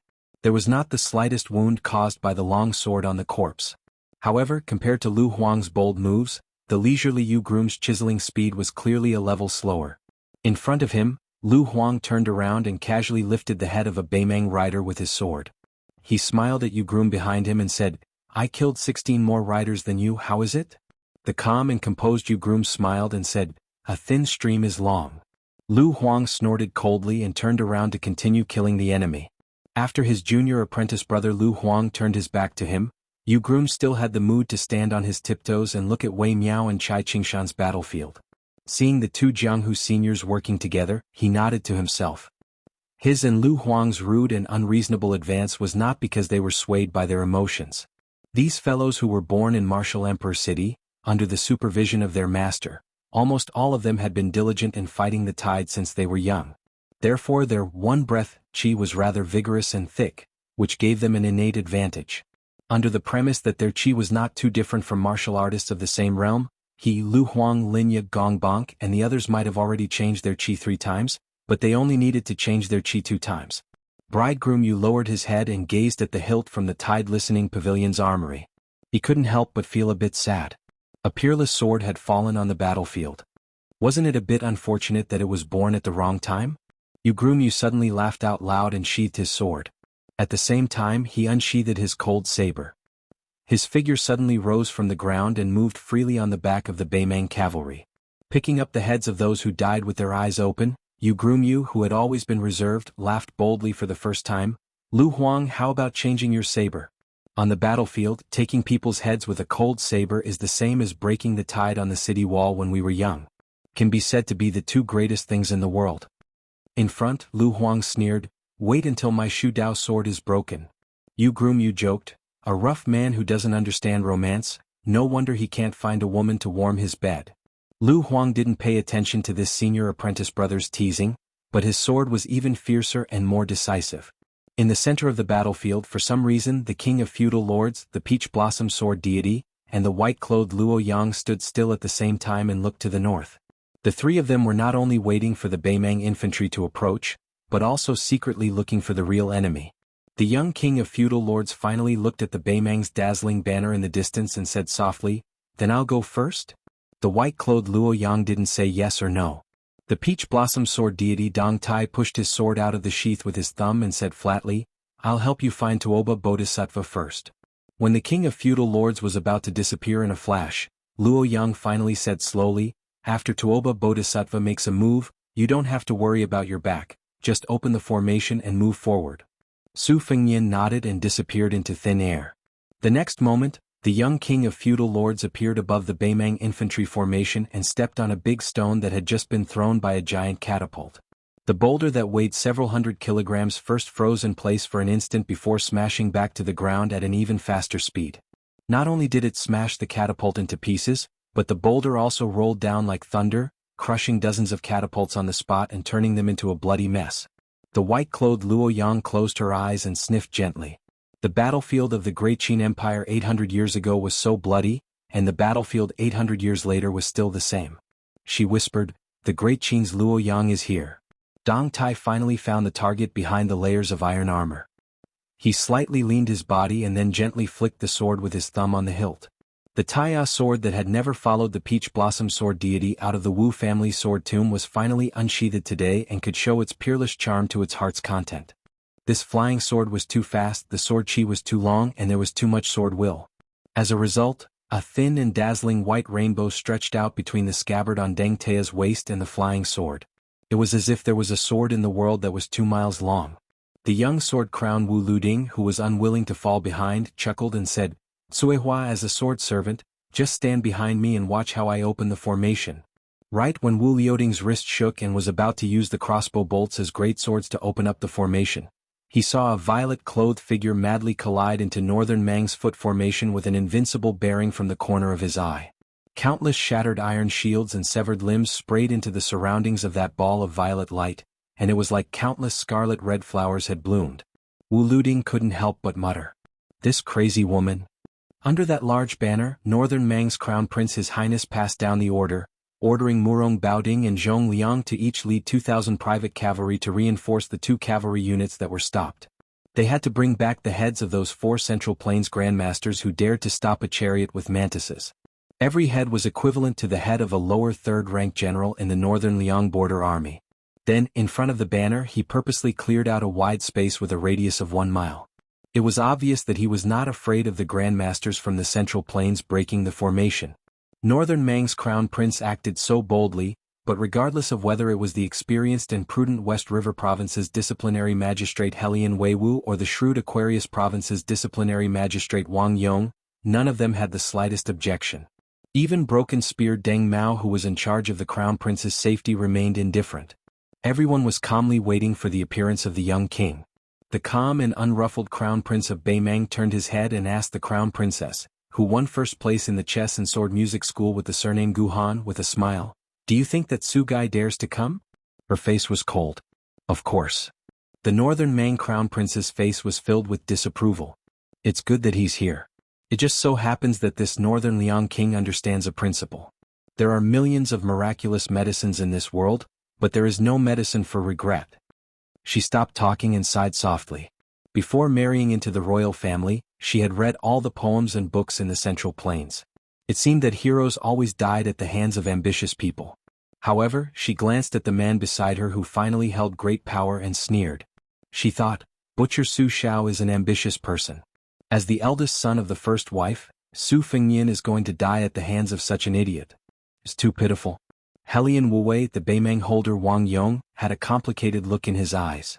The old man thought of the hidden plan that he had only learned about last night and sighed. It's just like this to have the whole world as your enemy. The old man who stopped his horse not far from the Crown Prince of Beimang collected his thoughts and looked at the open space in front of him. He was very emotional. He hoped that the young man would come here and fight bravely, but he also did not want him to die in grievance. But the young vassal king who had broken through 2,000 armors by himself had finally arrived. Chapter 1994. In the middle of Beimang, the attacking army was divided into 3 groups. 2 of the gaps were about 60 paces wide, allowing the cavalry to pass on orders or provide reinforcements. It was also convenient for the military to monitor the subsequent siege weapons.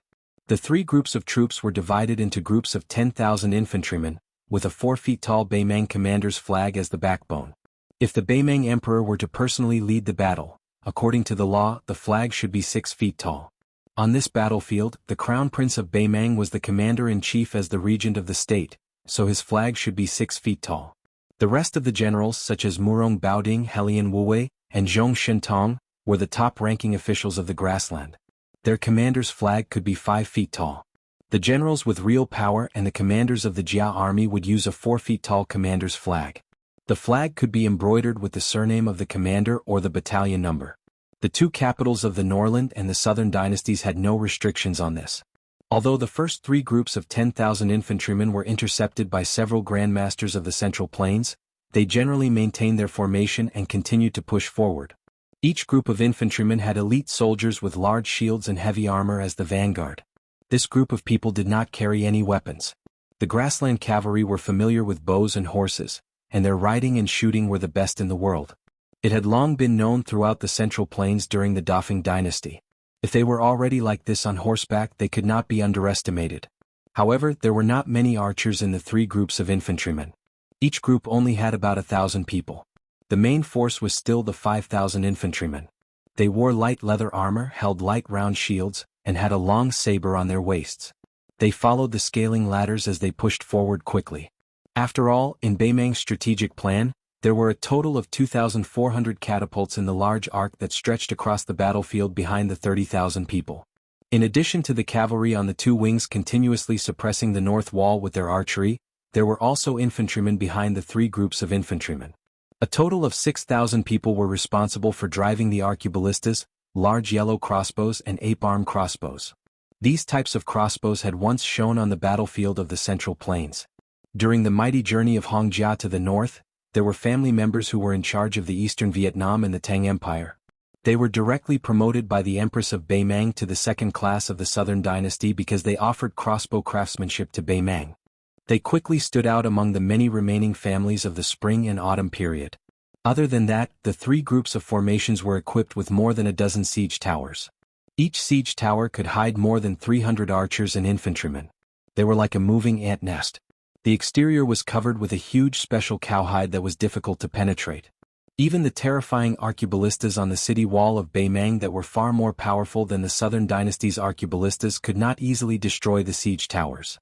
Once they got close to the city wall, the archers in the towers could directly shoot at the soldiers guarding the city. At the same time, they would set up scaling ladders like a floating bridge.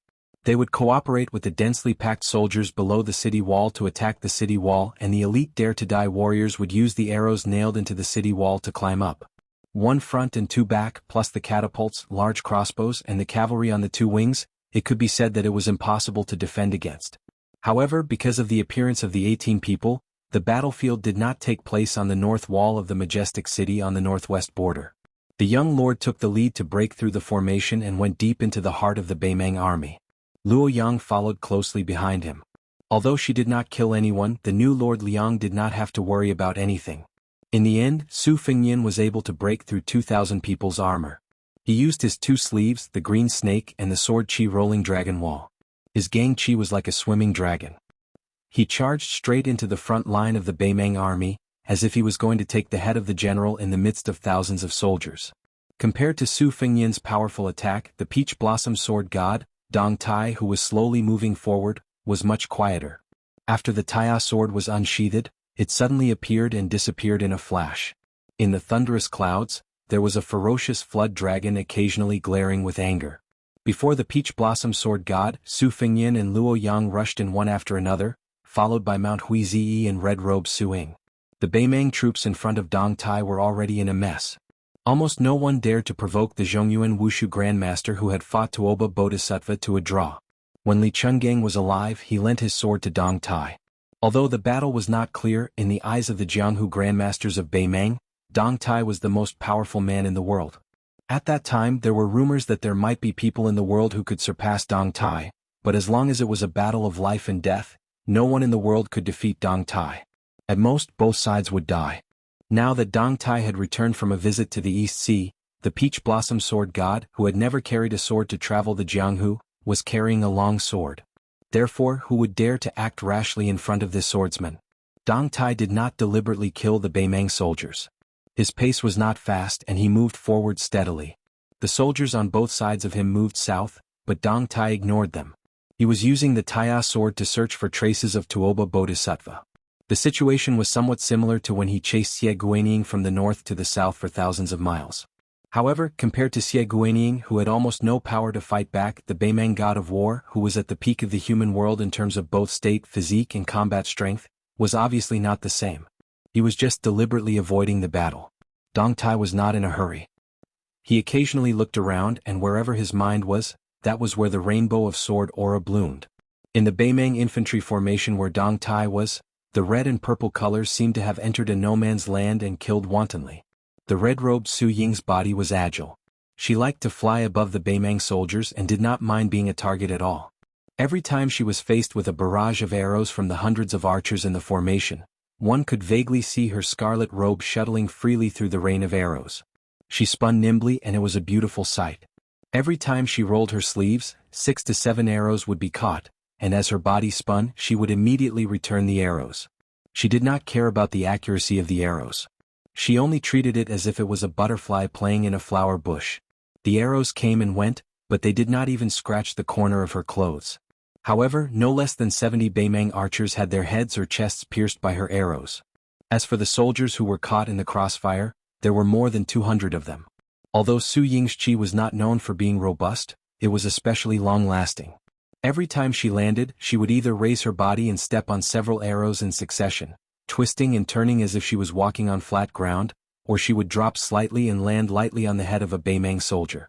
Her stomp was like a naughty child stomping on a tangerine in a fit of pique, easily crushing the head of a Beimang barbarian. When a soldier saw the scarlet robe sweeping towards him, he could only close his eyes and slash randomly with his saber. He did not even have the extravagant hope of hitting the woman who moved like a ghost. In the next moment he suddenly realized that no matter how hard he tried, the saber he raised high in the air could not be brought down. The Beimang barbarians around the soldier looked as if they had seen a scourge. They quickly scattered, leaving behind this pitiful worm who was temporarily at a loss. When he opened his eyes, he was shocked to find that the scarlet-robed woman was standing on the tip of his saber. The woman's embroidered shoes were standing on the tip of the saber, unmoving as she looked down at him. With a light tap of her feet, the saber's hilt instantly pierced its owner's chest and came out of his body. She then used the momentum to lean back, barely dodging several arrows that were shooting towards her face. The scarlet-robed Su Ying, who was originally facing the ground with her head down, waved her sleeves before she landed on the ground. Her feet landed lightly on the ground, but before she could even step on the ground, she charged forward. She raised her hand and revealed an arm that was as fair as a lotus root from her sleeves. She pressed her palm against the forehead of a Beimang soldier. The latter flew back a dozen or so steps like a kite with its string cut. The 3 soldiers behind him were crushed in the chest by the tremendous force of the impact and died on the spot as well. This time, Su Ying didn't dodge a swift arrow that was shot straight at her. A smile appeared on her joyful face. She stretched out a finger and gently pressed it against the tip of the arrow. The arrow didn't slow down in the slightest, but it didn't shoot into the woman's neck as expected. Su Ying's figure flashed back as fast as lightning. She waited until the arrow had exhausted all its strength before she stood still. She flipped her wrist and gently grasped the arrow that should have fallen to the ground. She broke into a smile and raised her eyes to look at the archer who had shot the arrow. Although the Beimang soldier's attire was no different from an ordinary archer's, it was obvious that he had already reached a higher level in the martial way. The strange archer who was currently facing the scarlet-robed Su Ying had a cold expression on his face. He had originally reached behind his shoulder to pull out an arrow from his quiver, but he probably realized that a strong bow shot was too insignificant for a grandmaster. He withdrew his hand and drew the saber at his waist instead. When he made this move, a dozen or so archers around him also abandoned their bows and drew their sabers. Su Ying stretched out a finger with a smile and slowly hooked it at the soldier. This person was an elite soldier of the border army of the Southern Court. Whether it was cavalry, archery or infantry, he was extremely skilled. He was regarded as a valiant soldier by the Baimang. Even if this kind of valiant soldier joined the army of the Northern Court on the grasslands and attached himself to the nobles, he would definitely be regarded as a treasure by any Chile arch. They were usually in groups of 10 and hid among the infantry attacking the city, waiting for an opportunity to strike. Not only were they familiar with fighting in pairs, but they were also good at small-scale formations against the enemy. These secret border soldiers of the Southern Court, who were usually scattered among the armies and only under the command of the commander-in-chief during wartime, were far fewer in number than the 20,000 infantry attacking the great cities and towns of the Central Plains. There were less than 4,000 of them, so they had always been complacently praised as the Cheshire army of the Southern Court. These valiant soldiers of the Southern Court, who were said to be comparable to the White Horse crossbowmen of Jianghu, were currently hiding more than 100 people in every 10,000 infantry formation, so there was only one centurion.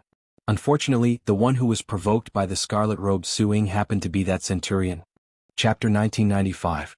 The centurion stared fixedly at the scarlet robe.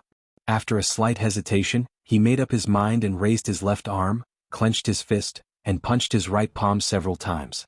After he made this gesture, apart from the dozen or so retainers, the other 9 squads of elite Southern Dynasty soldiers hidden in various parts of the infantry formation quickly received the emergency report and quickly gathered here, attempting to encircle and annihilate Su Ying.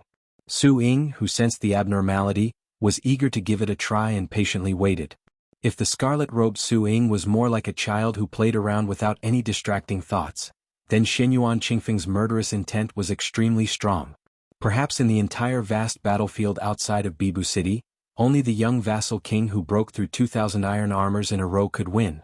Xianyuan Qingfeng rampaged through the Great Snow Plateau in an extremely domineering manner. Unlike Su Ying, who only needed to wander around, and generally only needed to keep moving forward, this Great Snow Plateau Jianghu Alliance master's target was extremely clear from the start: the enormous siege towers. It was obvious that she would tear down whoever was the biggest eyesore in her vision. In the vast Liang dynasty, she was indeed the most unreasonable woman in the entire Liang dynasty. The first siege tower was broken in half by the purple-robed woman. After passing through the first siege tower, Xianyuan Qingfeng turned around and directly pounced on the second one. When she tore open the cowhide and entered, corpses flew out in all directions. In the end, when she finally appeared on the top floor where she had a wide view, none of the 300 soldiers in the siege tower survived. Intentionally or otherwise, she cast a glance towards the Northern Mang Army's battle situation. Then she stomped down heavily. The moment she leapt out of the tower chariot, the sturdy tower chariot that came from the Southern Dynasty's military weapons supervisor collapsed with a loud rumble. The third tower carriage's luck was a bit better, having Xianyuan Qingfeng's palm strike land on that enormous cowhide. That wave of majestic aura actually shook the entire tower carriage until it was on the verge of collapse. A purple-clothed man entered the watchtower again. The 6 or 7 Northern Mang soldiers didn't even have time to take action before they were smashed through the railings by Xianyuan Qingfeng's sudden and abundant aura. Before they even landed on the ground, they already died while bleeding from their 7 apertures. Xianyuan Qingfeng glanced back at the North Jiu City's drum platform. She was a bit dazed when she saw the snow-white color. The siege tower beneath her was still swaying under the influence of the lingering aura from before. However, at this moment, several arrows shot out from the observation deck of the siege tower, interrupting this purple dress of Mount Insignia's thoughts. She frowned and didn't even turn her head. She casually waved her sleeve, and the arrows flew back along the path they came from. The 4 arrows were so fast that they couldn't be seen by the naked eye and instantly pierced through the chests of 4 archers. After killing them, Xianyuan Qingfeng clearly still hadn't vented her anger. She lightly twisted her ankle hidden under her skirt, and the entire siege tower completely tilted towards the one on the right. Xianyuan Qingfeng no longer paid any attention to the 2 tragic siege towers that had crashed into each other, because she discovered that Northern Mang's side finally couldn't hold back anymore. Apart from 2 groups of powerful and well-armored elite cavalry that rushed to the left and right flanks to attack the groom, Lu Huang, Wei Miao and Chai Qingshan, the four grandmasters of the Central Plains, the movements at the center of the army weren't small either. Moreover, their targets included Xianyuan Qingfeng. Apart from the cavalry that numbered around 1,000, after leaving their original encampment, they charged towards the south through the gaps between the two paced corridors. There was also a group of black-clothed figures that didn't wear armor, only carrying blades and crossbows. Their movements were concealed, and they didn't appear on the two wide corridors. Instead, they lowered their heads and bent their waists as they quickly advanced through the narrow gaps between the paced corridors.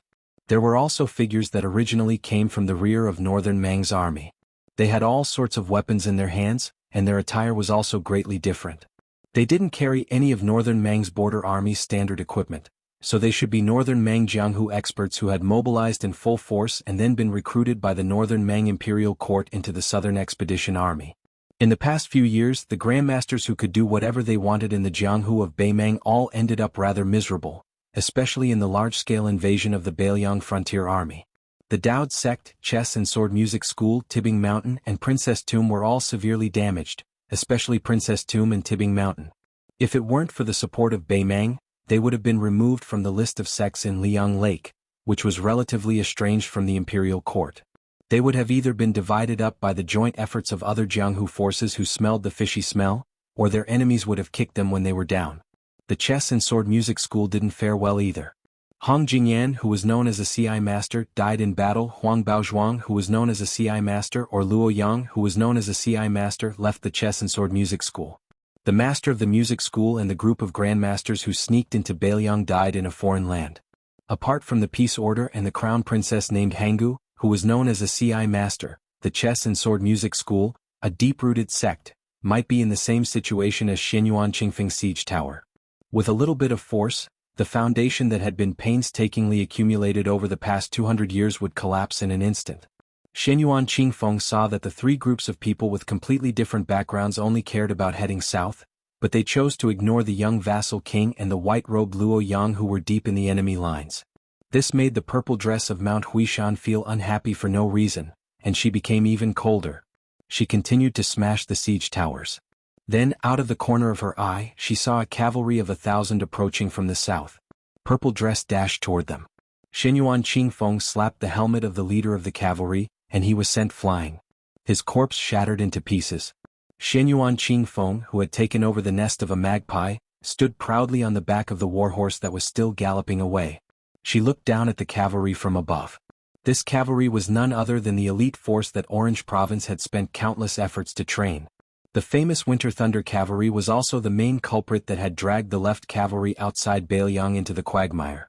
Xianyuan Qingfeng didn't know who was the first deputy commander of the left cavalry, Lu Diyuan, or the famous Winter Thunder Cavalry of the southern dynasties. She only lowered her head to glance at the astonished Winter Thunder Cavalry. Then she looked up and saw a small cavalry of no more than 70 or 80 people. There was a dignified white-clothed swordsman, a woman in a colorful dress with her top fluttering on the back of the horse, and an old man resting with his eyes closed. Without exception, they were all people of the Jianghu. Without a leader, the Winter Thunder Cavalry didn't lose their morale. The cavalry closest to Xianyuan Qingfeng viciously raised his iron spear and stabbed at the abdomen of the purple-clothed cavalry. Xianyuan Qingfeng didn't waste too much time with this cavalry. She pushed off with the tip of her foot and flew up a little, dodging the iron spear. Then she landed on the body of the spear and slid down. Before the cavalry could react, she suddenly looked up and kicked the man in the face. The cavalry's head flew off just like that. This tragic scene was shocking. However, Xianyuan Qingfeng didn't stop there. She allowed the humiliated Winter Thunder Cavalry to continue south. She floated up high and landed gracefully on the empty ground between the Winter Thunder Cavalry and the group of Jianghu experts. Xianyuan Qingfeng leisurely walked forward. Her footsteps were indescribably elegant, like a long ink scroll written by a Danqing artist. After Xianyuan Qingfeng's massacre, Su Yanbing, who hadn't made any big moves, suddenly said to Dong Tai's back, "I'm afraid I'll have to leave the matter of preventing Tuoba Bodhisattva from looting the burning house to you." Dong Tai didn't turn around. She smiled and said, "I won't let you down, Brother Su." Su Yanbing tilted the fine iron spear that the Tide Listening Pavilion had kept for many years. Facing the Peach Blossom Sword God's promise, this Beiliang half-step martial saint didn't express any gratitude. He just cupped his fists and left. Su Yambing turned around and strode toward the sword eater who hadn't made a move. He said in a low voice, "I'll have to trouble Senior Sui to coordinate with His Highness's return to the city." Sui Xiegu glanced at this junior martial brother of the spear immortal Wang Xiu.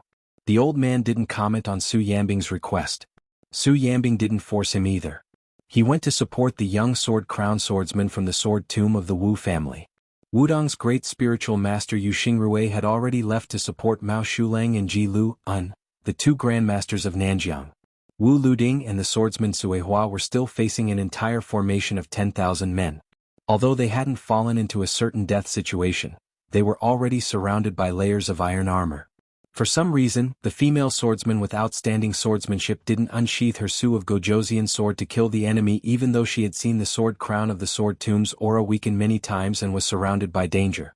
She seemed unwilling to take the initiative to help Wu Luding share the pressure.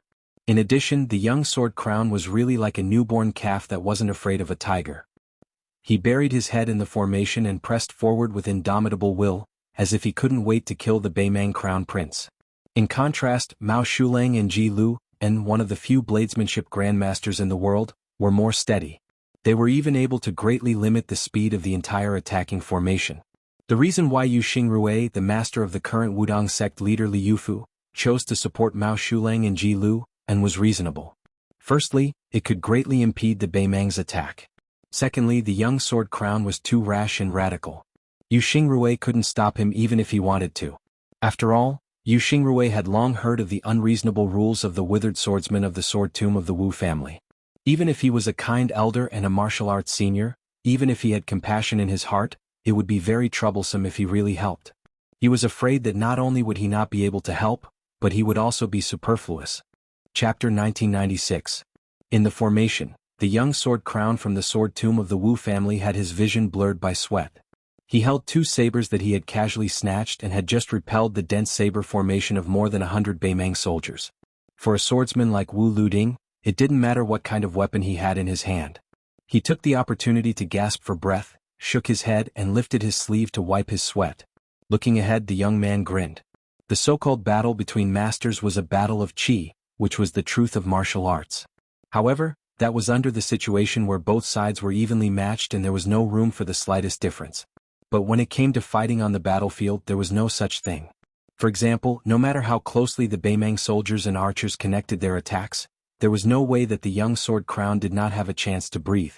However, this did not mean that Wu Luding had become a legendary enemy on the battlefield. This was because the depth of a martial arts master's qi was ultimately fixed.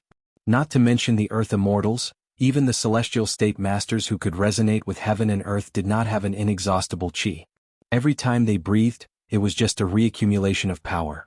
The speed of the qi in the body was definitely much faster than the speed of replenishment, especially compared to Wang Xinji, Tuoba Bodhisattva, or Shenyuan Pan, the ancestor of Mount Hui, who were pure martial artists, whether swordsmen focused on sword intent or swordsmanship. Regardless of whether they had reached the first level, their physique was inevitably not as strong as the former. Therefore, in the 500 years of Jianghu, the people who advanced the fastest were usually the gifted swordsmen.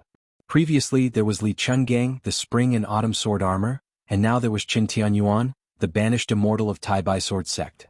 On the other hand, although Wang Xinji, Shenyuan Pan, and the others had great achievements in the end and their combat strength was even more terrifying, the speed of their martial arts advancement was obviously slower. Since ancient times, there was a saying that there was no enemy on the battlefield. Why was it that only Bailiang Su Longxiang was expected to break the precedent? Of course, it was not because of how high Su Longxiang's realm was, but because he was born in the Vajra realm.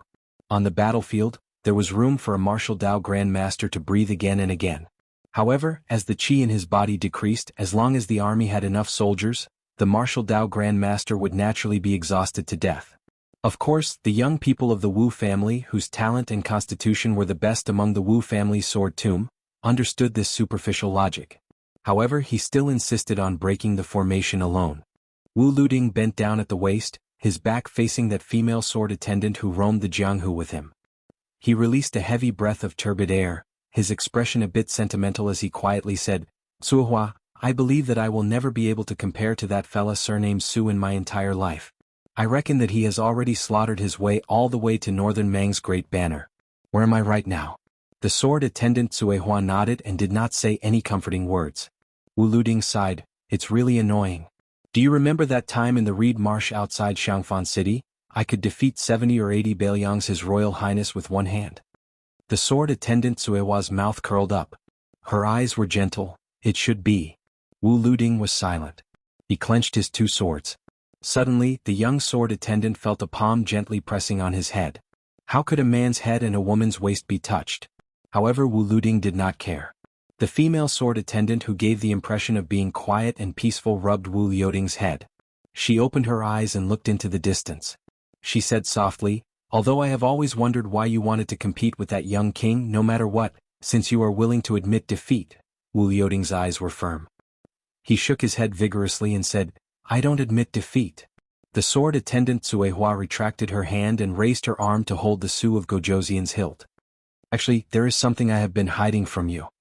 Wu Luding suddenly turned his head and said with a sad face, "Cuehua, don't say it, don't say it. If you tell me that you secretly like Su, where should I go to cry?" The female sword attendant glared at him and then slowly pulled out the Su of Gojoseon. After brushing past him, she said softly, "I am probably already a sword immortal on the land." Wu Luding was stunned. Outside the big formation, Su Yambing was not in a hurry to break the formation. In the face of the thick formation, Su Yambing made a move that no one expected. As the junior brother of the spear immortal Wang Xiu, this martial arts master who was rarely mentioned in the Liang River Lake, suddenly stabbed the iron spear in his hand into the ground. Su Yambing took a step forward. The iron spear was behind him and on his right side was the iron spear. It seemed that this man wanted to tell the 10,000 people formation, "I Bailiang Su Yambing am here. No one in Beimang can pass the spear." At the back of the 18 masters who left the city was the blind female zither player from Shishu, Shuesongguan. However, it was precisely this young woman who seemed to be the furthest away from the battlefield that bore the heaviest pressure. Northern Mang's wave after wave of arrow rain that rained down on North Jailer City were all stopped by her and Qing Baishuang, who had ascended to the great celestial phenomenon realm. It was to the extent that even the 2,000-plus stone catapult cart's boulders, the largest among them, were all shattered in midair by this female zither master who was merely at the finger-profound realm. The huge stones thrown by those large catapults driven by hundreds of people were like thunder. They were invincible and could sink 7 feet into the ground. His arrogance was extinguished by a woman with a slender waist and a delicate body, just like the spring wind and rain. Shuesongguan had already changed to sitting cross-legged. The zither was placed on her legs. Her strings had been broken. The first string was broken by her. The next 3 strings were broken by Jia Bai and Fan respectively. The blind female zither player lowered her head. Her fingers were trembling slightly. There were drops of scarlet blood dripping from the body of the zither. She knew that her sacrifice was worth it. Although she was born an assassin and did not know much about war, before the siege infantry arrived, every wave of arrows that Beimang threw out to help the infantry suppress the city was equivalent to fewer casualties for the Bailiang frontier army in the North Jebei city. Shuesongguan slowly raised her head and looked with some confusion at the old Confucian who had come to her side. She knew that his surname was Qing Baishuang. He was a scholar of the old southern Tang and a martial arts master of the southern border. The old man said with an amiable expression, "Miss Shui, you are still young. You don't have to work so hard. Previously you acted too quickly." This old man was worried about disrupting your qi and did not know where to stop you. Now it will be up to this old man to do the work. Miss, it will be up to you to fill in the gaps. How about it? The blind female zither player gently shook her head. She was unusually determined. The old man did not find this strange. He waved his sleeve and smashed the boulders above his head with Howren Qi. At the same time, he continued to persuade her with an amiable expression. "Miss Shui, this old man is 2 generations older than you. Allow this old man to take advantage of his seniority and speak some great principles. This old man does not know why you are here and does not know who you are here for. But since this old man is fighting side by side with your little girl, there is no reason for a girl to die first. This is unreasonable and impolite, isn't it?" The woman smiled gracefully. She seemed to have thought of this old man who also liked to speak reason. Some scholars, regardless of age, seemed to be somewhat naive and cute. She still remembered that in the early years Su Su and this old man Zhao had argued. In a fit of anger, Su Su spoke without thinking and asked the old man why he did not die for the country. She did not expect that this old man Zhao would confidently reply to Su Su that scholars should be strategizing for the emperor in the imperial court. That kind of dedication was the right thing to do. Fighting on the battlefield had always been the duty of a martial artist. Death was a worthy death. If Zhao Dingxiu was a scholar afraid of dying on the battlefield, what was wrong with that? Su Su suddenly grimaced and was speechless. This old man Zhao leisurely left with his hands behind his back. It was just that the old man's back was somewhat bleak. Qing Baishuang laughed and joked, "Miss Shui, such a beautiful and rare girl like you, how can you not get married? Wouldn't that cause a certain man in the world to lose that great fortune? This old man Zhao is old. If I were 30 or 40 years younger, I would definitely write a beautiful poem and give it to you. A gentle and graceful girl is a good match for a gentleman." Shui Songguan blushed. Qing Baishuang restrained his expression and said, "Next, let this half-scholar old man put in more effort. Miss Shui, what do you think?" Shui Songguan did not know how to answer. The old Confucian scholar Qing Baishuang took a deep breath. The Confucian sages said, "Even if there are millions of people, I will go forward." It was the perfect scene. Suddenly, a strange phenomenon appeared in the world. A light pillar as thick as a mountain fell from the sky and completely covered the land in front of the Beimang Great Flag. It was like a snow-white waterfall that fell from the 9 heavens to the mortal world. At that moment, Tuoba Bodhisattva finally appeared. He stood less than 10 feet away from Dong Tai's flying sword. The Beimang god of war looked coldly at the peach blossom sword god. "I'm only here as bait. Actually, there's no need for me to kill Su Fengnian. The heavenly Tao will suppress it." Dong Tai's expression was solemn. He looked at the light pillar that continued to strike the ground from the sky. It contained a supreme dignity that did not exist in the mortal world. Dong Tai fell into deep thought. Tuoba Bodhisattva sneered and said, "Dong Tai, why don't we use this opportunity to determine the victor?"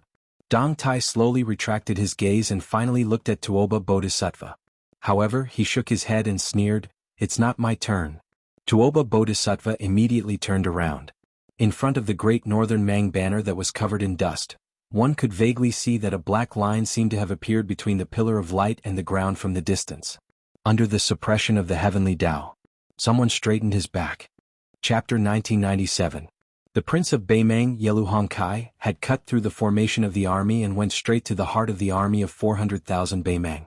Yelu Hongkai, the crown prince of Beimang, had stopped his horse under the banner and didn't retreat half a step. The future king of the prairie didn't show any fear. Instead, his eyes were burning. It was like watching a fierce beast fall into a carefully arranged trap during the annual autumn hunt. The more it struggled, the more it would make the knights who participated in the hunt feel the pleasure of conquering. The crown prince, who had been mediocre for many years, had always been regarded as a puppet by the nobles of the prairie. They thought that he was just an ordinary person without any talent or strategy. Many of the royal family members who were angry at his incompetence even thought that he had tarnished the noble surname of Yelu. However, it was undeniable that the young man who had inherited 70% of the former emperor's looks and wore the dazzling armor that the former emperor always wore when he was alive. He was indeed like a god of war in golden armor on the battlefield. Yelu Hongkai held an exquisite dagger inlaid with several priceless gems in his right hand and gently tapped the scabbard on his left palm. He looked up and tried to suppress the excitement in his heart. His angular face was slightly stiff. This noble of the prairie who had endured humiliation for many years kept breathing softly. He was afraid that if he revealed any clues, the great grandmaster of martial arts commentary who rose like a comet in the world would stop at the edge of the cliff, and cause his efforts to be in vain. Yelu Hongkai subconsciously narrowed his eyes. His mood was complicated. If the prince of northern Liang could be prefixed with the word young, then just like the emperor of the Zhao family in Liang, a young vassal king and a young emperor, they were both fully deserving of the title young. This was because there was a gap of several years between them. However, Yelu Hongkai was different. He had long passed the age that the scholars of the Central Plains called getting married. He was 35 years old. According to the survivors of the southern dynasties, there was a saying in the Central Plains that people who lived in the 70s were rare. He knew that his martial arts talent was mediocre. Not to mention the few top grandmasters like Tuoba Bodhisattva, Hong Jingyan, and Sword Qianjin, even Zhong Tan, Li Fingshou, and Tuoba Chunsun of the same age were far inferior. Therefore, he had no chance to become a level 2 master and naturally couldn't enjoy the life extension after refining his body. In this way, half of his life was gone. Except for marrying the woman with a prominent background under the emperor's order and becoming a couple with the woman who was extremely boring on and off the bed, he remembered that at that time, most of the young nobles in the Norland were waiting to see him, the crown prince, become a joke. They were waiting for the woman who slept with him to openly keep a gigolo. However, the crown prince's wife, who won the title of Two Words Poem in the chess and sword music school, was quite well behaved. She lived in seclusion and rarely went out. She didn't follow the example of those bold and unrestrained noble women who had an ambiguous relationship with eagle-like prairie men. She also didn't go to the western capital of the southern dynasties to hook up with some nobles. Other than that, it seemed that Yelu Hongkai didn't have any other outstanding achievements. As the crown prince of a country, the future leader of millions of cavalry in the grassland, how sad and pitiful it was to live like this. Yelu Hongkai couldn't help but look ferocious. His 5 fingers clenched the scabbard and blue veins bulged. Finally, the young king of Liang didn't disappoint the crown prince. He killed a bloody path and stood still with a cold knife in his hand. Although he was surrounded by hundreds of thousands of soldiers, the young king still looked calm and handsome. This was probably the so-called handsome and elegant. Yelu Hongkai found that the jealousy in his heart was so strong. It was like the withered grass in the vast grassland at the end of autumn. If you threw a match casually, the grass would burn fiercely and endlessly. Even if he knew that the young man standing a mile away was a person who was going to die, he couldn't suppress this feeling. For no reason, the crown prince of Beimang wanted to drink the famous Bailiang green ant wine. He really wanted to drink it in front of the proud son of Liang heaven. Under the watchful eyes of the crowd, Yelu Hongkai, who was wearing a bright armor, squeezed the horse's belly. The intelligent Fergana horse gently stepped forward a few steps. The man and the horse left the shadow of the big banner. The crown prince of Beimang laughed and said, "What a great king of Bailiang. If you and I didn't meet on the battlefield, I would have held your arm and talked with you. That's why I, Yelu Hongkai, would take out the best horse milk wine in the grassland and drink with you Su Fengnian until we are drunk." Behind the northern Mang crown prince were tens of thousands of heavily armored Cheshire soldiers. When the 2,000 elite guards and cavalry closest to Yelu Hongkai heard these words clearly, most of them revealed strange expressions. They clearly didn't expect this crown prince, whose reputation wasn't good, to be so imposing and majestic. As a result, their gazes towards the back of that golden-armored figure retracted a bit of their disdain and contempt. After all, compared to the royal army of the Liang dynasty that was hailed as the son of heaven's heavy armor by successive generations of Zhao monarchs, the grassland's Cheshire army had an even more transcendent status. They all came from the A and B families. Of course, this also had to do with the fact that there were relatively few Chinese in the southern dynasty while there were many large families in the Norland. In the western capital where the remnants of the southern dynasty gathered, as long as one was a descendant of the A and B families, let alone a direct descendant, even a slightly talented and knowledgeable member of a side branch would often be able to secure a place. There was no lack of people who came from the C's and D's families to serve as important officials in the western capital. The reason why the old minister Yelu Hongkai, whose name sounded similar to the northern Mang crown princes, was still able to stand tall even after the empress seized the throne and ascended to the throne, was because this rotten old man who would be either dozing off or mentally wandering 10,000 li each time he held a meeting grasped the hearts of almost half of the Cheshire army.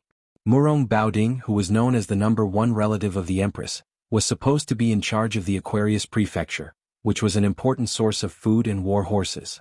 However, in the end he could only go to the Orange prefecture, which was ranked the lowest among the 13 prefectures. Undoubtedly it was Yelu Hongkai and a large group of Cheshire who secretly exerted force. Dong Zhuo was able to quickly stand out in the southern dynasty and eventually hold the military and political power at the same time. Of course, the contribution of saving the country in the early years was indispensable. However, marrying the woman surnamed Yelu was more important. His Majesty especially valued Dong Zhuo and constantly promoted him in hopes of alleviating the fierce conflict between the Murong and Yelu surnames to a certain extent. It should be known that in the past 400 years, there were many outstanding people in the grassland. It had always been, the one who got the Cheshire army got the grassland. The biggest contribution of the king of the old northern courtyard, Su Huainan, was to assist the empress to break this iron law in the turmoil of internal and external troubles. He helped the empress, who was not a legitimate woman, not only to successfully sit on the dragon throne, but also to unexpectedly sit on the dragon throne. In the face of the bold words of the crown prince of Beimang, the young king of Bailiang, who was standing on the edge of the open space, was indifferent. He did not say any words of appreciation, nor did he take advantage of the situation to rush forward. He was always 1 mile away from Yelu Hongkai. Obviously he had already broken through 2,000 Beimang armor, but when no one stopped him he chose to not move.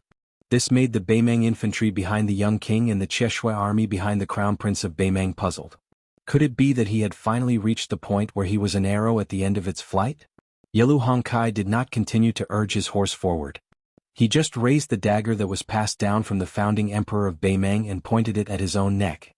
He laughed loudly and asked, "Su Fengnian, do you have the ability to take my head away?" Chapter 1998. In today's world, how many people could ask a martial arts evaluation grandmaster if he could take his own head at such a close distance? As a result, the soldiers around that extremely daring northern Mang crown prince, regardless of whether it was the infantry or cavalry, when they heard these words, they immediately felt their blood boil. They really wanted to charge at that arrogant northern Liang king. It was a pity that the new Prince Liang was still unmoved, as if he wanted to retreat from the battle. Yelu Hongkai, who was sitting high on the horse's back, smirked. Within the orderly northern Mang army, this 1 li wide open space stood out abruptly and conspicuously. This was especially the case when it happened to be in front of the northern Mang Great Banner. Even a blind person would know that there were hidden mysteries. He believed that with Su Fengnian's ambitious and ruthless nature and cultivation as a martial scholar, as long as he didn't lose his mind or become extremely conceited, he definitely wouldn't recklessly take risks. Yelu Hongkai also didn't feel that a few words of provocation would be enough to successfully lure Su Fengnian, the backbone of northern Liang's 300,000 cavalry, into a trap. However, there were some things that some people had no choice but to do. It was very simple. Yelu Hongkai knew why he was suddenly able to govern the country. Why was he able to control 400,000 troops in one night and lead them south to attack Beiming City? Could it be that Her Majesty, who had been cold-blooded all her life, suddenly became merciful and decided to hand over the grassland to him, using the merit of Beiming City to pave the way for her only remaining flesh and blood? Of course not. She never cared about the fact that even a vicious tiger wouldn't eat its own cubs. On the contrary, the reason why she supported him to the position of commander-in-chief of the southern expedition was because she wanted to use him as the world's biggest bait. She wanted to use 400,000 troops to force the young man named Su Xiao to come out of the city. At the same time, she wanted to make Su Xiao's eldest son feel that there was hope to capture the king first to capture the bandits. Therefore, as the crown prince and the commander-in-chief of the southern expedition, in the end, he only had Deng Mao by his side to protect him. Tuoba Bodhisattva, Murong Baoding, Zhong Shentong, Zhong Liang, Li Mibi, and the others were the few martial arts grandmasters left on the grassland. Yelu Hongkai could only order them to attack the city, but there was no way he could make them stay by his side and form an iron bucket formation. Otherwise, how could he be a qualified bait? Taking a step back, Yelu Hongkai didn't think that Beimang's 400,000-strong army would collapse if he died. He believed that with His Majesty the Emperor's methods and the arrangement of the peace decree, even if 10 Yelu Hongkais died outside Jebei City, the siege of the city would not be delayed. Speaking of which, while his relationship with the Emperor as mother and son was thin, there was still some left.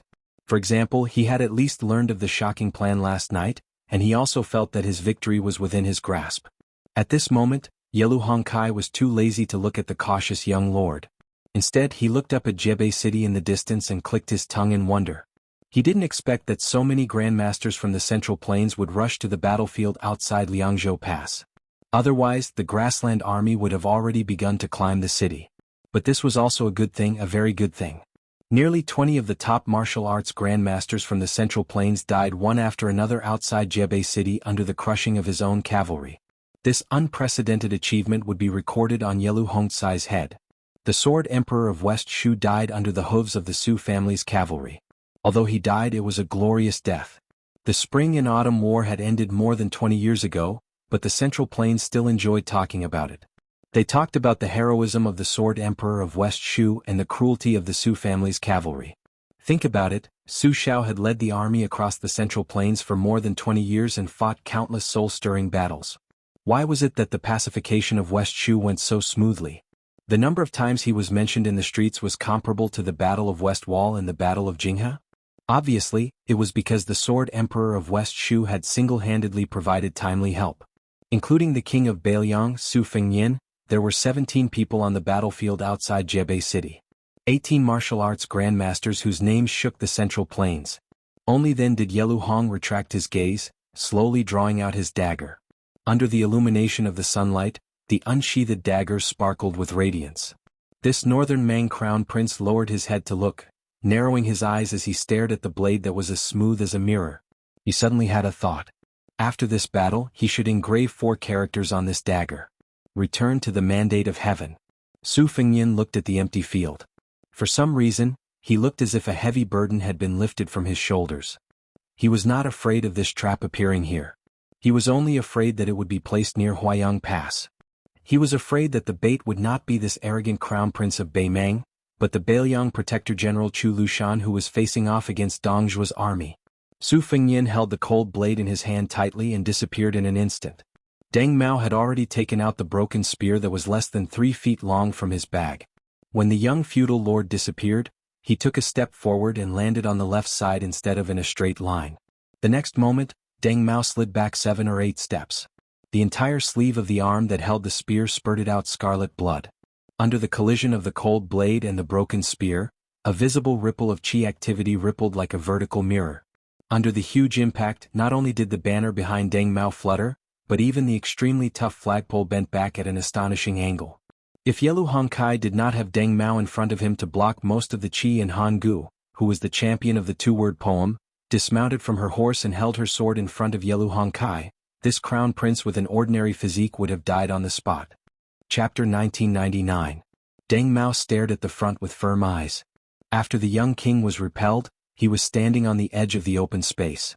Compared to Deng Mao's arm that was full of blood, Su Fengnian just shook his wrist and waved his sword, dispersing the remaining force.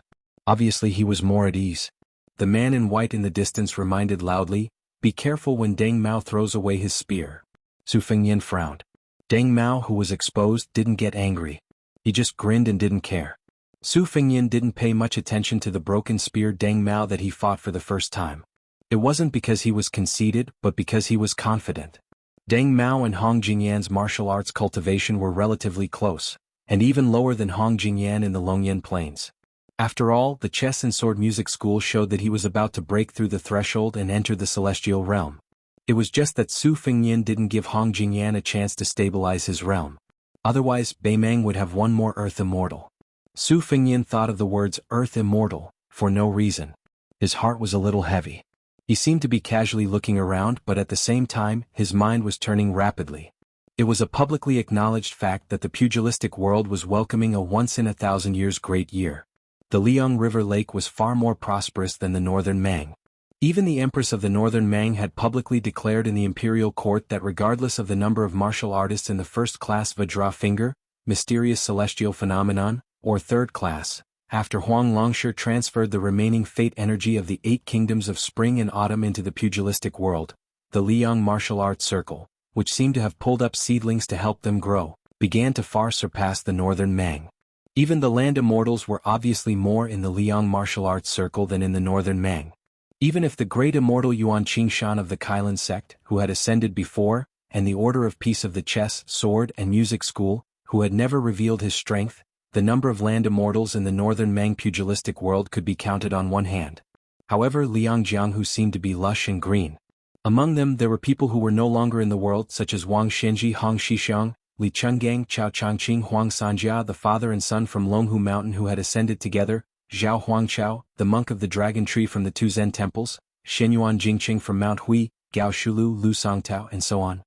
Not to mention there was also the first sage of the Confucian school who lived in seclusion in Shangyin Academy, as well as the group of people who were still alive such as Su Fengnian, the peach blossom sword god Dong Tai, Qin Jibao, the eunuch from Taiyan City who was the same age as Gua, the white-robed monk Li Dongxin, and Tantai Pingjing from the Guanyin sect. Moreover, Su Yambing, Gu Jiantang, Shenyuan Qingfeng, Wu Jianqing, and Qing Baishuang were only a step away from the Earth Immortal realm. Although this was related to the fact that Beimang's Jianghu had never obtained the spring and autumn providence, it was still unreasonable for there to be such a great disparity between the top grade 1 grandmasters of both sides.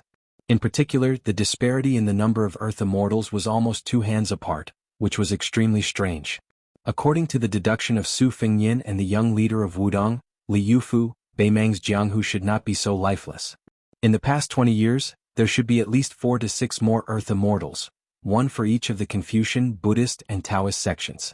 There should be 1 or 2 Earth Immortals among the pure martial artists. The possibility of someone successfully becoming an Earth Sword Immortal was the highest. However, even if Su Fengnian and Tuoba Bodhisattva were fighting in the western region for thousands of miles, or killing the black dragon that symbolized Beimang's fate outside Liuzhou Pass, there were still no Earth Immortals who appeared out of nowhere to stop them. It was as if someone in Beimang was deliberately suppressing the Jianghu's fate. But no matter what, where did the 3 or 4 Earth Immortals who should have shown in Beimang in the past 20 years go?